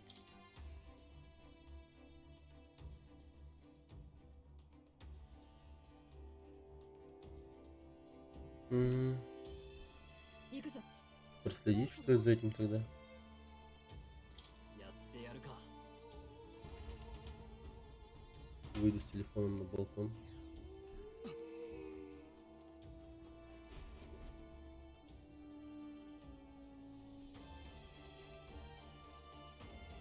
Гнездо песчаного червя. Какое тут все огромное, неудивительно, что тут такие обитатели. Что это там внизу? Подземное озеро? Глядите, на берегу озера стоит хижина. Значит, он и правда скрывался здесь. Теперь понятно, почему никто до сих пор его не поймал. Так это же мертвый, нет? Тот червь, в котором мы побывали. Что тут не сходится? Если ты правда его убежище, то как ему удалось удерживать здесь похищенных? Здесь пасет чудовище, детей тут бы они мигом сажали. Это ты верно подметил, не похоже, что в таком месте можно удерживать много пленников. Что ж, мы еще успеем выбить из него правду. А пока давайте рассмотрим это лучше. Нас, видимо, очевидно наебывали.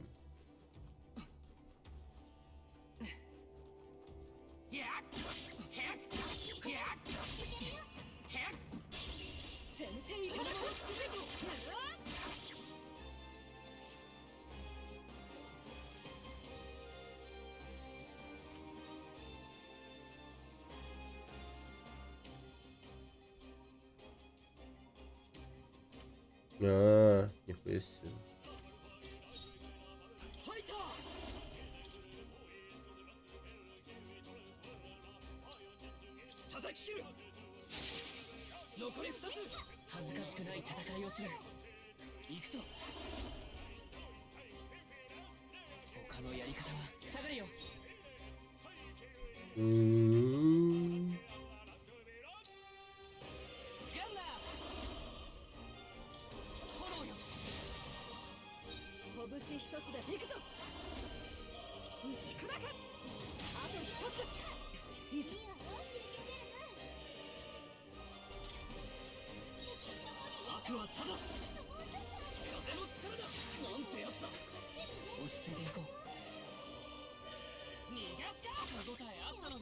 О, нихуя. Неплохо. 1 метр метеорит низко на западном горизонте. Западный горизонт. Я как-то смогу понять, где запад?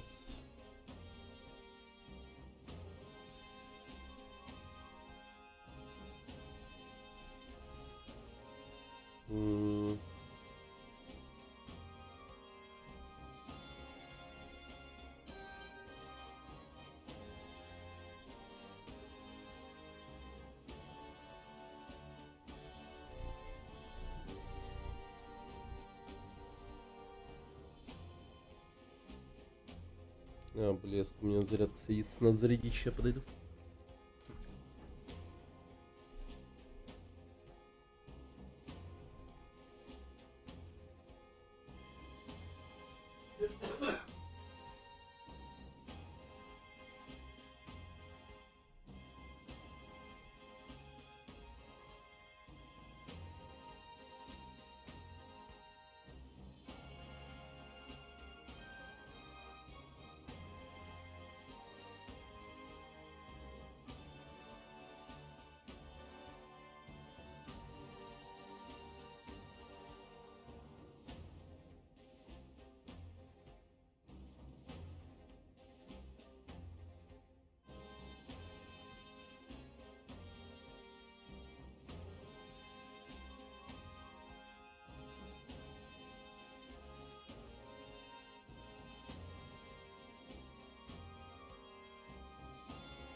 Короче, приложение Компас надо скачать, видимо.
Окей.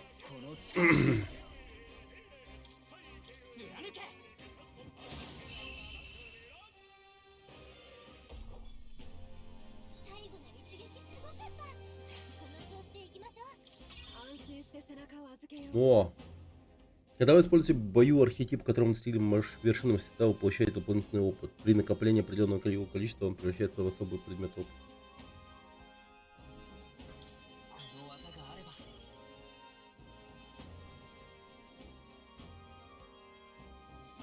Нихуя себе!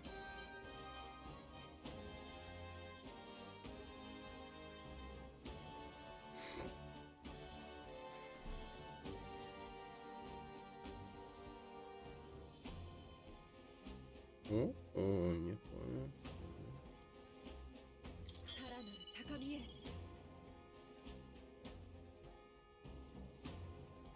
Боевой клич.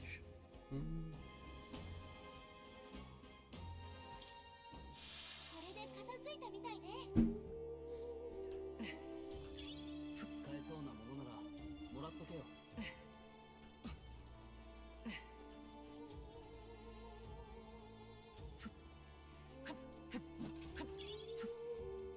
Гниющая кость.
Какой-то предмет у меня будет.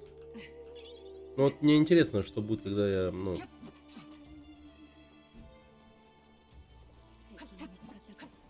достигну этого самого максимума. 先制攻撃だ。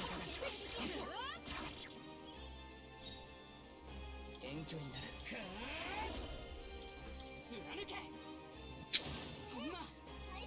そうだ。切り捨てる。みんな無事か。マンク。破壊する。思ったよりやるな。 Он больше не оглушенный. Блять. А как так, нахуй? それでも大丈夫ね。このまま落ちきり続けて攻める。倒しちゃって。下がるよ。この力で貫け。効いてるはずなのに。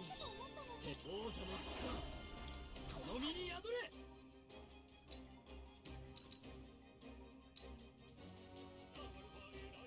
風の力だ。バカな。直撃のはず。状況を確認。マンク破壊する。思ったよりやるな。What the fuck?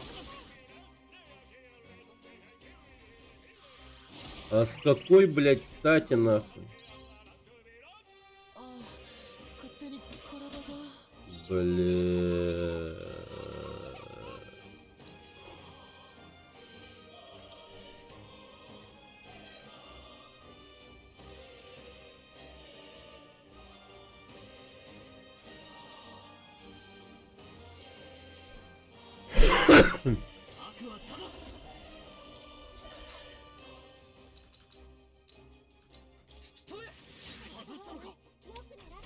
Охуенно просто.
Семнадцать.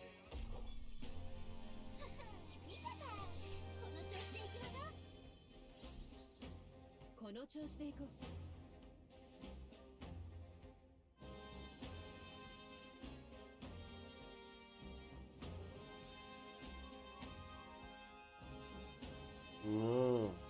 Да ладно. Запад вообще на той стороне, оказывается.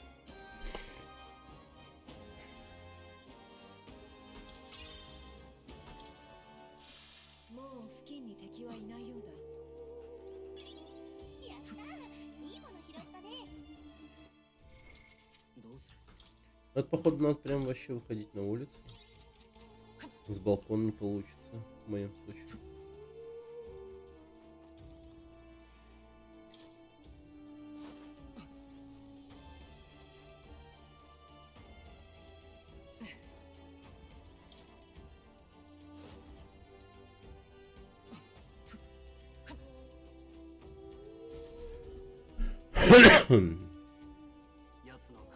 Значит, это его убежище. Но мы не знаем, что ждет нас внутри. Будьте осторожны.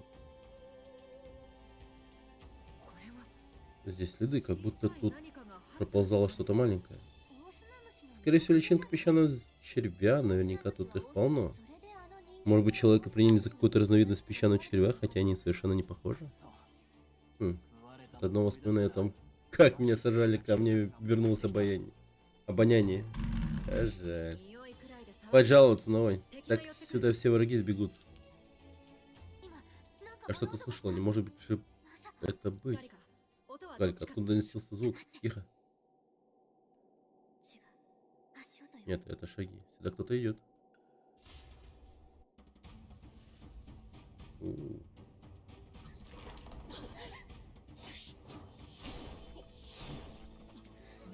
Что?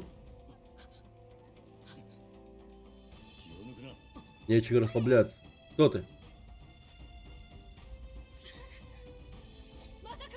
Возвращается.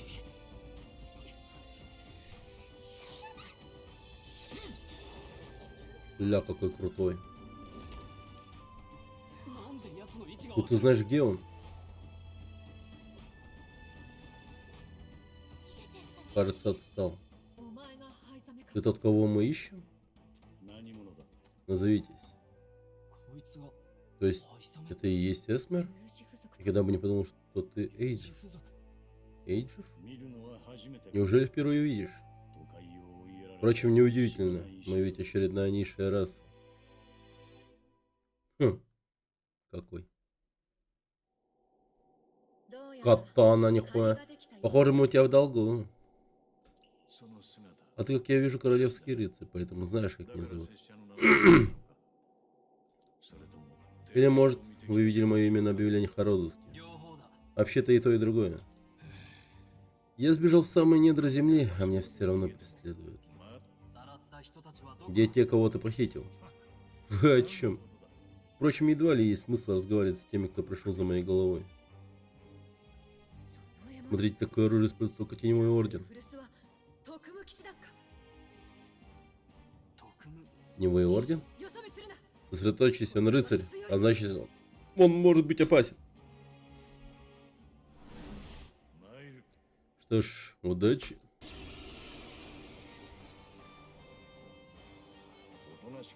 Я никому не сдамся без боя. Не сочтите за оскорбление, но я немного разочарован. Бля. Эсмер призвал двойников. Не думал, что придется к этому прибегнуть, но мне интересно, как вы будете сражаться с моими иллюзиями. Нихуя урон. Эсмер будто бы атакует мне в полную силу, мне только кажется. Что за... Так, ладно, погодите. Не может совладать с тревогой.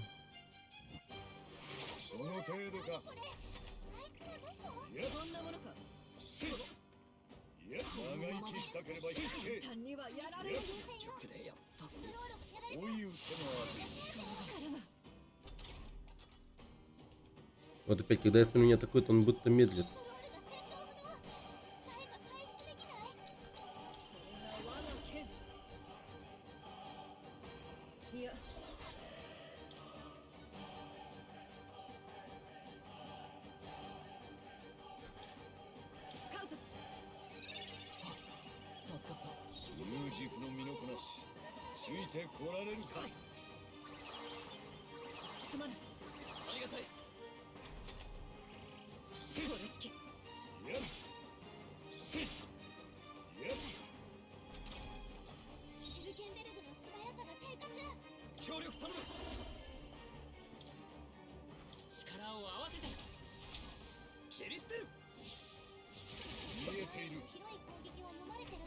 Ебать ты молодец, нахуй просто. これならどうだ。やつこういう手もある。まずいな。会長の体力残りわずか。回復してあげて。マンク。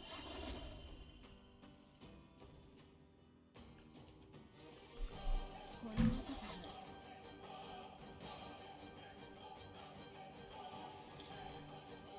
使わせてもらう。助かったよ。恥ずかしくない戦いをする。この力でこれを。助かった。恩に着る。最善を尽くさないとな。使わせてもらう。すまない。かすり傷だ。やつまだ少ない。誰か回復を。これならどうだ。この技は絡む。Бля, как это неприятно. シュルケンベルグの体力少なくなってる。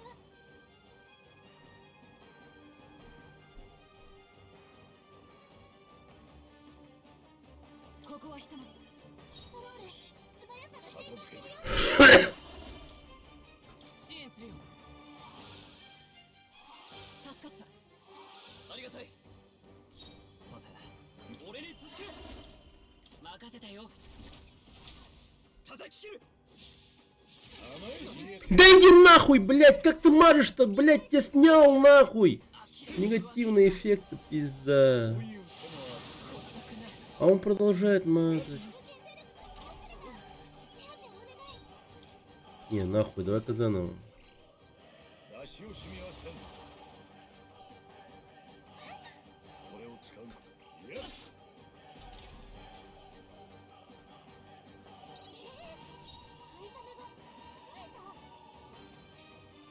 ヒーラー。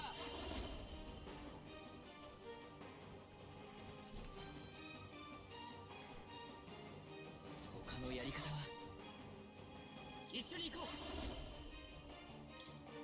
頼む。これを。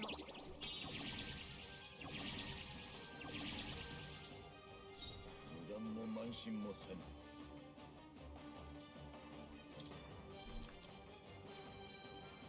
他に手があるはず。ファイター。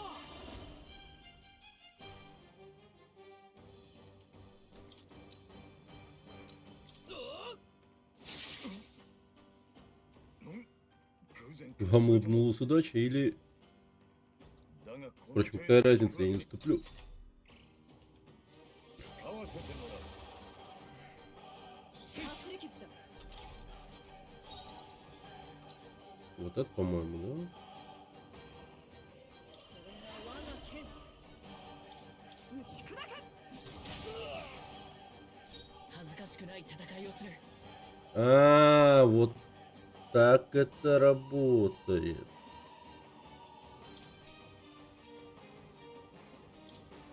れなら絡めてか。正義のため。手加減はなしだ。キリスト。何。 Бля. こ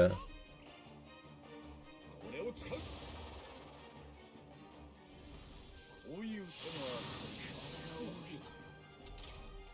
シュルケンベルグの А где барьер?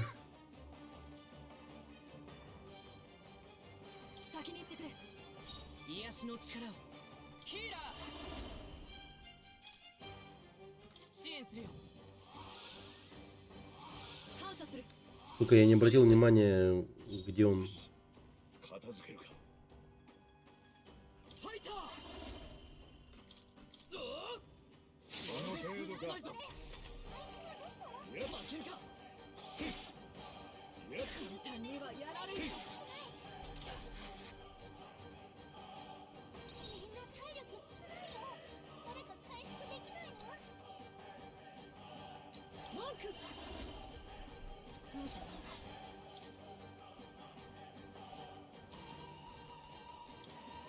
使わせてもらう。ありがとう。恩に着よう。落ち着いていこう。王者の魂をここに。光よ。最善を尽くす。悪はただ。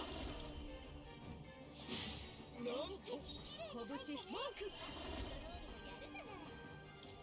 破壊する Нормально. 出し惜しみはせん。これ式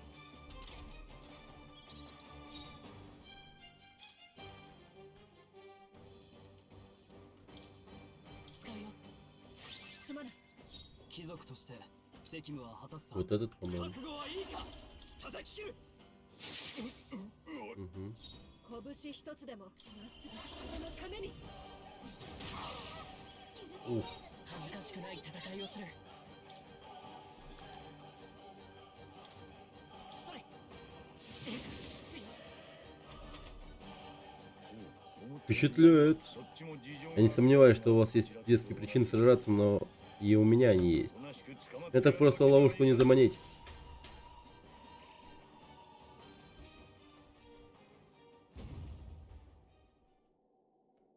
Блин. 奴はどこ行った Куда он делся? Просто взял и исчез. И это при том, что мы его окружили. Просто прекрасно. Опытный противник в пещерах, в котором мы не ориентируемся. けどあいつ Но первое, что он сделал, спас нас от человека, так ведь? Это правда. Этот Эйджев мог просто позволить чудовищу убить нас.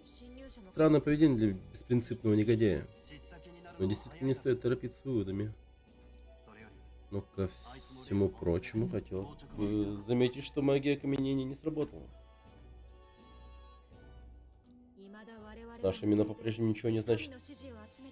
Поддержки в народе у нас нет, и потому королевская магия нас не защищает. Неприятно, но надо бороться дальше. とりあえず Может, пока что смотрим хижину, вдруг узнаем что-нибудь о похищениях? Дельная мысль, так и поступим. Обстановка внутри проще некуда. Судя по всему, он здесь жил. やりましょう Отлично, осталось найти доказательства того, что он и есть похититель. Привет, Эфри, здорово. どうする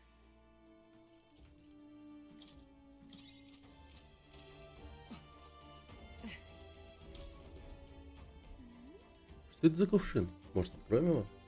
Что не надо, я таки видел. У расы Эйджев есть обычай сжигать умерших, хранить их кости в таких погребальных урнах. そうか Урна, значит. Судя по размеру, этой кости принадлежат ребенку. Не думаю, что он пошел бы на такое ради похищенного ребенка. Это лишь мое предположение, но полагаю, там кости его собственного ребенка. Он падший рыцарь, да еще и в бегах. Не мудрено, что у него не было возможности провести достойную похороны. これは Это значок Теневого Ордена. Он был рыцарем. Я сразу об этом подумал, когда мы узнали, что он Эйджи. Получается, вы с ним из разных орденов, Хилькенберг. 実は Титул и почести достаются клеймарам и близким к ним расам. Рыцари прочих рас выполняют грязную работу, находясь в их тени. なるほどな Вот, значит, почему орден называется теневым. Даже среди рыцарей нет равноправия. А еще говорят, что мы живем в цивилизованном веке. とはいえ Деятельность Теневого Ордена скрыта от глаз простых обывателей. Эти изгои превыше всего ценят боевое мастерство. И боюсь, Эсмер невероятно умелый воин.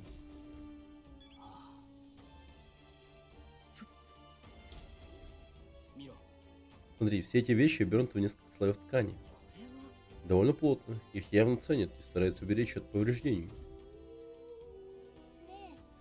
Я только сейчас заметила, что в этой комнате все обернуто в ткань. Даже пол и стены. Нам их, правда, нужно так тщательно все осматривать. У меня возникает все больше вопросов. 妙だなよし これは Это что, письмо? 何々 Тут написано папе. Спасибо, что всегда так усердно работаешь. Надеюсь, вы с мамой будете всегда любить друг друга. Похоже на письмо от ребенка. Видимо, родители позаботились о том, чтобы он узнал грамоту. Это письмо было написано Эсперу. Наверное, сын его очень любил. どうやら Похоже, жизнь у него была нелегкой. Но тут нет ничего, что опровергло бы его виновность в похищениях. Надо добиться правды от него самого. でも Но как нам его поймать? Он настолько быстр, что может бегать вокруг нас, и мы сделать ничего не успеем. Да, прямая конфронтация ни к чему хорошему не придет. А если у него есть слабые места? Главное преимущество Эсмера его ловкость. Может, в хижине что-то натолкнет нас на мысль, как ним совладать.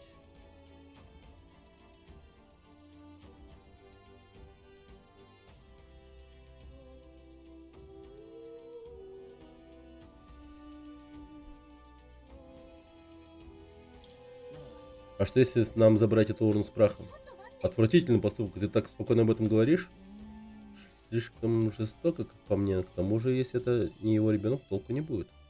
Поищем другое решение.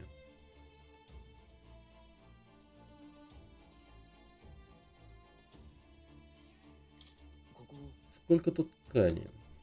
Да, я тоже заметил. Это явно неспроста. Почему я смотрю в хижине столько ткани? Чтобы приглушать звуки. Может, помогает приглушать звуки? Звуки, точно. Думаешь, у него такие огромные уши просто для красоты? Он гораздо более восприимчив к звукам, чем мы. Думаю, поэтому ему удается жить здесь в относительной безопасности. В пещере, где каждый звук отзывается эхом, ему очень просто услышать приближение человека. Ясно, значит, ткань защищает его от лишнего шума. Да, я как-то слышал, что у эйджифов отличное ночное зрение и повышенная восприимчивость к звуку. Там. Значит, если устроить невыносимый для него шум, стоит попробовать. Пошумим?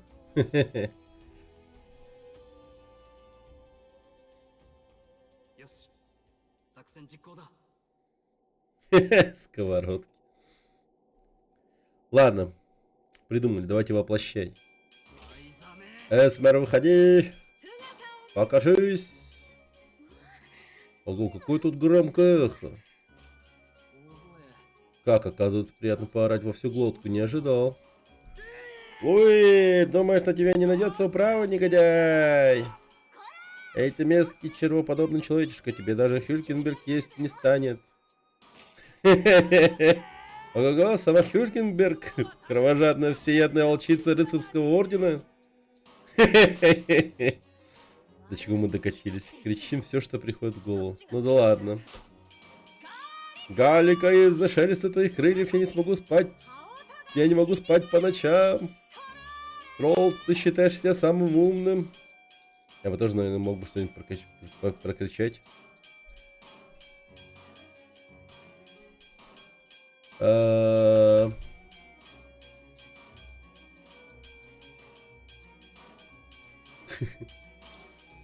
Тролл, будь осмотрительней. Точно, мы оказались тут по его милости. С троллу непременно нужно было погеройствовать и взять поручение, от которого все отказались. Значит, я тут один геройствую? Замолчите, прекратите этот кошмарный гомон. Умер.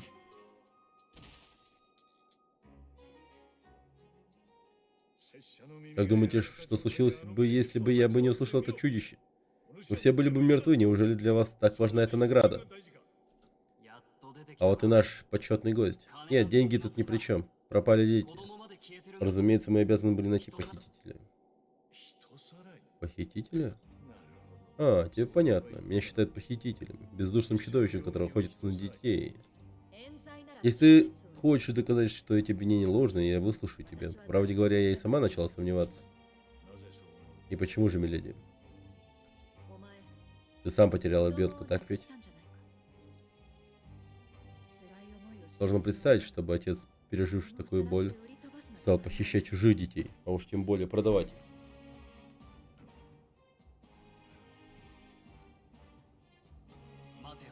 Погоди, трудно доверять тому, кто только и делает, что убегает.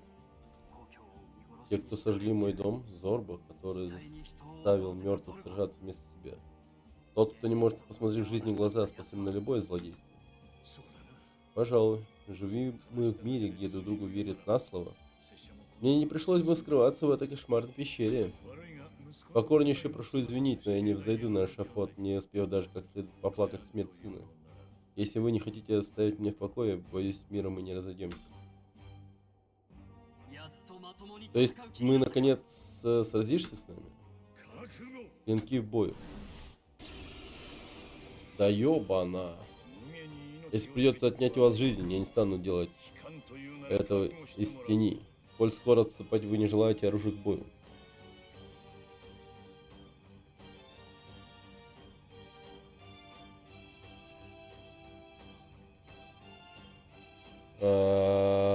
У нас есть причина продолжать бой. Ты ведь не думаешь, что мы задимся и отступим только потому, что ты прячешься? Что ж, удачи. とっておきだ。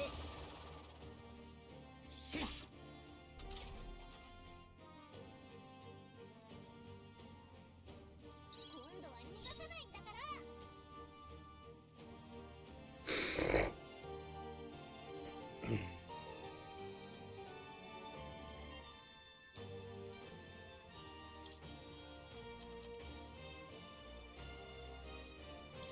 これは厄介だな。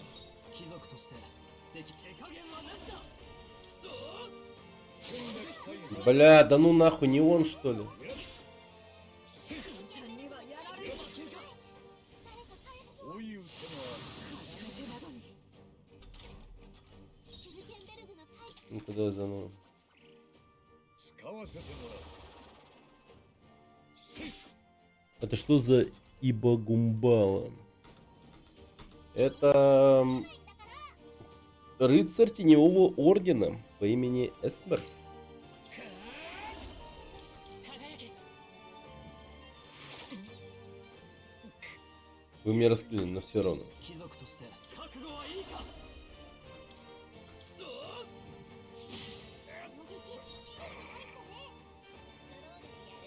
マンク打ち砕け。恥ずかしくない戦いをする。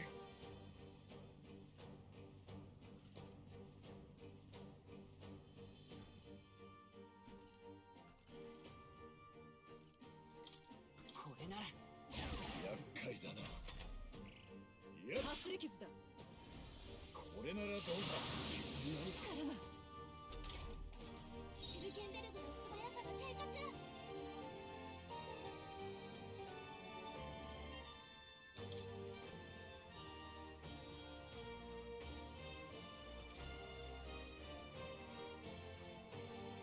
先に頼む。よし、片付ける。先に行ってくれ。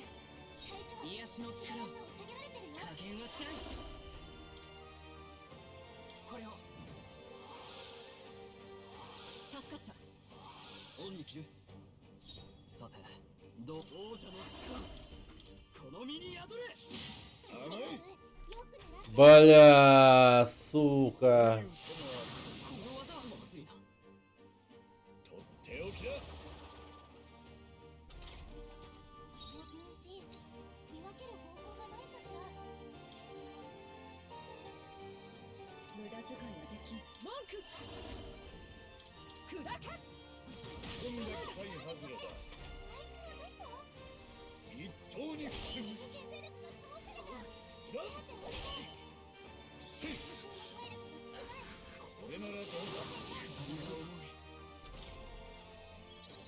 ュルケンベルグが倒れてる。誰か助けてあげて。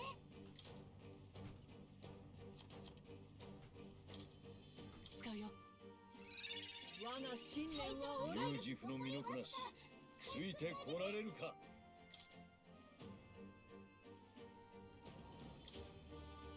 使っておくか。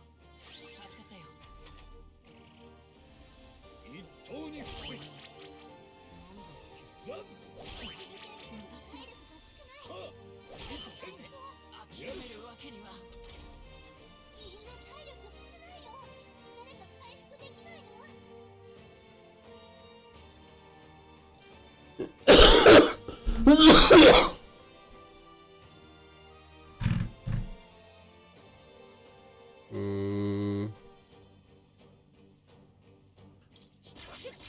首が出そうだ。 Ебать. 一刀に防ぐ。なんと。誰か回復できる？みんな体力少ないよ。誰か回復できないの？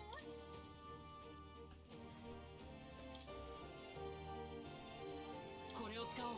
すまない。隊長なんだは凍結状態。なあ、ほら、あれ。これなら私の一点をないわ。使うぞ。さすがだな。やっせいやれる。こういうことはまずいわ。会長の体力残りわずか。回復してあげて。これなら。ストロールの忘却状態。な、こほらのままじゃ技あれが使えない。Ага, вот он, сука. 文句破壊する。 Подохни, блядь. やっ負けるか。せいバカだ。少ない。誰か回復を。シュルケンベルグの体力少なくなってる。行くぞ。まだ倒れるわけには。感謝する。恩に切る。会長、サイズ覚悟はいいか。叩き切る。かくよし文句片付ける砕け。やっザン Ах ты, падла. 手当てお願い。シュルケンベルグが倒れてる。誰か助けてあげて。それ。我が信念は俺。何も慢心もさ悪はただ。深くせいこいつ。出し惜しみはせんこの分身ってもしかして。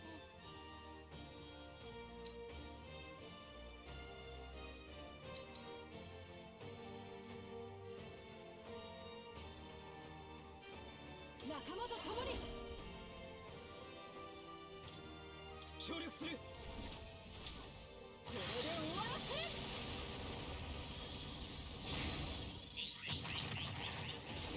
筋を読まれたか。攻撃は読まれてる。 Бля. ストロールがやられた。 Сука. こういう手もある力が。一刀に吹くやっベルグを落とされた。手当てお願い。これを使うせい今度は逃がさないんだから。 Угу. 有事不の身のこなしついてこられるか切り捨てる。しまった。 Пизда. やっせい文句。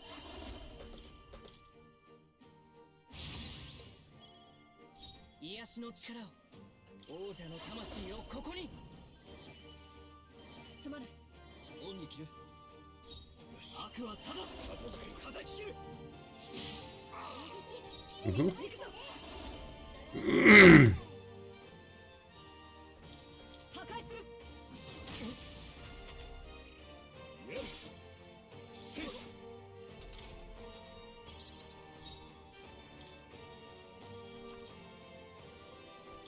これは絡めてか無断も慢心もせんこの身に宿れ。こぶ英霊の力を。これならどうだこの技は。ザンストロールの体力が減ってる。 Охуен. できる。ヒーラー。まだ倒れるわけには。助かった。ありがたい。ストロールの忘却状態。な、このままじゃ技が使えない。空よ。ストロール。拳一つでも文句。打ち砕け。かく出し惜しみはせんやっ負けるか。この分身見分ける方法がないかしら。 Так вот он же он, не? 加減はしない。立て直す。感謝する。恩に切る。ストロールの忘却状態。な、本が来たいはずだわ Лол. А как так? 会長の体力が少ない。やれる。ザンなんだ。やっストロールやられた。甘い。Бля.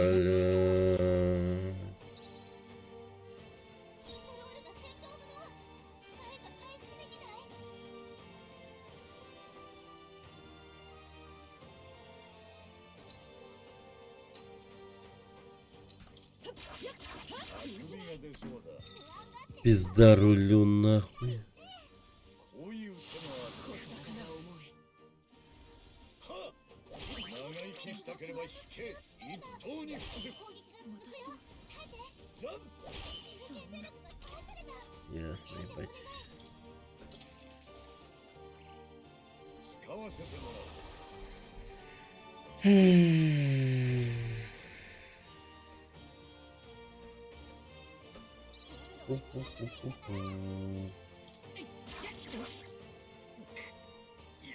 Вот почему-то вначале он всегда вот тут стоит.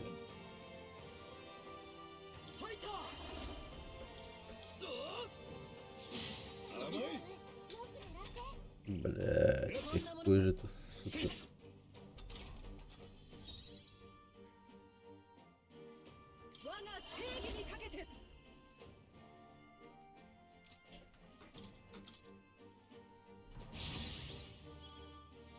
Юджифの身のこなし、ついてこられるか。絡めてか。正義のためにこの剣を振るう覚悟はいいか。見えている。 Да иди нахуй, блядь, гондон тупорылый, ну серьезно. Пиздец ты, сука, косая. Блядь, взял и 2 раза подряд промахнулся, ну серьезно. Капец, блядь.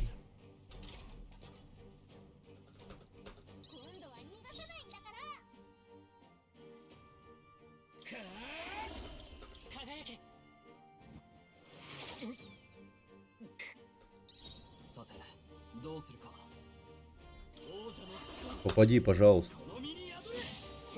Блять, ебать нахуй. こういう手もある。これを使う。 Бля.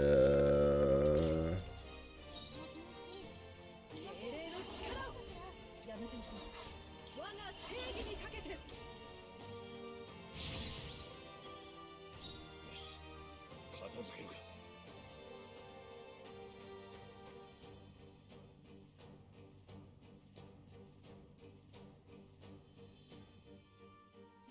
Блин, как понять, кто из них кто? Не, блин.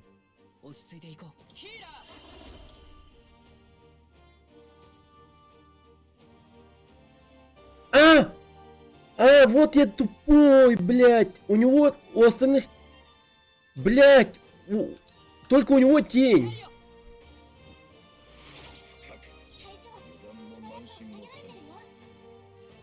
Капец, господи. Жизнь же изи понять, оказывается. Ну игра прям такая.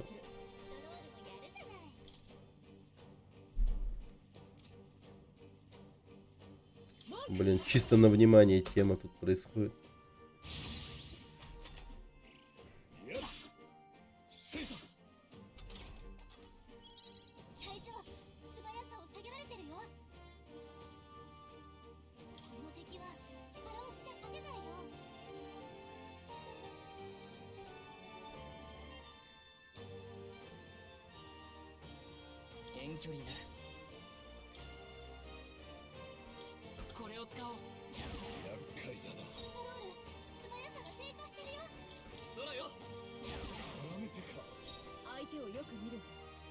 И сейчас мы тебе так въебем, что ты просто улетаешь. На! А! Ты чё, еблан? これならどうだ。一刀に伏せ。諦めるわけには。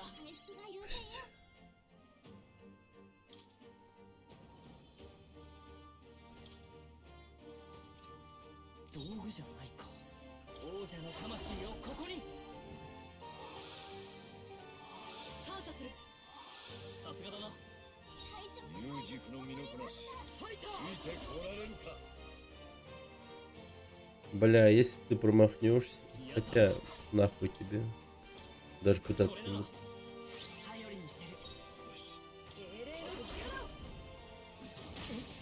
На, держи.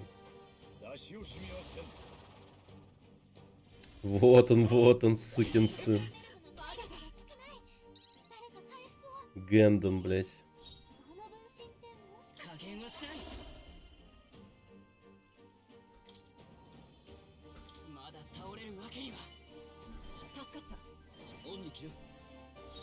正義のために。はあ。まさか О, кританул. Хорош. 休憩で大丈夫。身の一撃。やれるよ。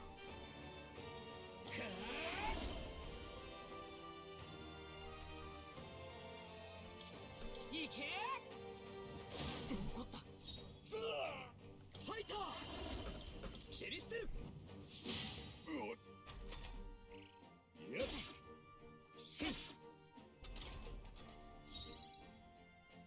英霊の力を。 На! 落ち着きー。 Хедшот. ここまでか Похоже, на этом наше сражение заканчивается. 力 Что у вас за способности? Перчатки из песчаного шелка.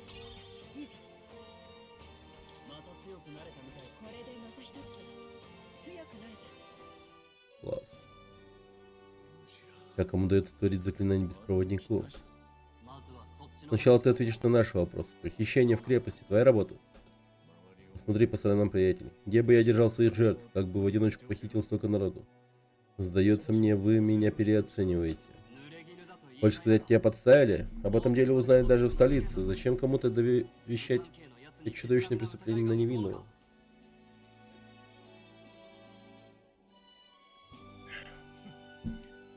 Ха.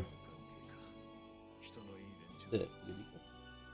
有事不足の流れ者で盛況に嫌われたおちきしそういうやつを世間がどう見ると思う Весьма лестный эпитет, учитывая, что думают обо мне остальные.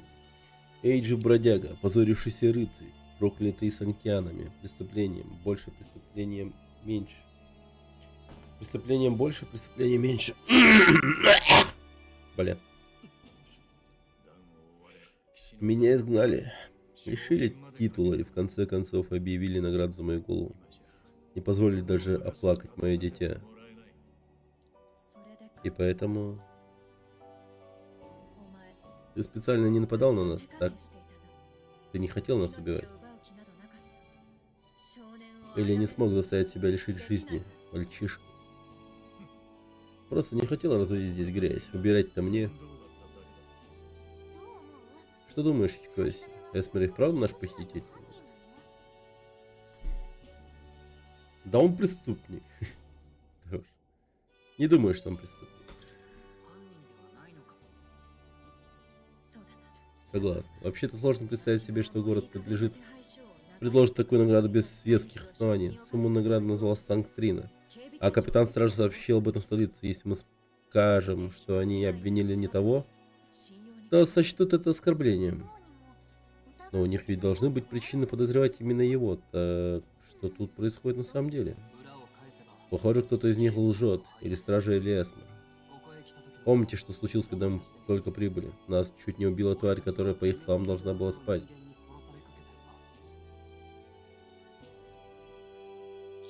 Надеюсь, ты не намекаешь, что стража нас подставила? Глупости нет. Этого просто не может быть. 嘘つきが Так значит, 拙者の по-твоему, лгу я. 言ったろ。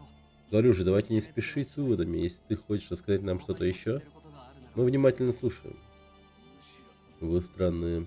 いいだろう Ладно, ведите свое расследование как сочтете нужным. А если решите, что виновен я, можете заковать меня в цепи.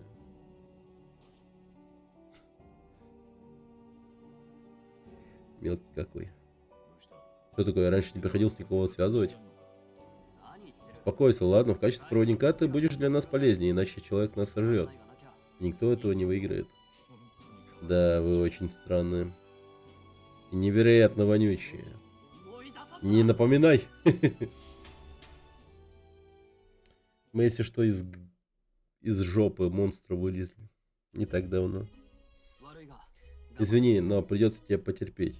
構わん Ладно, ладно. Если обвинения ложные, мы должны восстановить твое доброе имя. Но в то же время, чтобы победить в состязании, нам нужно найти преступника. Тогда мы просто выясним, кто виноват на самом деле, и принесем его голову. Завтра свяжемся с Барденом. Но про Эсмера рассказывать не будем, пока не ясно, можно ли доверять стражникам. А что мы будем делать с Эсмером сегодня? Мы же не можем поселить его на постоялом дворе. Так, я не собираюсь следить за нашей наградой в одиночку. Ладно, я останусь. Мы присмотрим за ним вместе. Уж лучше так, чем рисковать нашим претендентом. Кто бы мог подумать, что охота за главами — это часть плана по захвату власти. Что еще любопытнее, с вами дамы из рыцарского ордена и способственный бегун. Сдается мне, вы, ребята, совсем непростые.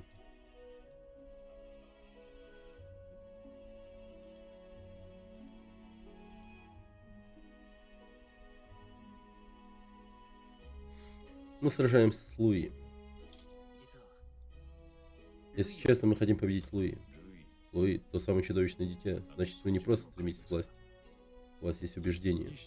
Но теперь трон может занять кто угодно, конечно, если магия короля не очередной миф. Впрочем, для такого старика, как я, это не важно. Неизвестно, доживу ли я вообще до следующей коронации. Уж больно ты мрачен. А я, похоже, обречен до утра сидеть с двумя старыми ворчунами. На меня не смотри, ты сам вызвался. У него острый слух, так что важно не сболтнуть лишнего.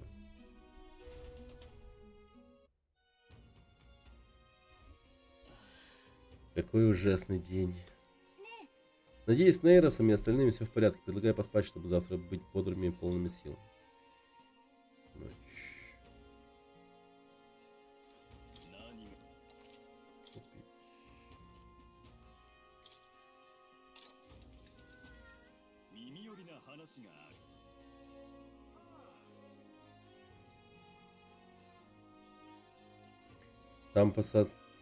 Там вам стоит опасаться мимика. Не могу вам описать, как он выглядит, но потому что сам не знаю. Знаю только, что у мимики умеет усыплять врагов. Если нападут на вас спящим, все, пиши пропало. Но можно взять с собой вещицу, которая не даст уснуть. Говорят, такие продаются в одной сомнительной лавке в Гранд-Раде. Называется «Обитель сумрака». А еще я слышал, что мимики очень любят деньги. Кому-то даже удалось бежать, швырнув в одного из них пригоршню монет. Если у вас денежные навыки, это значительно упростит бой. Мимики носят с собой очень ценные сокровища. Попробуйте обокрасть одного такого. Не пожалеете.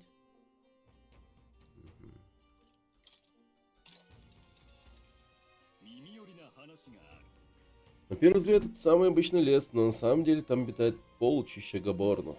Это хитрые и умные существа, которые всегда берут количеством. Один гоборн опасности не представляет, а вот целая стая может и убить.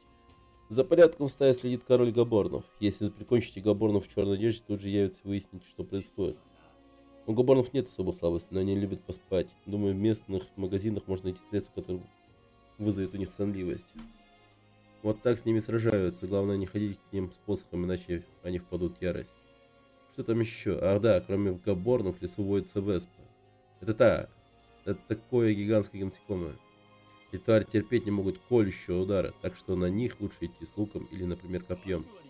Вот и все. Не забудьте, как стоит подготовиться.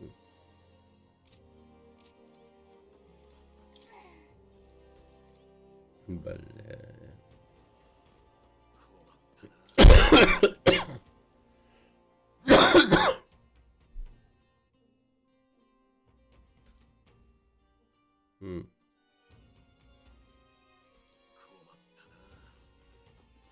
Окей.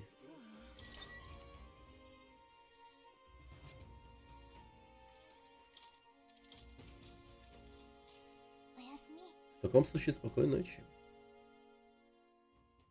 神王が決する日にまた一日近づく。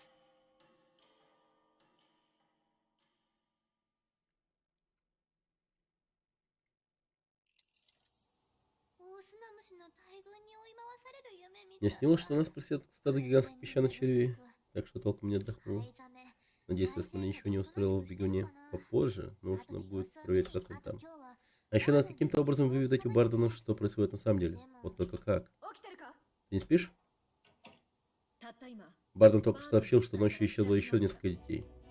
待って Погоди, но Эсмер в это время был в бегуне, так? 今も縛られる Если он все еще там, это доказывает, что он невиновен. になる Но если нет, とにかく бегуну быстро.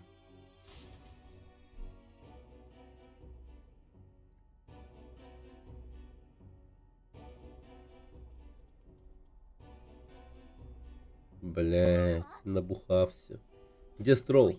Говори, что с тобой? Где Эсмер? Что тут произошло? От него пахнет выпивкой. Нера, старый ты хрыч. Только не говори, что ты напился и уснул.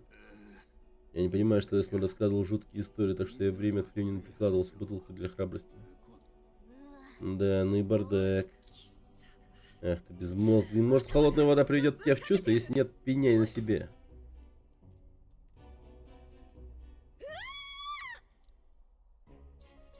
Да что за переполох? А, точно, я вспомнил. Его в туалете запер, чтобы он перестал меня пугать. Он говорит так уверен, будто не имеет смысла, но я что-то не улавливаю.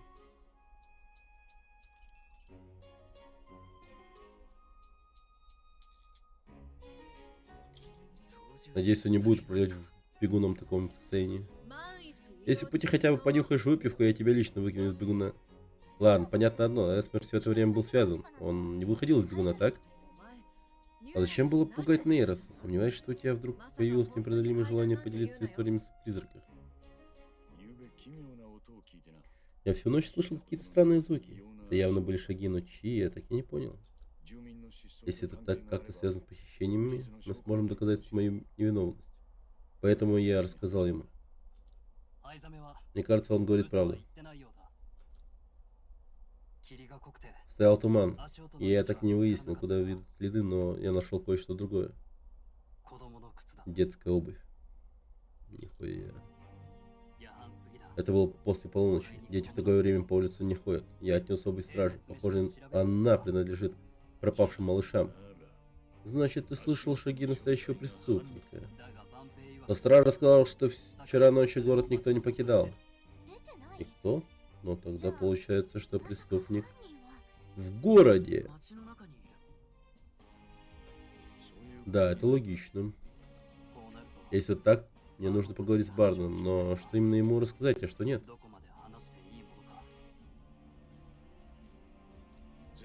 Если вам интересно мое мнение, думаю, пора рассказать все как есть. И думаю, вам будет полезно взять мне с собой меня. Дайте все взвесим, привести тебя к тем, кто назначил награду за твою голову. Думаю, не надо объяснять, сколько это рискованно. Рискованно или нет, а преступник, скорее всего, один из них. И если вы не приведете меня, вас могут обвинить в укрывательстве. Вы все были правы. Мне пора вернуться в реальность. Жизнь в бегах не позволила мне даже, как подобает, оплакать сына. Эсмер. В любом случае, надо встретиться с Барденом. Нихера себе, признаюсь, не ожидал, что вы так скоро его схватите. Ну вот это чмо похищает Моррис. Что случилось, тебе нехорошо? У тебя такое лицо, будто ты на живого покойника наткнулся. Да не, я просто удивлен, что вы его поймали. Примите мою благодарность. Мы не зря вам доверились. Скоро вы получите то, что вам причитается. Но прежде ответь мне на один вопрос. Почему Эсмер единственный подозреваемый по этому делу? Его видели на месте преступления один из стражников. Дай, Моррис, расскажи им. А, Моррис видел. Понятно. В ночь похищения я несколько раз замечал Эйджифа, бегущего из города. Этих ушастых ни с кем не спутаешь. То и сказал, каковы шансы, что в округе, кажется, два преступника Эйджифа? Что ты сказал? Странное дело, в объявлении розыски было сказано, что раз похитителю неизвестно, выходит, знал только ты. Даже Барден, кажется, удивился. Да, блин, он и есть преступник. Вчера Эсмер уже был у нас под стражей. Иными словами, он не мог иметь отношение к недавним похищениям. Это правда? Капитан, я ведь из вашей стражи. Неужели вы поверите этому красноглазому, а не мне? Кроме того, у нас есть показания привратника. Он сообщил, что в город никто не выходил. Из города никто не выходил и никто не... Не входил, не выходил. Ах, вы гнусные охотники за головами. Думаете, вам позволено насмехаться на страже? Забирайте свои проклятые деньги, проваливайте. Ладно, ладно, не кипятись. Рано или поздно мы во всем разберемся.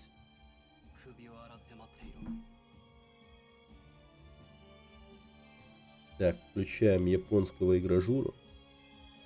Точнее, японского гения. Что-то не так? Барден, можно вас прервать? О, конечно, госпожа. Ну, ситуация такая. Постойте-ка, это еще что? Слышал? Нет, не слышал. Теперь я вижу, что вы задумали, мерзавцы.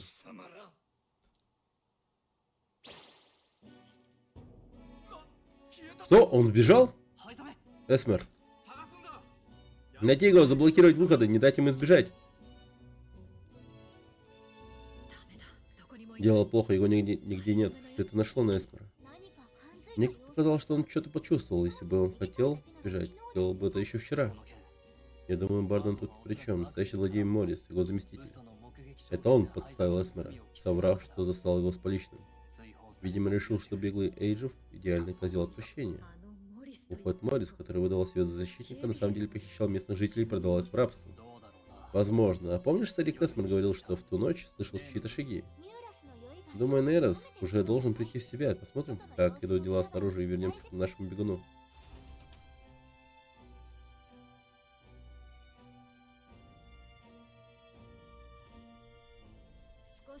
Ну что, пришел в себя? Я думал, ты из тех, кто знает меру выпивки. В ледяной ванне, знаешь ли, быстро отрезвеешь. Когда повторишь, что случилось прошлой ночью, это наш последний шанс вычислить настоящего преступника. Проклятие. Кажется, что-то припоминаем. Дело ведь не только в рассказе Эсмера. На самом деле я кое-что видел. Это было сразу после того, как я зашвырнул Эсмера в ванную. В окне я увидел огромную тень, бредущую через туман. Это был не зверь. В нашем мире вообще нет таких существ. Это был посланец тьмы, точно он говорил. Дух из самых глубин преисподней. Словно ожил самый жуткий кошмар из сказок, которые мне в детстве рассказывали на ночь. Я весь трясся от страха. Звал на помощь. Пытался схватиться под что-нибудь, чтобы держать равновесие. И тут под руку мне попалась бутылка. Ну тише, тише, все хорошо. Даже если за всем этим впрямь стоит какое-то чудовище. Как это связано с Моррисом?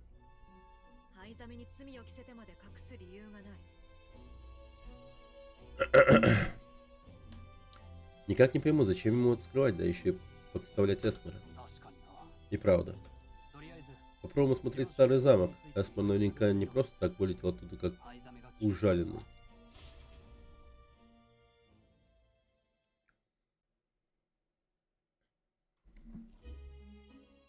Ох, блядь, ебать. Все плохо. Эсмера так и не нашли. Поэтому снять стражу с ворот не выйдет. Да уж, заставил он их побегать. А как же наш план? Просто проскользнуть внутрь?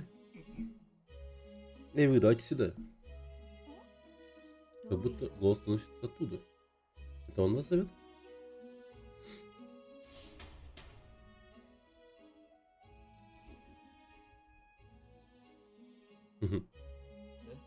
Почему с вами Эсмер? Стражник ворот сказал, что его еще не нашли. Я капитан стражи, моя обязанность служить правде и защищать ее. Вот и вся история. А могли бы просто отрубить мне голову и все дела, чудаки вы все такие. А ты чего сбежал-то? Я решил смотреться внутри. Когда леди Джоанна скрипнула дверью в комнату, мне показалось, что где-то закричал ребенок. А ведь у леди Джоанны нет детей. В общем, если это был ребенок, то точно не ее. Ребенок не мог бы незаметно проскользнуть в хорошо захороняемый замок. Похититель наверняка находится здесь, в этих стенах. Никаких сомнений, что это дело рук подлеца Морриса. Он лгал нам в лицо, чтобы заманить в лапы человека. Моррис, ну это же абсурд. Я не допущу, чтобы он и дальше похищал невинных детей. Пожалуйста, помогите мне положить конец этому безумию. Мне больше некого просить. Ну, разумеется. В конце концов, твоя голова нам для состязания уже не понадобится, так что придется искать замену. Ты в деле? Мы в деле? Конечно, в деле. Погнали. Я вас с долгу. Мы были уверены, что похититель никак не сможет незаметно проникнуть в замок вместе со своими жертвами. Но под замком был подземный тоннель, в котором не знала даже местная стража, и Эсмер его нашел. Там точно есть где спрятать заложников, и Моррис тоже мог знать о тоннеле. Прям под поместьем повелительницы? Какая дерзость. Что ж, ну пора за работу. Попасть сюда можно через колодезный тупик, что в конце Коровьей улицы. Не пора возвращаться на пост, а на вас я рассчитываю.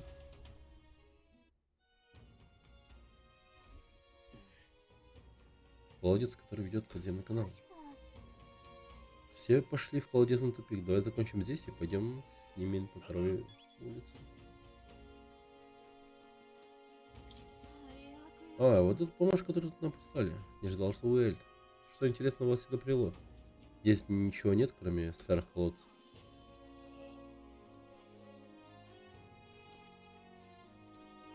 ね Я впервые вижу корову так близко. Надеюсь, она меня не боднет.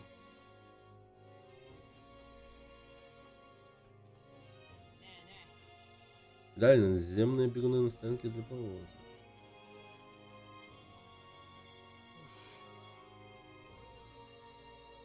О, дети. Господин Эльд, как думаете, вам вкуснее жареным или тушеным? Никогда не пробовал валма. То, что это вам попробовать тушеным валма. Перед его ярким, настоящим, явшимся ароматом ни один настоящий ценитель не устоит. Я правильно говорю, господин Эльд? Можете купить у меня что-нибудь? Я ценитовые бобы. Семена плода героя.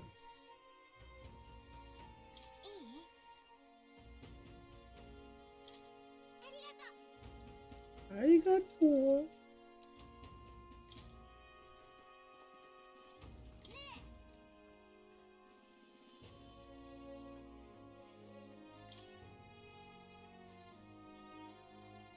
Ха-ха, говорит, жареным надо. Наживка на червя, на кузнечика.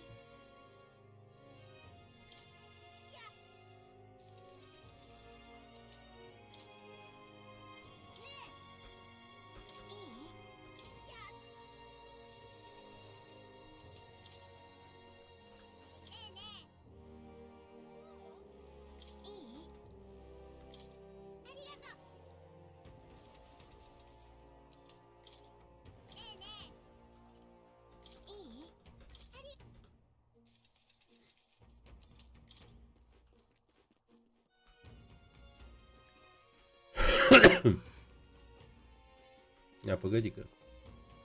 Я могу, наверное... Могу. Nice.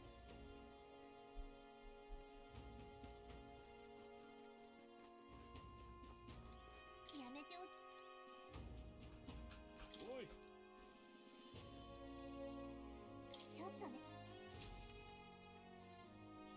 確かあなた隠しました。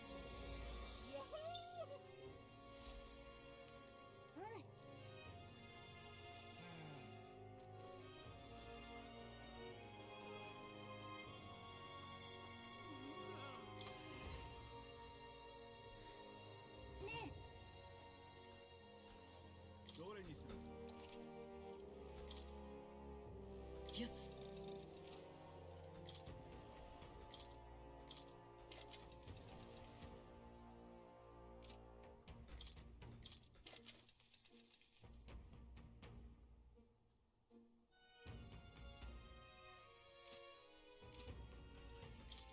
А как, блядь, что?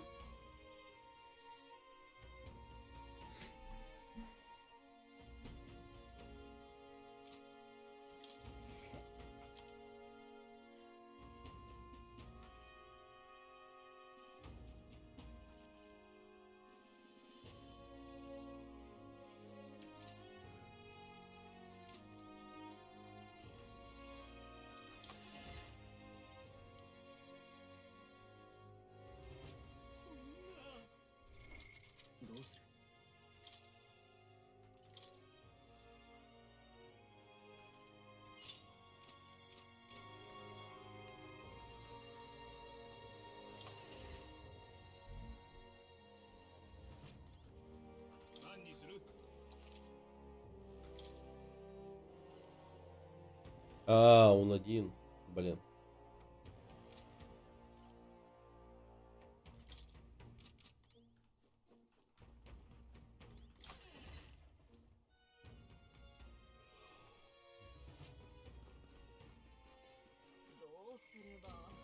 А, ставь.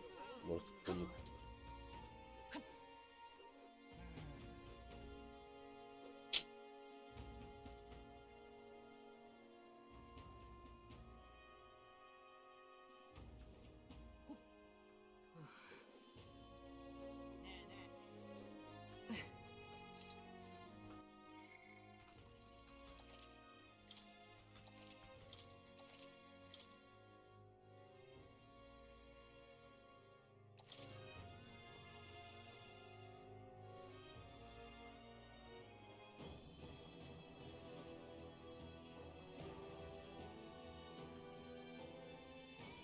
行くぞ。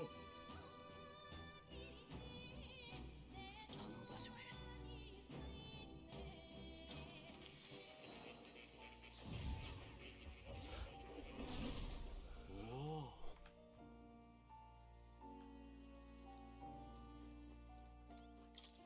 ゆっくりしていくといい。期待している。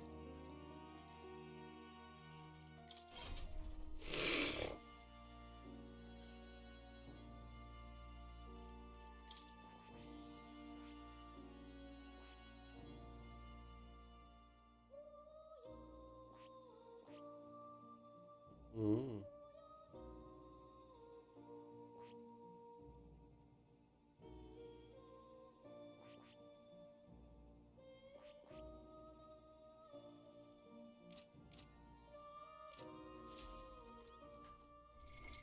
どうする？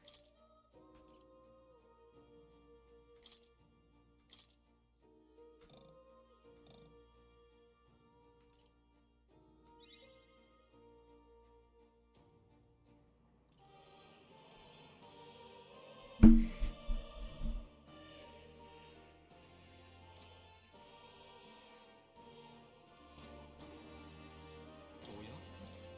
また。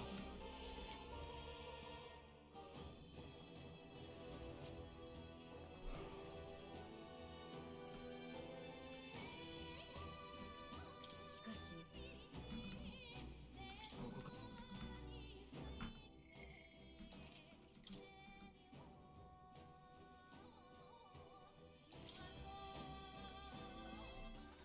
さて、どこにしようか。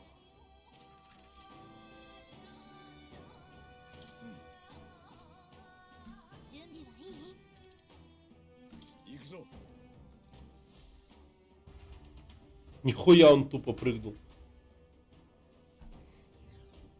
しかし、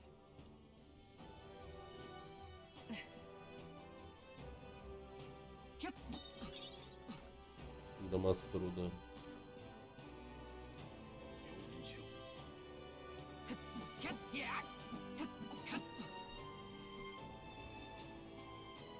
Блин, где эти всякие тени, не понимаю.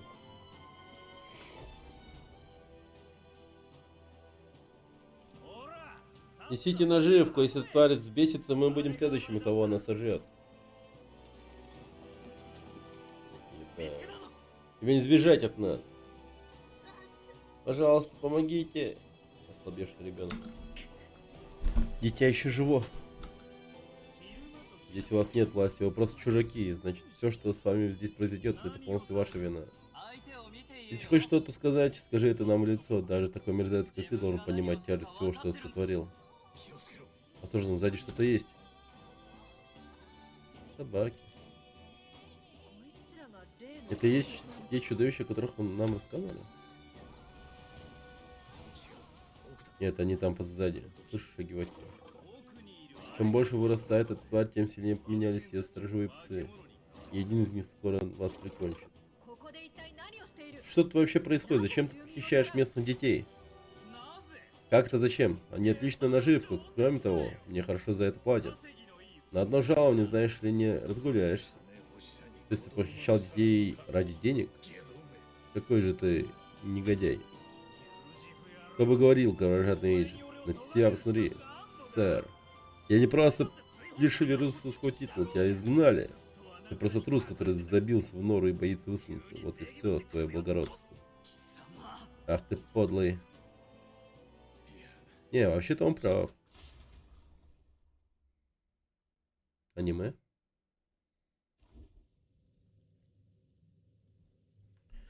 Именно поэтому я оказался здесь. Я бежал от своего прошлого, от своей боли. Ты убиваешь невинных и поплатишься за свой грех, но я один не имею права тебя судить. Сейчас мысли мои заняты лишь собственными страданиями. Для меня не существует ничего, кроме моей личной боли. А ты, затерявшийся в воспоминаниях, о скорбный странник. Твое ожидание было долгим, но оно наконец завершилось. Ты сделал свой первый шаг на пути неизведанного. Пришло время избрать свою дорогу. Избрать?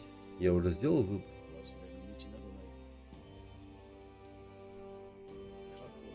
Прошлое стереть невозможно. Его можно лишь принять. И тем самым изменить свое будущее. Спасибо. Твой выбор поистине благороден. Пусть твои страхи и сомнения станут твоим внутренним пламенем. О, путеводная звезда, чей свет освещает дорогу перед самим королем. Пробудись.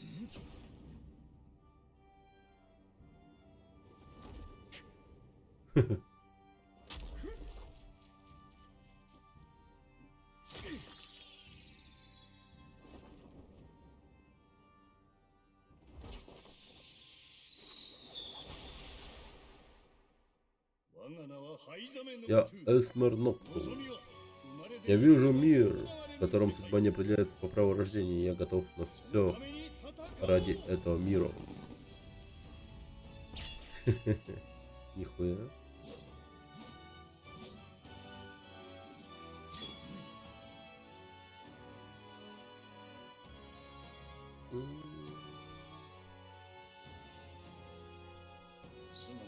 Однако в одиночку я не справлюсь. Вперед, убейте! Какие-то собаки жалкие. Ну что ж, начали! Угроза! Морис, тебе от меня не уйти. Прочь, чудище! Что происходит? Он только начал сражаться вместе с нами, а в нем уже пробудилась сила. Может быть, Ичикоси передал Эсмеру свою силу? Так вот о чем говорил Мор. Ичикоси, ты лучше понимаешь, как управлять этими способностями. Боюсь, тебе придется подсказывать мне, когда нанести удар. Но не волнуйся, Кидетта, я служил в теневом морге, и мастерство с годами не утратил.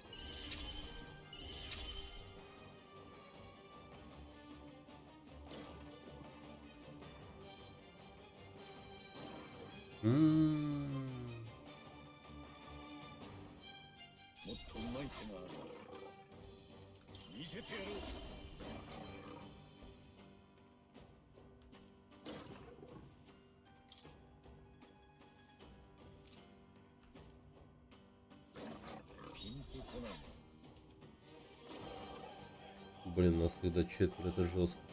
Блин, это жестко.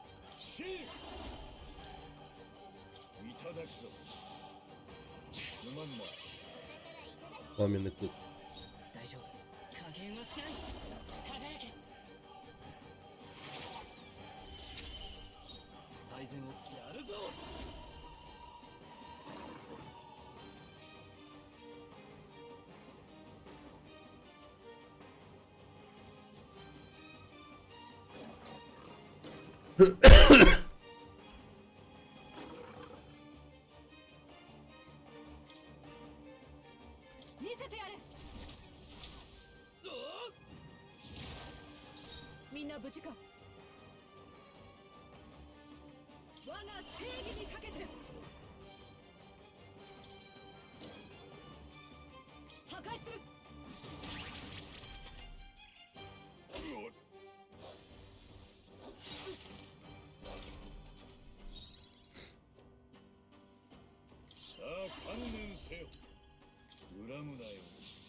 Ничего хорошего. 頼むよ。貴族として責務は果た協力頼む。見せてやる。これで終わりだ。 Нихуя.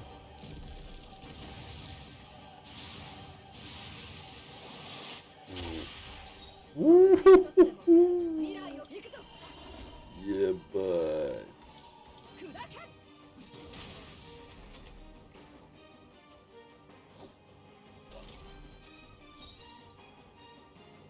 合わせてくれ。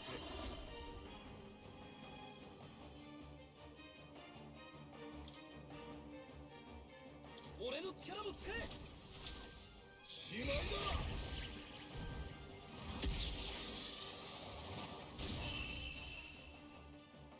Жесткий урон. 悪くない感覚だ。また強くなったよ。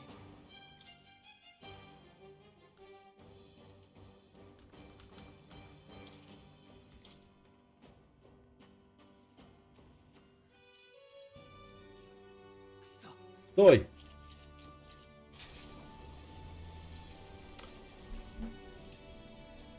Давайте стоять, просто руку протянем.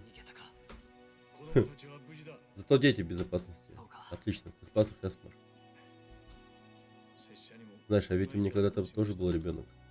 息子は Сын. Его убили. 一番大 Я не 事な смог ものを защитить 悪 даже い損ねて собственное дитя. Какой из меня после этого рыцарь? それからは С тех пор я постоянно спрашивал себя, ради чего дальше жить, 自問自答 и не находил ответ. まさか Так ты поэтому жил в таком опасном месте, чтобы иметь возможность? それより今は Сначала нам нужно поймать Морриса. Он говорил какие-то очень странные вещи. 怪物が育 О сторожевых псах он сказал, что чем больше вырастал чудовище, тем опаснее становились.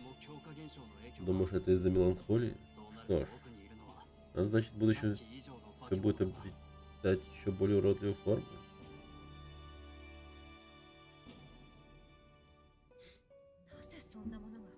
Но почему не устроили это в подвале поместья?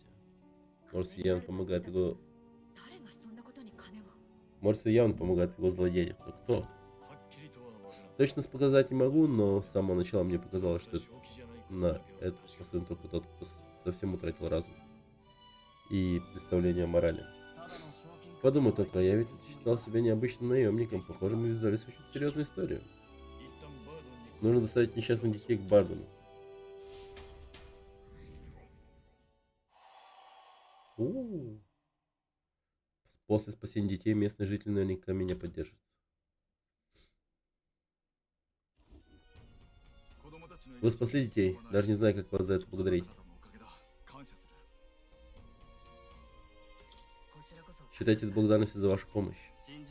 Понимаете, я будет неприятно это слышать, но Моррис был замешан в этом с самого начала. Он сам признался. どうやら奴は Я выяснил, что Моррис 借金を抱 проигрался и влез в долги. Я соберу стражу, и мы обыщем весь замок и найдем его. К сожалению, у вас вряд ли что-то получится, но мы будем здоровы. Но будет здорово, если стража не даст никому покинуть замок. Так вы нам очень поможете. Сказать по правде, мне кажется, что и леди Джоанна может быть в этом замешана. Но ведь она уважаемая Санктрина. Кроме того, она лично попросила нас разобраться в этой истории. Я вот что скажу. Мы тут все обыскали, но так не нашли саму леди Джоанну. У нас свои причины находиться здесь. И мы без страха спустимся вниз и посмотрим в опасности в лицо. Возражением? 構わん。調べてくれ。 У меня нет. Поступайте あの方を так, 信じるからこそだ。 как считаете нужным. Но я верю 犯人 в が невиновность леди Джоанны. Тем более есть немалый шанс, что злодей держит ее в заложниках. Чтобы снять с принца проклятия, придется произвести впечатление на состязание завершения. С таким сложным делом не справиться никому, кроме нас. Мы должны узнать правду, но только ради себя, не только ради себя, но и горожан. 拙者もいい加減 Мне тоже нужно кое с чем разобраться. Не допущу, чтобы эти злодеяния продолжались, тем более от моего имени. 信じるぞ。 Воин Эсмер, которого тяготит мрачное прошлое, стал вашим союзником. Учитывая то, что уже скоро мы должны прибыть в Океанию, на расследование совсем мало времени. Наши враги сильны, но они заперты в подвале, словно крысы. Воспользуемся старым колодцем, чтобы попасть туда, а потом выбраться. Я оставил Эсмера приходить в себя в бегуне, а сам решил вернуться в гостиницу вместе с остальными.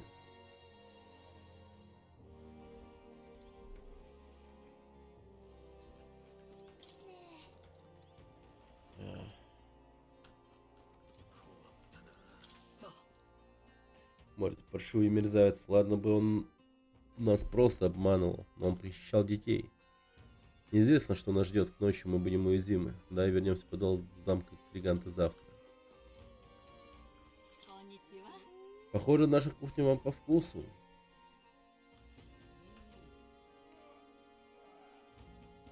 Почему вы едите это? Ну, потому что вкусно, хотя обычно чужакам деликатес не по нраву. Насекомых здесь легко поймать, и в них много полезных веществ. Песчаные черви опасны твари, но зато личинки у них просто объединение. Бродячий торговец мне как-то рассказывал о кухне других городов, и вот она для меня настоящая загадка. Брилхавен, как только рыбу не едят, даже в сыром виде. Вот дают, а? Меня от одной мысли мутить начинает. Хм.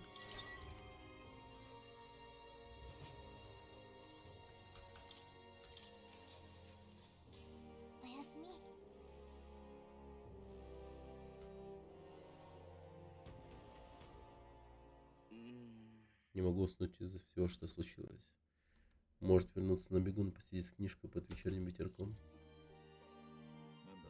Что ж, дружище, не спится. Мне тоже сердце не на месте.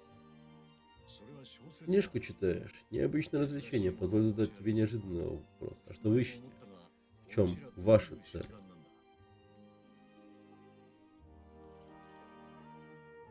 У нас тайная организация. Серьезно? Не очень-то организован для организации. В любом случае, это не мое дело. О. Ладно, дружище, всего лишь вода. Там, где я вырос, одни эйджев, таких как ты, я там ни разу не видел. Другие раз никогда нас не принимали, и это вполне понятно. Мы бодрствуем по ночам, выглядим иначе, к тому же нас мало. А раз нас мало, нам можно не прислушиваться. Наши старейшины заключали краткосрочные союзы. Сегодняшние друзья завтра становились врагами. Мы полагали на их силу, а не на себя, и в итоге лишились права голоса. Меня это всегда раздражало. Даже в детстве. Я отказывался считать себя ущербным. Я работал над собой, чтобы городское большинство приняло меня. И это дало свои плоды. Меня просветили рыцари столичного города. Казалось, что и посторонние, и мои товарищи видели во мне равного. Также я был глуп. Никто не считал меня даже настоящим рыцарем. Теневой орден и грязные тайны делишки, такого было мое дело. Я не был им ровней. По иерархии я находился гораздо ниже. Когда командиры поняли, что я не собираюсь подчиняться их сумасбродным приказам, они лишили меня титула, за который я сражался. А постепенно я потерял и все остальное. Мой сын погиб, я не сумел защитить его. И несмотря на свои страдания, я смирился с бессилием, прям как старейшины, которых я так ненавидел. Но вы, ребята, помогли мне понять кое-что. Я долго думал, что мне нужна власть, статус, могущественный покровитель. Что только так я перестану ощущать себя вечным чужаком. На самом деле мне нужно было поискать господина, которому я мог присягнуть на верность. Мне нужны были союзники. Не нужно было искать господина, которому можно присягнуть. Мне нужны были друзья. Отныне мы друзья. Чувствую в тебе вольный дух. Я буду ценить нашу дружбу.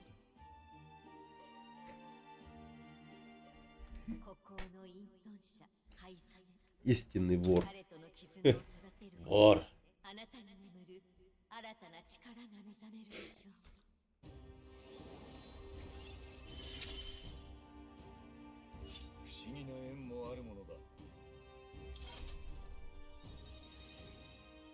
Угу.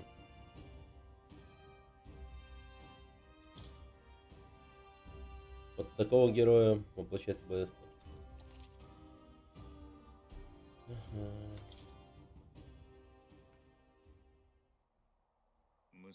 Мой сын сейчас был бы как раз твоего возраста, но вы с ним, конечно, совсем разные. Да уж, мы оба не спим, может, покажешь эту свою старую книгу?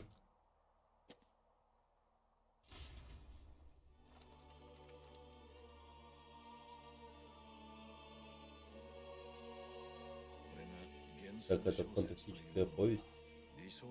В этом разделе рассказывается о том, как в утопии относятся к предвзятости. Ну, да. А что тут у нас? В этом мире предвзятость и неравенство запрещены законом. Грешно судить о ком-то по внешности или по происхождению такого договора между народом и государством. Да уж, как прекрасен был бы этот мир. Вряд ли наша страна дойдет до такого ближайшего столетия. Тут и 5 веков не хватит. Вот только все ли жители нашего государства приняли бы это? Разнообразие невозможно без признания индивидуальных различий. Одних будут считать сильными, других нарекут слабыми. В мире, где все зависит от их личных способностей, а неравенство жито, слабым придется очень непросто. Вот бы и в самом деле построить настоящую утопию, где все будут счастливы. Если пробудившаяся сила приведет меня к мечте, я всегда буду использовать свою силу для защиты слабых, даже если из-за этого меня назовут наивным глупцом.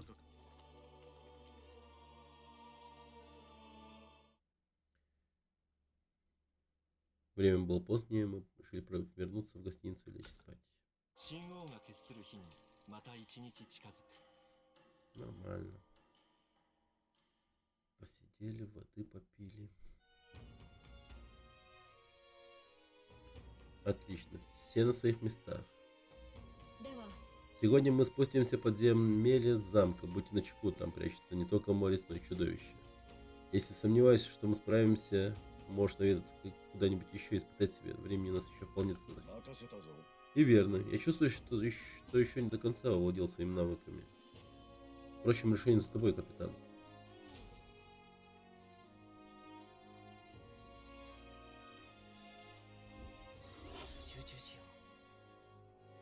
Осталось 12 дней. Нормально.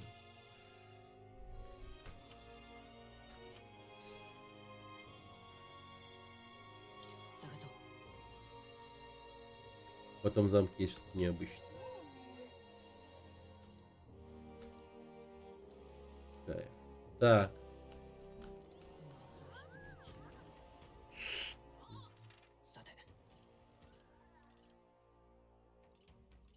Коровьи улицы.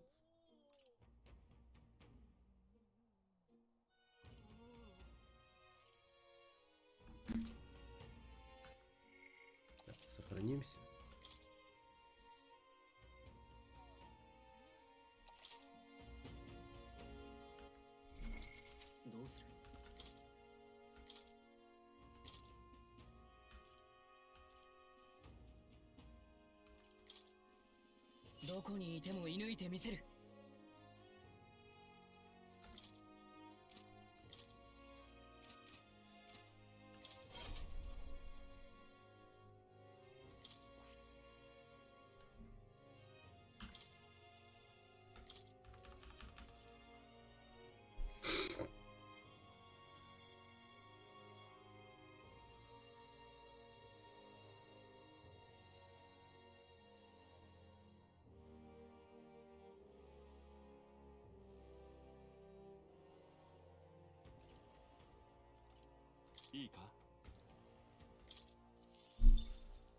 Угу.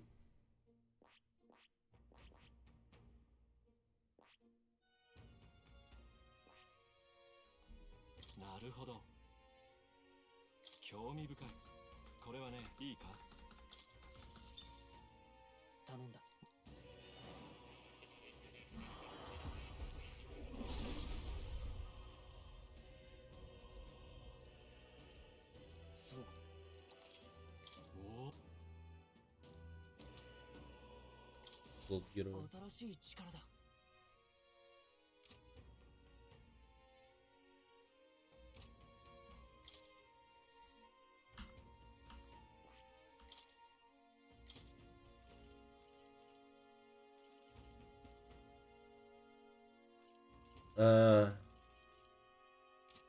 Ёпта.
こにしようか。行こう。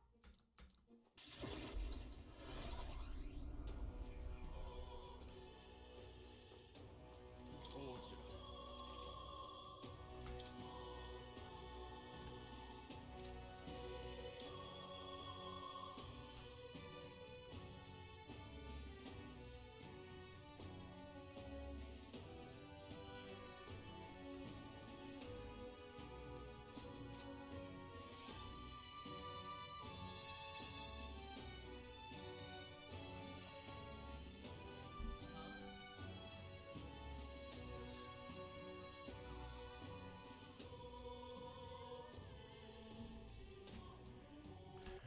Так, ладно. Попробую выйти на улицу, посмотреть на метеорит.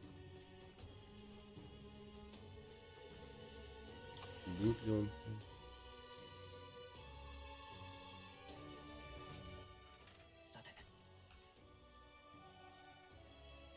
Еще полчаса.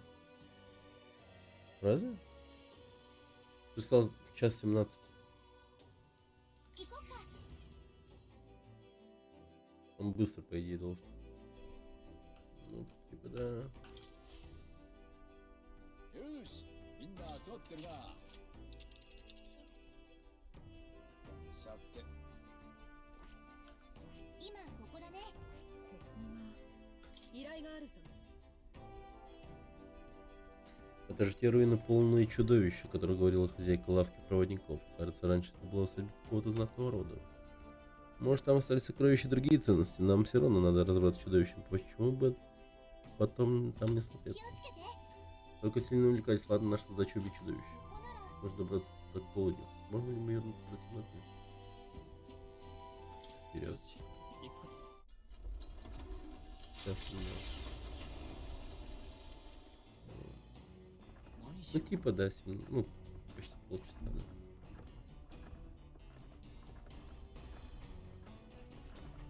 ああ。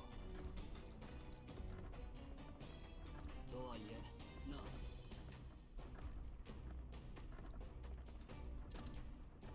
じゃあ。よし。 Так, острота лезвия, конечно, важна, но еще нужно следить за тем, чтобы у клинка не откололся кончик. Дело в том, что в бою с противником в доспехах лучше целиться в стыки между пластинами брони, а не пытаться разрубить ее мечом. それなら。 Итак, скажи, что самое важное для меча при этом способе атаки? Острота кончика. そうだな。ああ。 Верно, чем тоньше и острее кончик меча, тем проще попасть в стыки между пластинами брони. Так меня учил отец. Я всегда вспоминаю его слова, когда точу меч. Похоже, желание снова сражаться укрепилось еще больше. Храбрость растет. О, бойкий стал. Храбрость — одно из важных достоинств правителя. Кто вознамерился повелевать, кто должен преисполниться отвагой и разжигать ее в сердце других страждущих. Пусть этой искрой возгорится пламя чувств твоих последователей и завоевателей. Так много читать приходится, аж горло сохнет. Для дворянина меч не более чем украшение, но, как говорил мой отец, важно уметь пустить его в дело. И он был прав. В детстве фехтование мне долго не давалось, но я упорно учился и теперь могу сражаться с тобой бок о бок. И это постоянно напоминает мне, сколь многим я обязан родителям.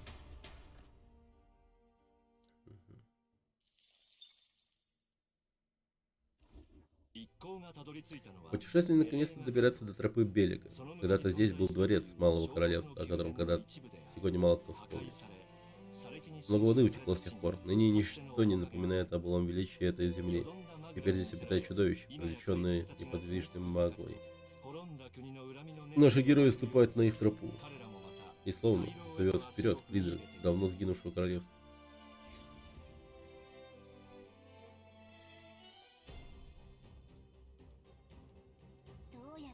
По самому месту, о котором нам рассказывала Бригитта. Здесь поселилось чудовище, которое нападает на путь. Я не знал, что здесь такие развалины. Говорят, было имение какой-то знатной богатой семьи. Сейчас ты не скажешь. いいな Мы здесь из-за Гуптароса. Развалины это, конечно, интересно, но давайте не будем отвлекаться. Что такое Гуптарос? それは Так называют чудовище, которое мы должны убить. Какая-то огромная жуткая тварь, похожая на корову. Наверняка это чудовище очень опасное. Так что нельзя расслабляться. Давайте не будем отвлекаться на всякую ерунду. Решай, как поступить.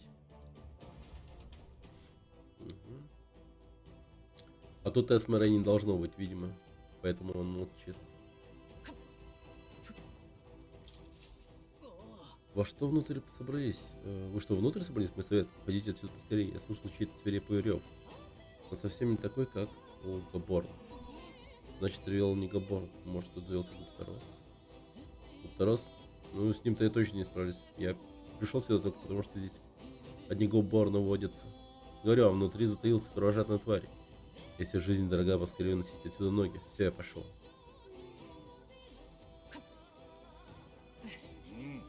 Ну, когда-то на этом месте стоял величественный особняк. Кое-где следы былой роскоши сохранились до сих пор. Я завершил приготовление, дай знать, когда мы вступаем. Погнали.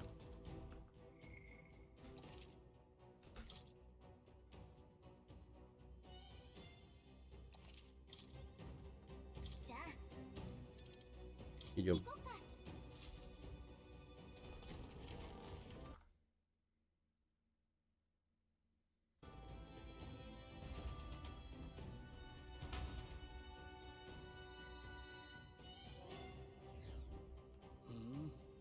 А, так вот как внутри все устроено.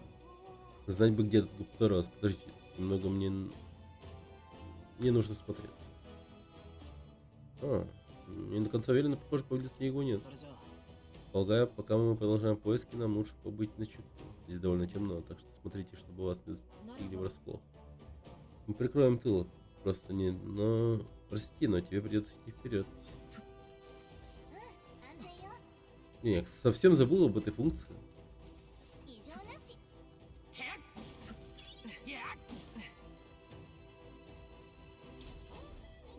Подумай только, на меня напали свирепые чудовища. Ну как так вышло? Какие чудовища? Про Гуптароса? Да нет же, про Габорнов. Однако, одного я быстро прикончил, но потом отовсюду полезли другие. Все вооруженные до зубов. Я оглянулся, не успел, как меня окружила разношерстная толпа Габорнов. Ах, как я вспомнил, так сразу ноги подкашиваются. Я бы с радостью поправился назад, но только когда из города уходил, рассказал всем, что не вернусь, пока не стану самим королем авантюристов. Вот проклятие. Да.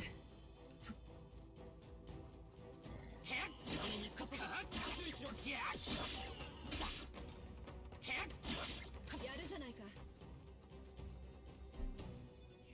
Изи пизи.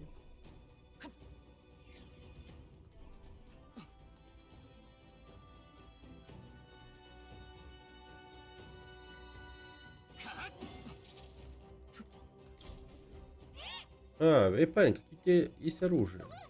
Горячий зуб. О, да что такого? Что, раз я зуб, так мне поговорить нельзя? А ты послушай, глядишь, что умно, скажи, у меня всякие умные мысли от зубов отскакивают. Главное, поймите, как много зависит от вашего оружия. Вы, небось, думаете, что за прописные истины это уж в зубах навязано, но хорошее оружие дает не только силу атаки. Это и для магии важно. От оружия зависит сила магии. Вот так-то, вы это запомните на зубок. В общем, выбирать оружие надо с умом. И то враг вам все зубы повышибает. А ты весьма осведомлен. Это весь урок, смотрите, заучите на зубок. В другой раз тоже чего интересного скажу. А сейчас буду держать язык за зубами. Вот так вот.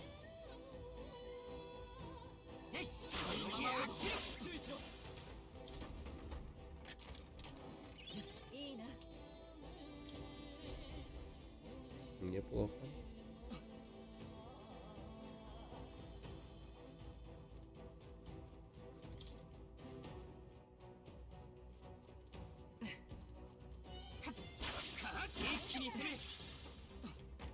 Лица.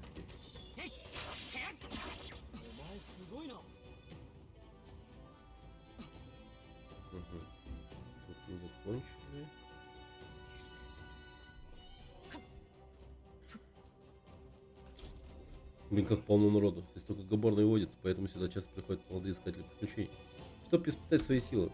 И некоторые приносят с собой проводники магии в виде посоха и булавы. Но вам же хватит ума этого не делать. Если видишь габорн, такие вещи нужно сразу убирать подальше. Едва габорны видят посох или булаву, они свирепеют. Народица не очень смышленно понимает, что от могущественных магов добра не жди. Значит, посохи булавы лучше ни с собой не брать тогда мага и лекаря. Оглушающая стрела.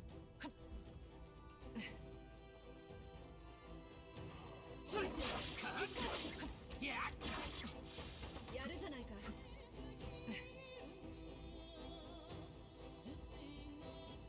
でも近くには残ってないね。何かの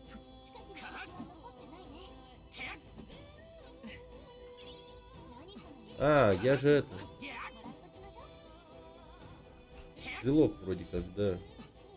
Совсем забыл об этом.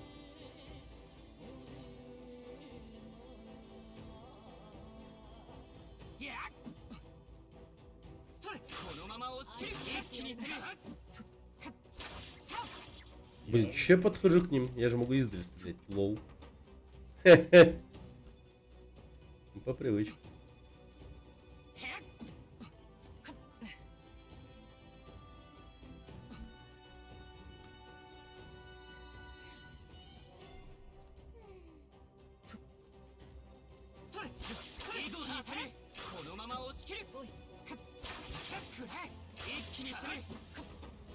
Бля, изи-пизи вообще.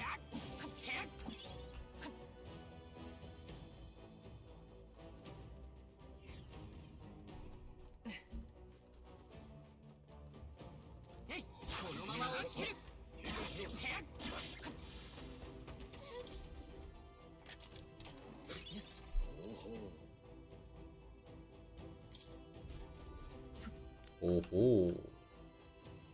Ох-ох-ох-ох.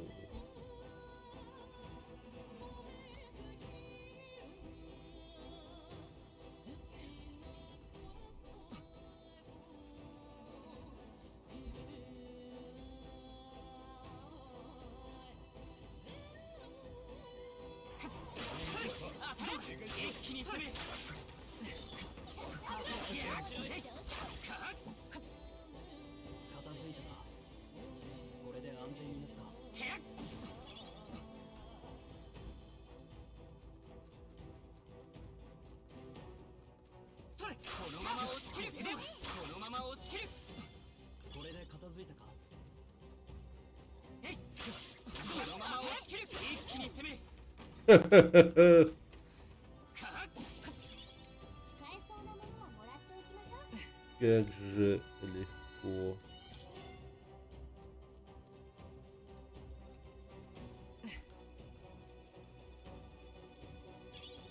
Золотой жук. 役に立ちそう。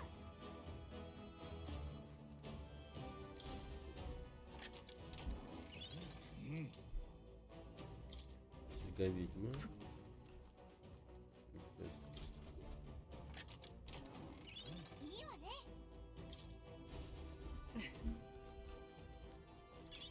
やったー、いいもの拾ったね。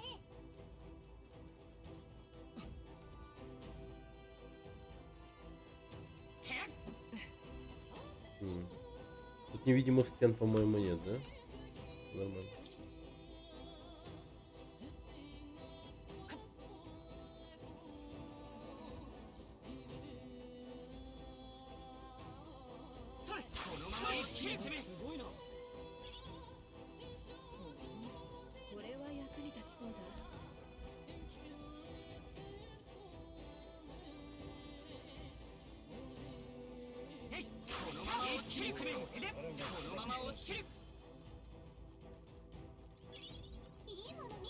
Святая вода. Блин, тут вообще по кайфу сейчас геймплей происходит. Нормально, нормально. Так. А, вот сюда я не попал. Так, значит, мы по сюда попали. Хорошо. Наверное, так.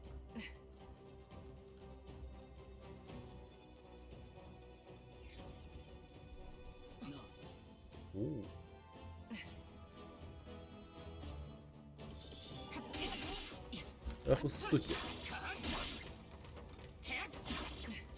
一気に攻める。それ。相変わらずやるな。いや。やるじゃないか。それ。それ。くらえ。当たれ。このまま押し切る。どうだ。 Бля, как это?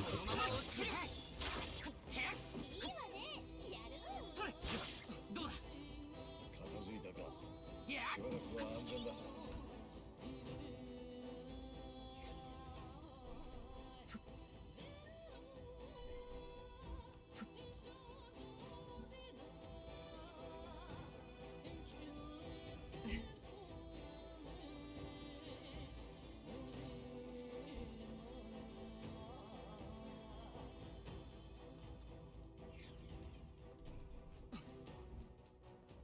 一気に攻める。このまま押し切る。一気に攻める。それ。このまま押し切る。よし。どうだ。うまい戦い方だ。てっ。かっ。おお、良いものを見つけたな。 Хорошая находка, хорошая.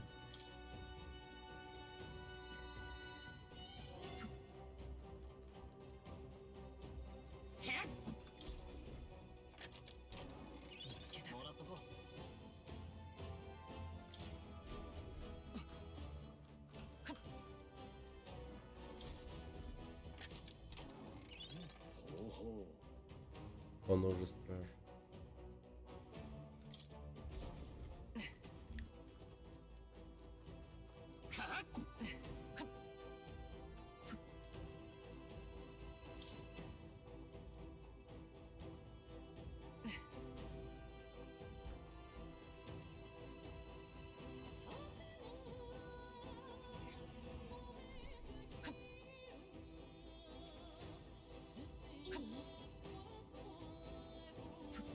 Раз близко.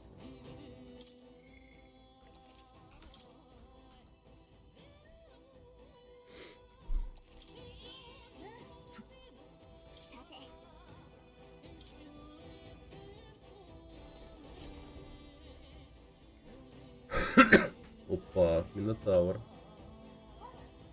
А вот и чудовище, видимо, это и есть Гупторос, и он нам совсем не рад. Не похоже, что он собирается бежать. Наш вид его вовсе не пугает. Кажется, он куда опаснее, чем мы думали. Беспечность будет дорого ему стоить. Тебе конец, чудище. Кажется, он рвется в бой. Скорее бы. Вид у него угрожающий. Будьте осторожны. Я готов. Сюда, чудовище. Скоро ты станешь ржавчиной на моем копье.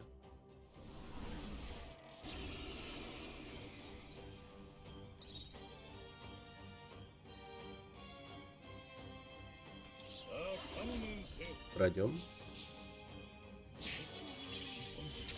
Чего хорошего.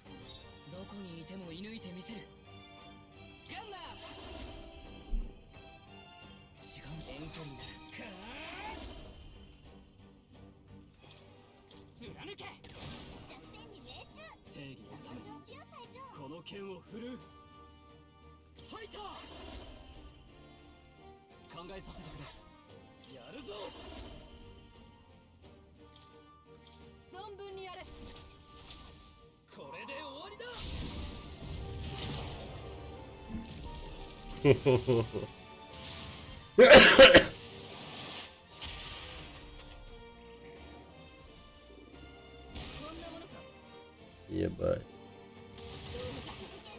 Нихуя себе.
見せてやろう。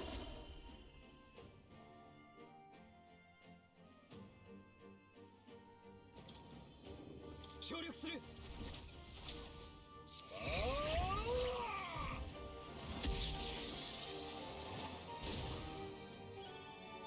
恥ずかしくない戦い。準備万端だ。いや、間合いを取る。力を貸して。了解。全力で行くよ。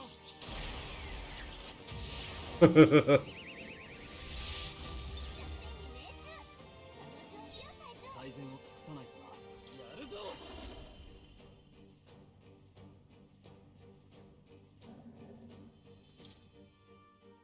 存分にやれ。100点に命中。ストロールその調子。深く。こんなものは体力が減ってる。回復を Ну 許す блин.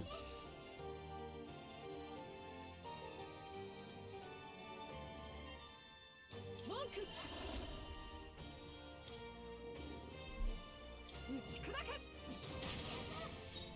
Хорош.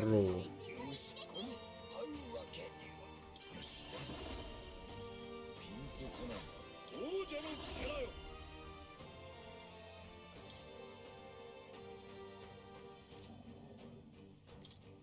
恨むなよ。 Нечего сказать. 存じたか。そう思ったのか。連携しよう。行け。これでどうだ。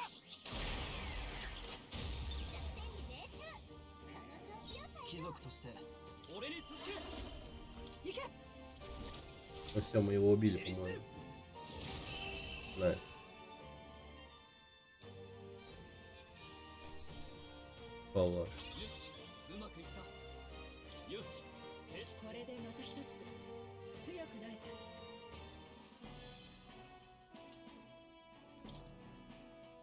これは Вот это рок.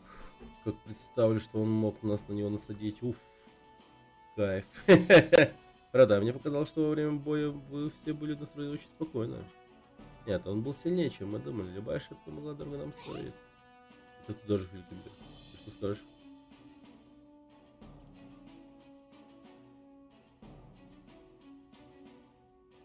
Ну, скромненько скажем. Победили с трудом. Правильно, никогда не стоит недооценивать противника. Высокомерие заступляет клинок. Но главное, победили же. Осталось отнести эту штуку ловко преподника магии. Да, так мы потом и сделаем. Ну что, Ичка, возвращаемся к походу. Немного смотримся.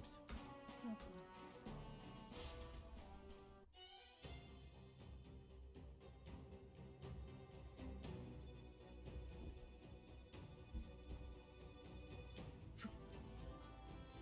М.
Блин, капец, прикольная тема этот стрелок.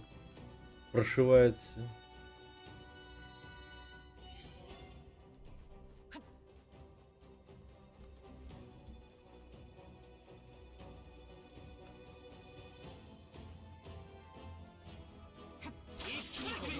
キル。使えそうだな。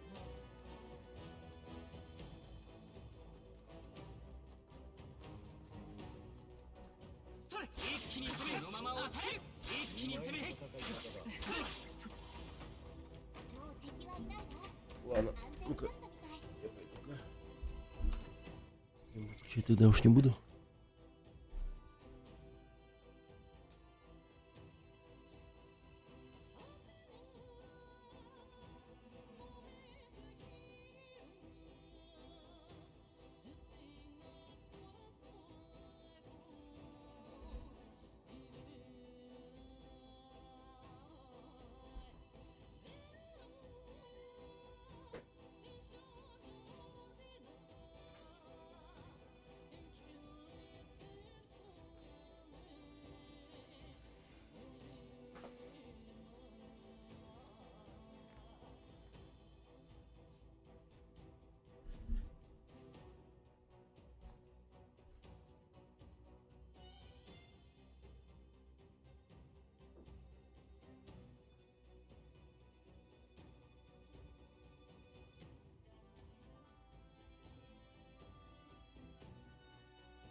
Ни хера не видел.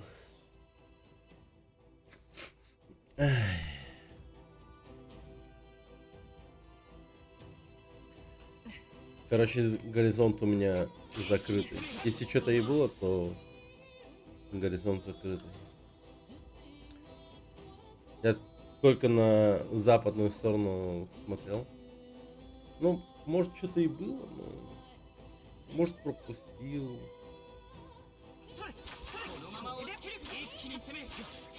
Может, еще что. Вот, как будто бы ничего не было. いい戦い方だ。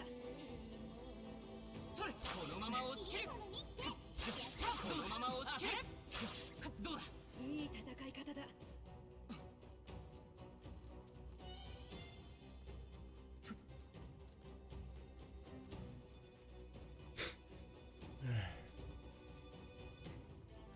Ну, было сказано, что? Типа на западный горизонт. Я просто на запад смотрел, но горизонта не видел. Ну, типа строение, вся херня. Потом же у нас еще сам город Якутск, считай, в ковше находится. Вокруг холмы, вся херня. В районе 700 километров видно. А так на Якутия большая. Вот, ну да. Ну, не повезло, получается. А жалька.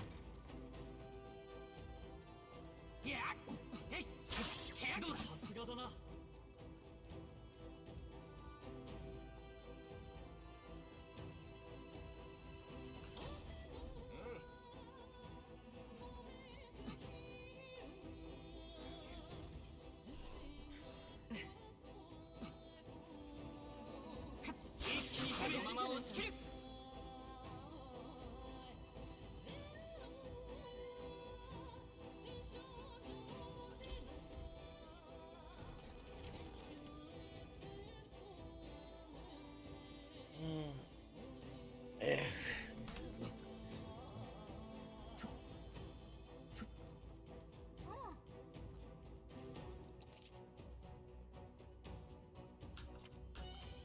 ね Угу.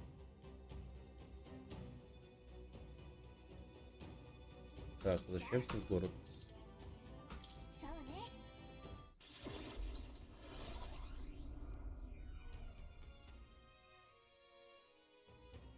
Ночь.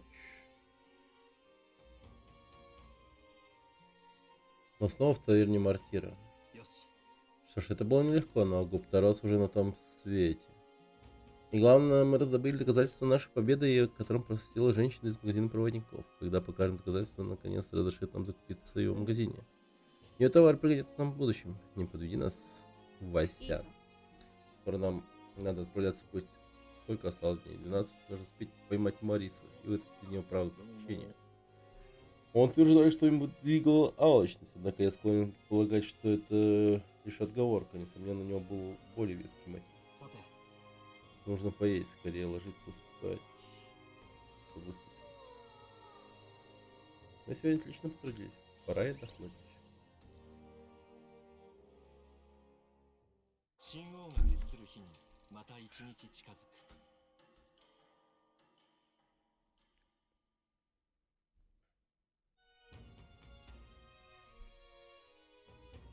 急ごう。 見て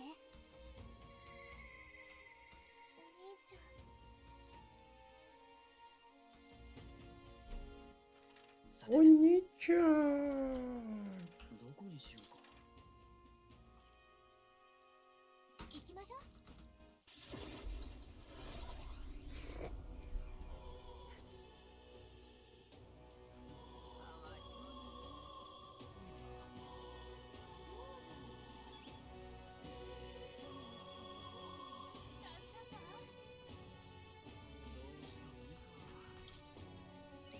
Так. Как там дела с моей просьбой?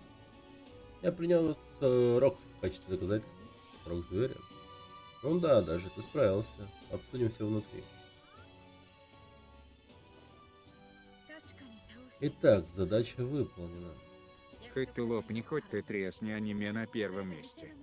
Хоть ты лопни, хоть ты тресни, аниме на первом месте. Да. Хоть ты лопни, хоть ты тресни, аниме на первом месте. Да, да, такие есть.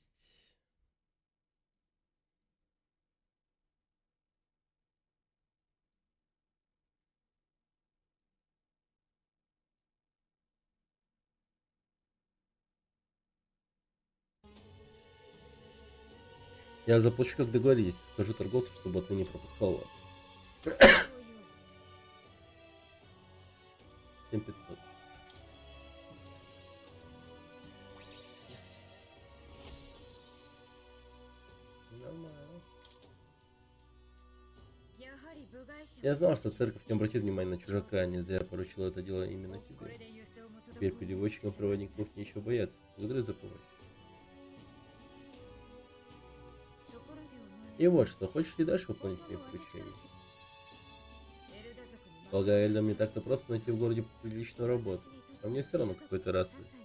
Я всегда достойно плачу чужой труд. К тому же, знакомство со мной может оказаться тебе весьма полезным. И правда заманчиво. Ты так что скажешь? Ладно, по рукам. Мудрое решение. Хорошо, я оценил твою решимость. Собака? Ты ничего не слышал? Ясно. Что это было? 何の鳴き声だ Это был всего лишь порыв ветра, ясно тебе? У меня же тут дела, так что на сегодня наш разговор окончен. И еще, не вздумай никому говорить о том, что тебе почудилось. Если проболтаешься, думаю, ты сам догадываешься, какое будет последствие. Значит, договорились.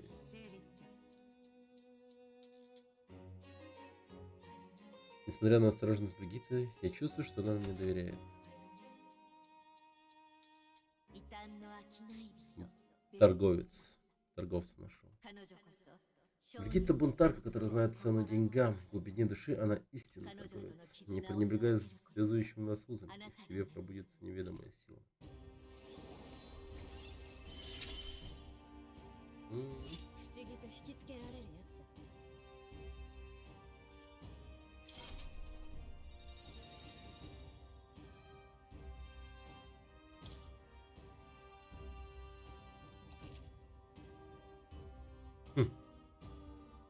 Архетип торговца доступен для изучения Академии. Знаете, какими новыми умениями вы можете владеть. Благодаря эффекту членский билет я могу теперь делать покупки в магазинах проводников магии Грантрада.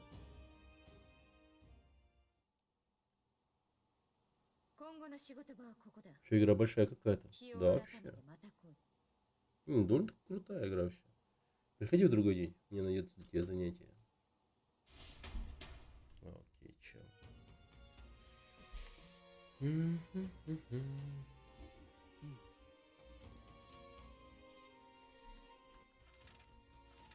こにしようか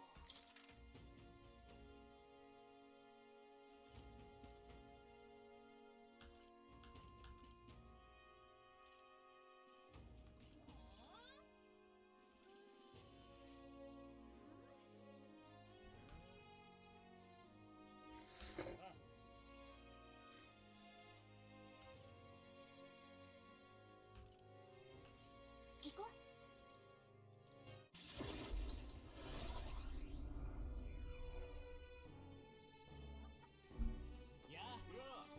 お兄ちゃん。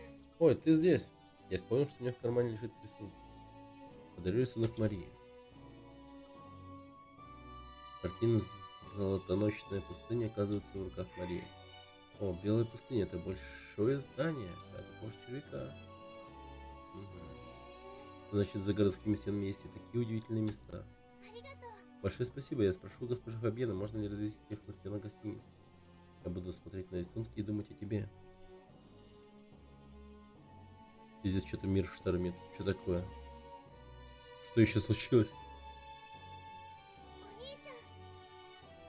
Здорово, что твой бегун так быстро возвращается. Госпожа Фабьена велела тебя не занимать, но... Ты расскажешь мне о своем путешествии хотя бы немножечко? Южной Кореи что-то. О, погоди-ка, сейчас ночь, что ли?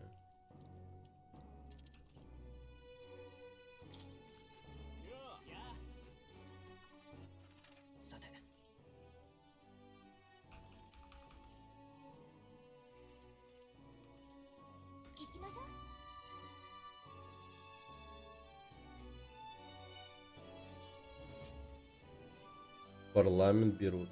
Ёлка.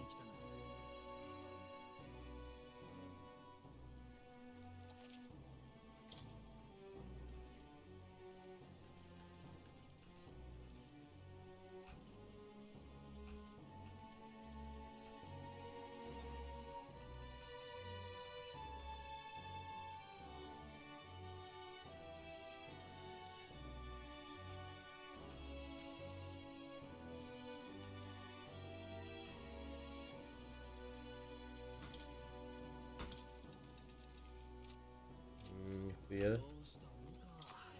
Обогатился. Военный парламент берут. Что-то жестко.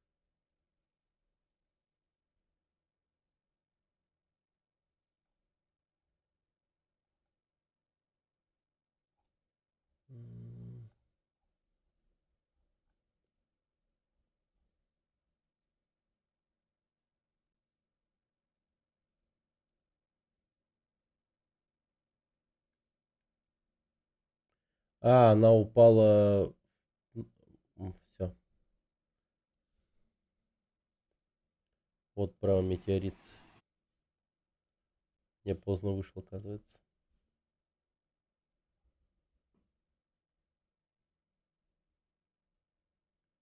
Причем сильно поздно. Сильно поздно.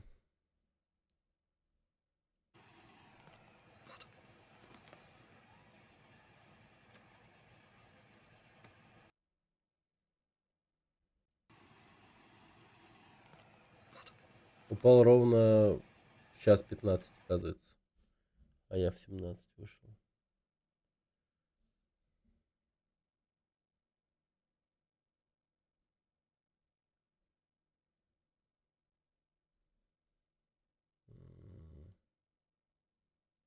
Непонятно.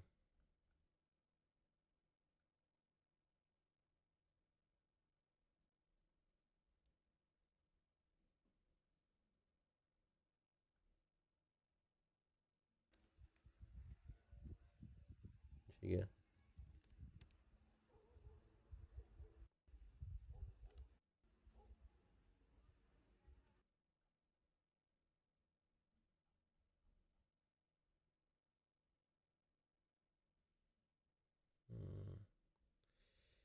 Окей.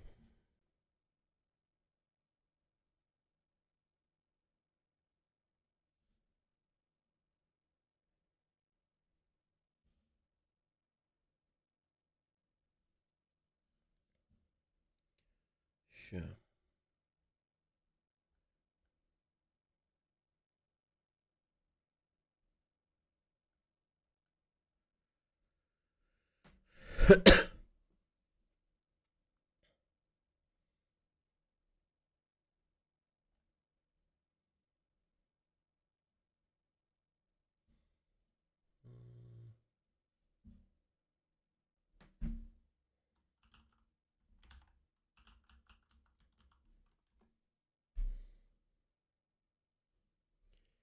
Так, какие новости там, чё?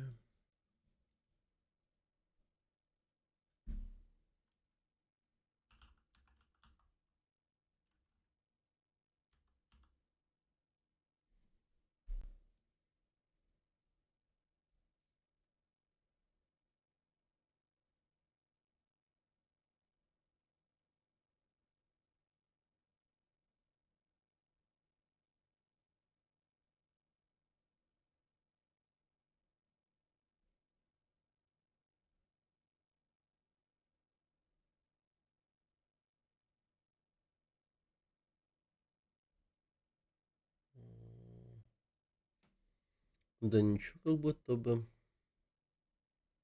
А ты где смотришь эти...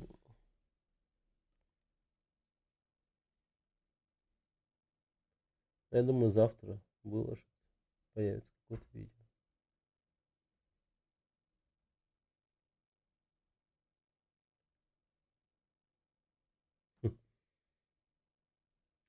Да, блин, херня всякая. Да, про Корею. Ага. Дай-ка конкретно пишу. Южная Корея. Новости. Южная Корея ввели военное положение. Ох, ебать.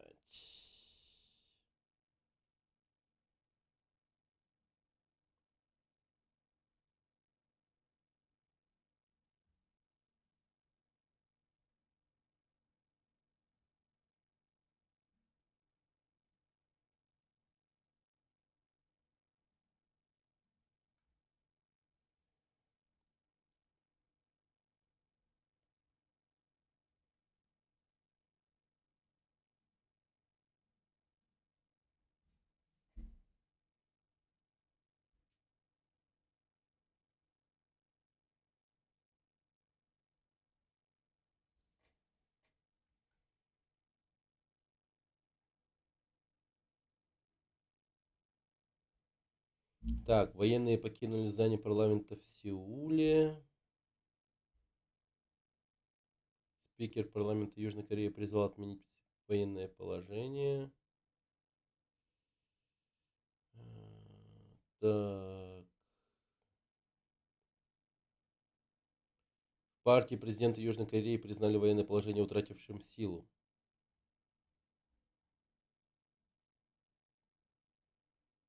Ну, что-то прям военное положение очень быстро закончилось.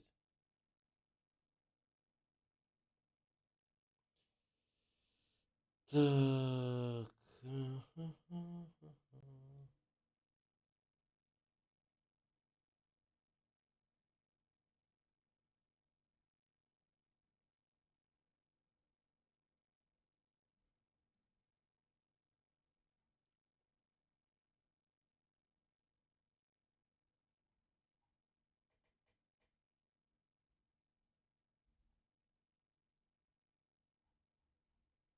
Ну, короче, это случилось.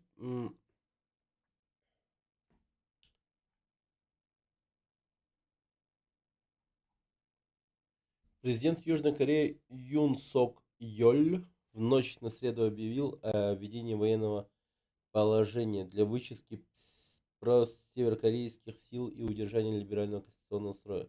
По его словам, попытки проведения против него процедуры импичмента угрожают параличом власти. Угу. Боялся потерять власть от северокорейских сил каких-то. Северокорейских сил.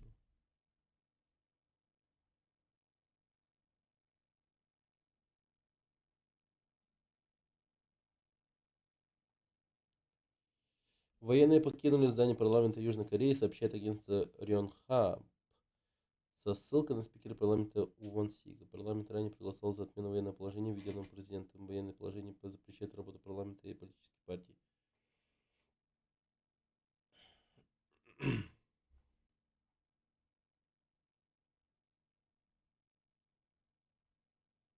Мне кажется, мир еще устал от капитализма.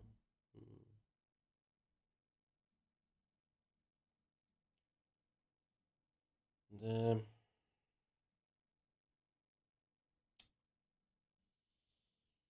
В интересном мире мы живем.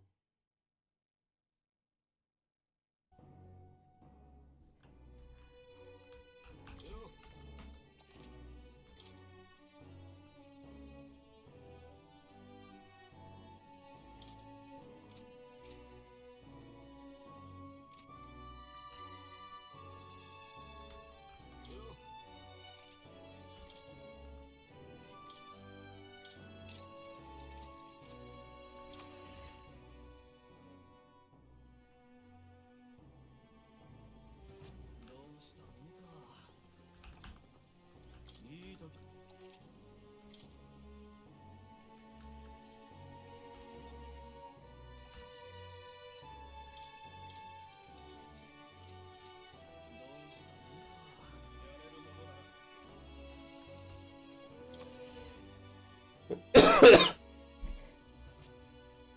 がおらん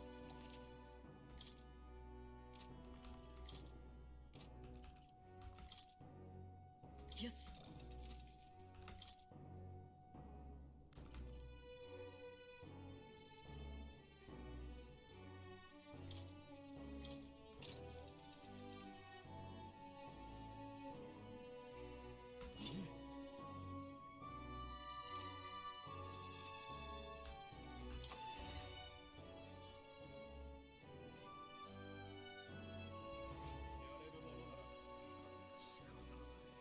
王になるなんて無理でしょパ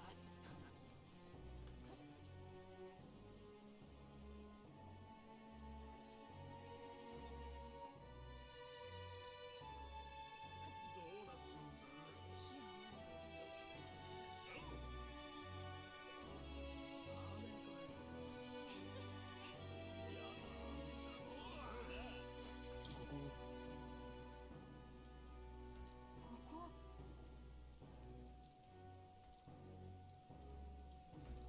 Красноречие повысится. О, ничего себе. Разве сможет такой юный эльф защитить страну? Ну-ка расскажи нам, к чему ты стремишься? Что мне сказать, чтобы зрители встали на мою сторону?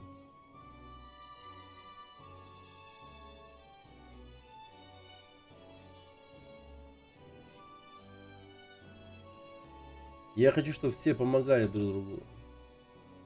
自分は Я хочу, чтобы мы преодолели разногласия, помогали друг другу и относились ко всем с пониманием.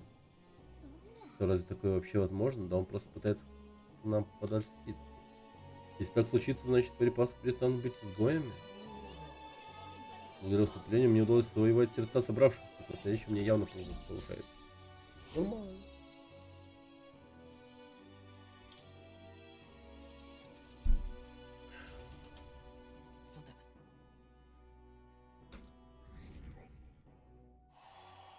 Нихуя. 神王が決する日にまた一日近づく。 А популярность возросла, между прочим.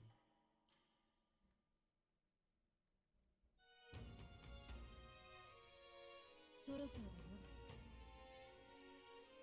どうも。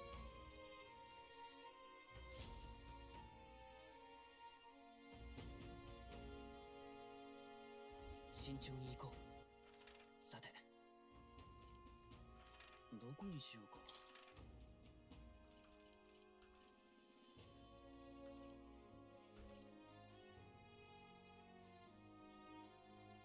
行こっか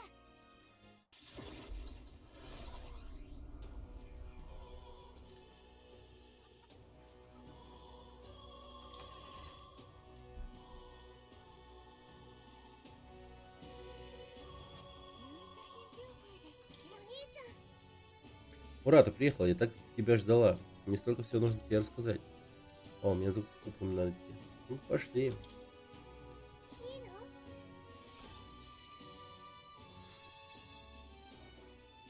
兄ちゃん Видишь, тут продают цветы. Все они выросли не в столице. Папа один раз меня туда сводил. Посадил на плечи, и я стала как будто совсем взрослой.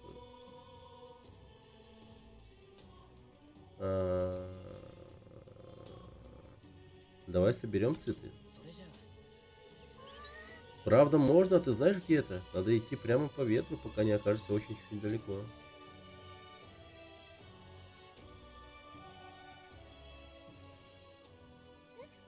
Извини, с тобой все хорошо? Не. Может, ты есть хочешь? У меня есть кусочек хлеба. Ты чё тут развалился, бля, муха? Только всю дорогу испачкаешь. Ты весь дрожишь. Вот возьми хлебушку, может тебе полегче стать. А это же та девчонка из лавки посыпала кровь. Глянь-ка, вшивого оборванца прикармливает.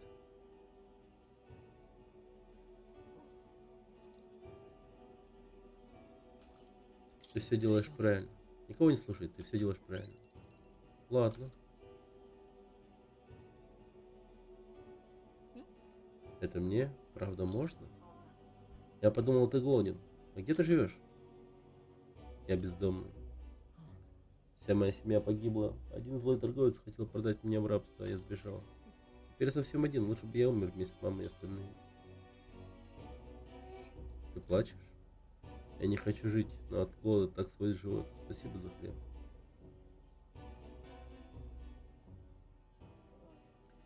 Я тоже стану как этот мальчик. Просто у меня ведь тоже нет семьи, как и у него. Ну, у тебя есть госпожа Фабиен.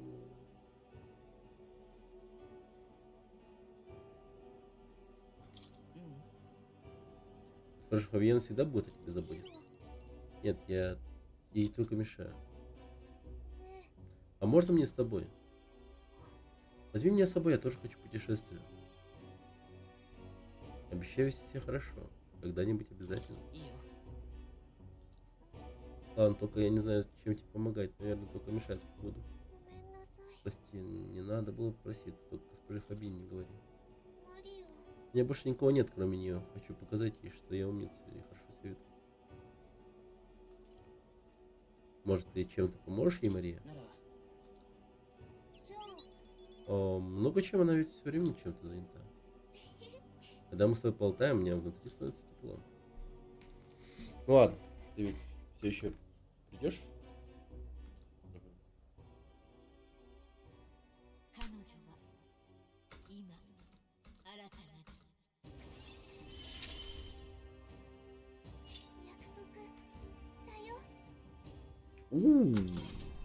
Неплохо.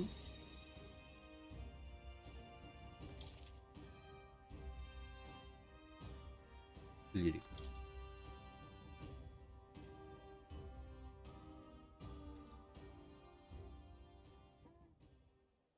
Пойду домой, пока госпожа Фабиан не начала беспокоиться. Будь осторожна, ладно?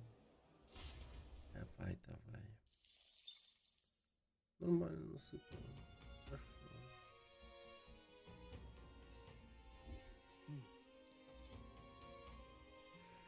Так, ночь.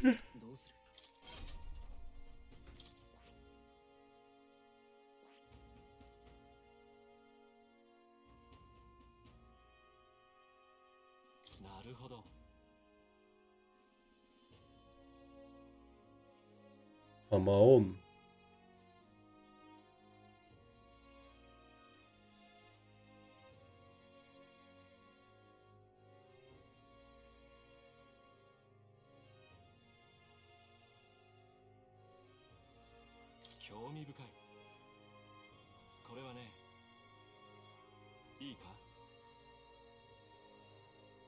Ебать, дорогой.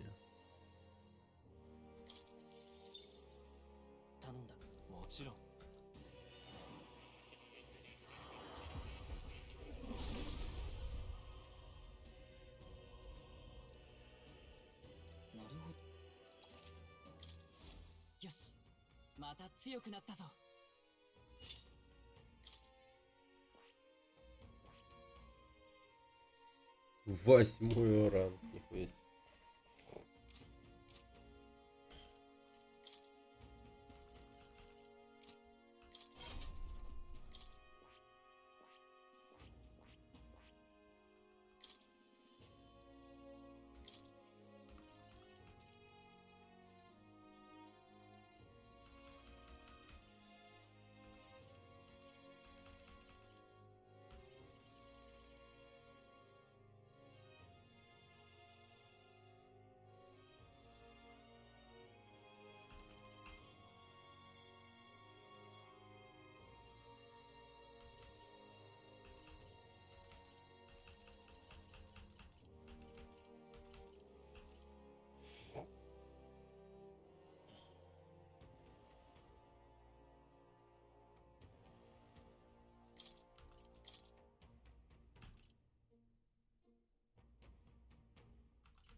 こにしようか。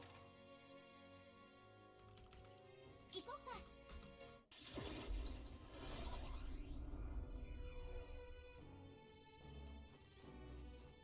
王子。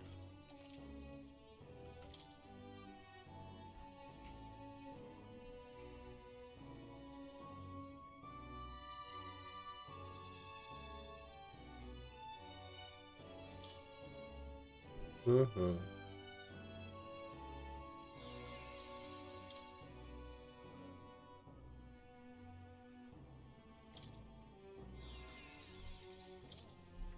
Нихуя себе.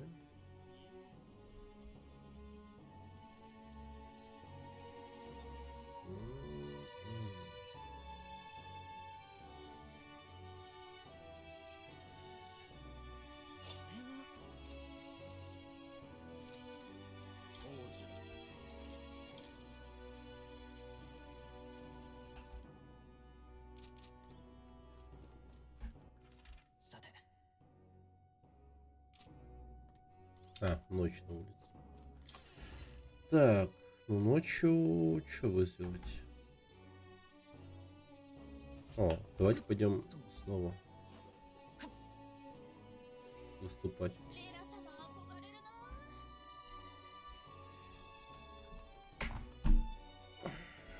Предвыборные обещания надо людям. Хотя сначала контракты заберу.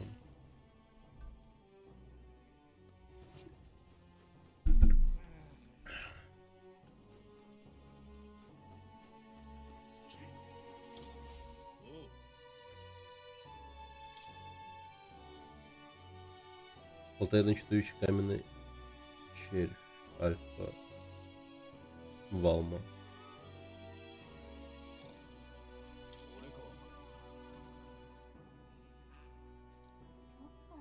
Сразу играю вместо другой, но мы по-прежнему вспоминаем, что так, беремся. Вот это я понимаю, вам надо пещеру, которую прозвали пожирающим гротом. Это Хьюгоста от Мартира. Ага, все. Согласен. 20 тысяч.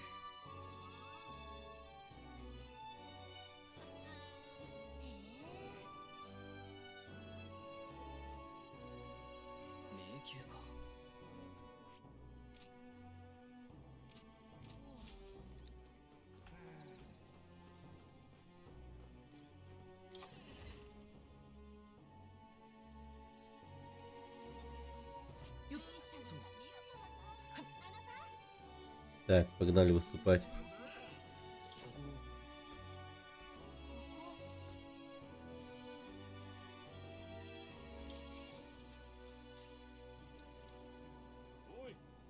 Так.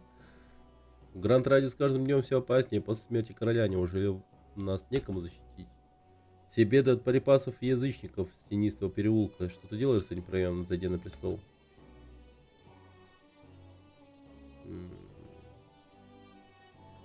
Помогу его жителям. Жители тенистого переулка бедствуют. Я намерен помочь. Это как же? Говорит, всякий может. Да и чего еще ожидать от Эльда? Хотя если там сброс станет полегче жить у себя в трущобах, то и нам будет спокойнее. Так что звучит разумно. Да.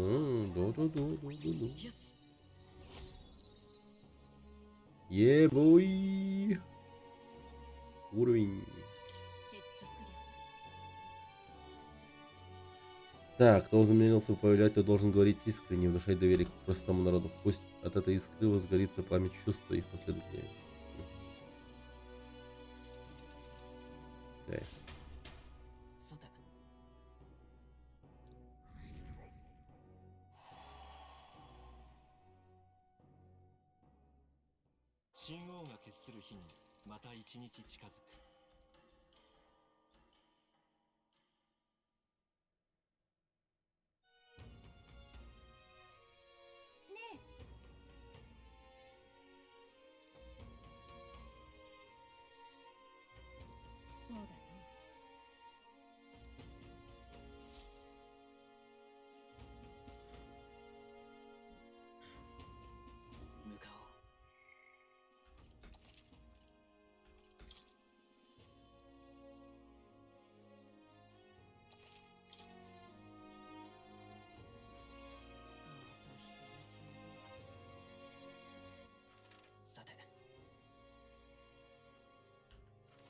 どこにしようか。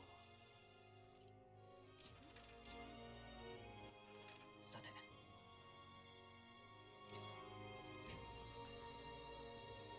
いや。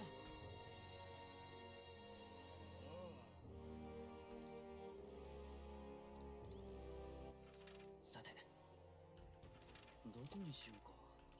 行こう。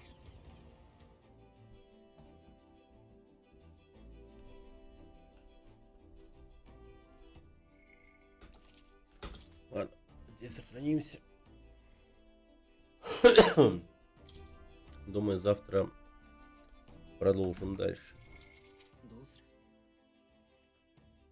Неплохо, неплохо, неплохо. Хорошенечко прям поднялись в игре. Нормально.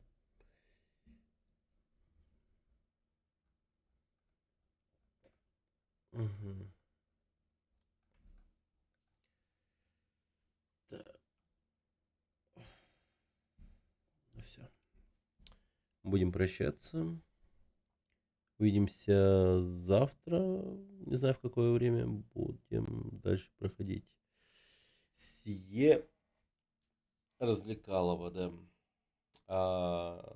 Может быть, даже заведу пораньше. Не знаю, даже посмотрим. Не, пораньше не получится. Завтра бассейн. Да. Так что да. Может быть, схожу за покупками. Куплю графический планшет или еще что-нибудь. Посмотрим. Сегодня, кстати, одеяло покупал. Но одеяло уже отняли.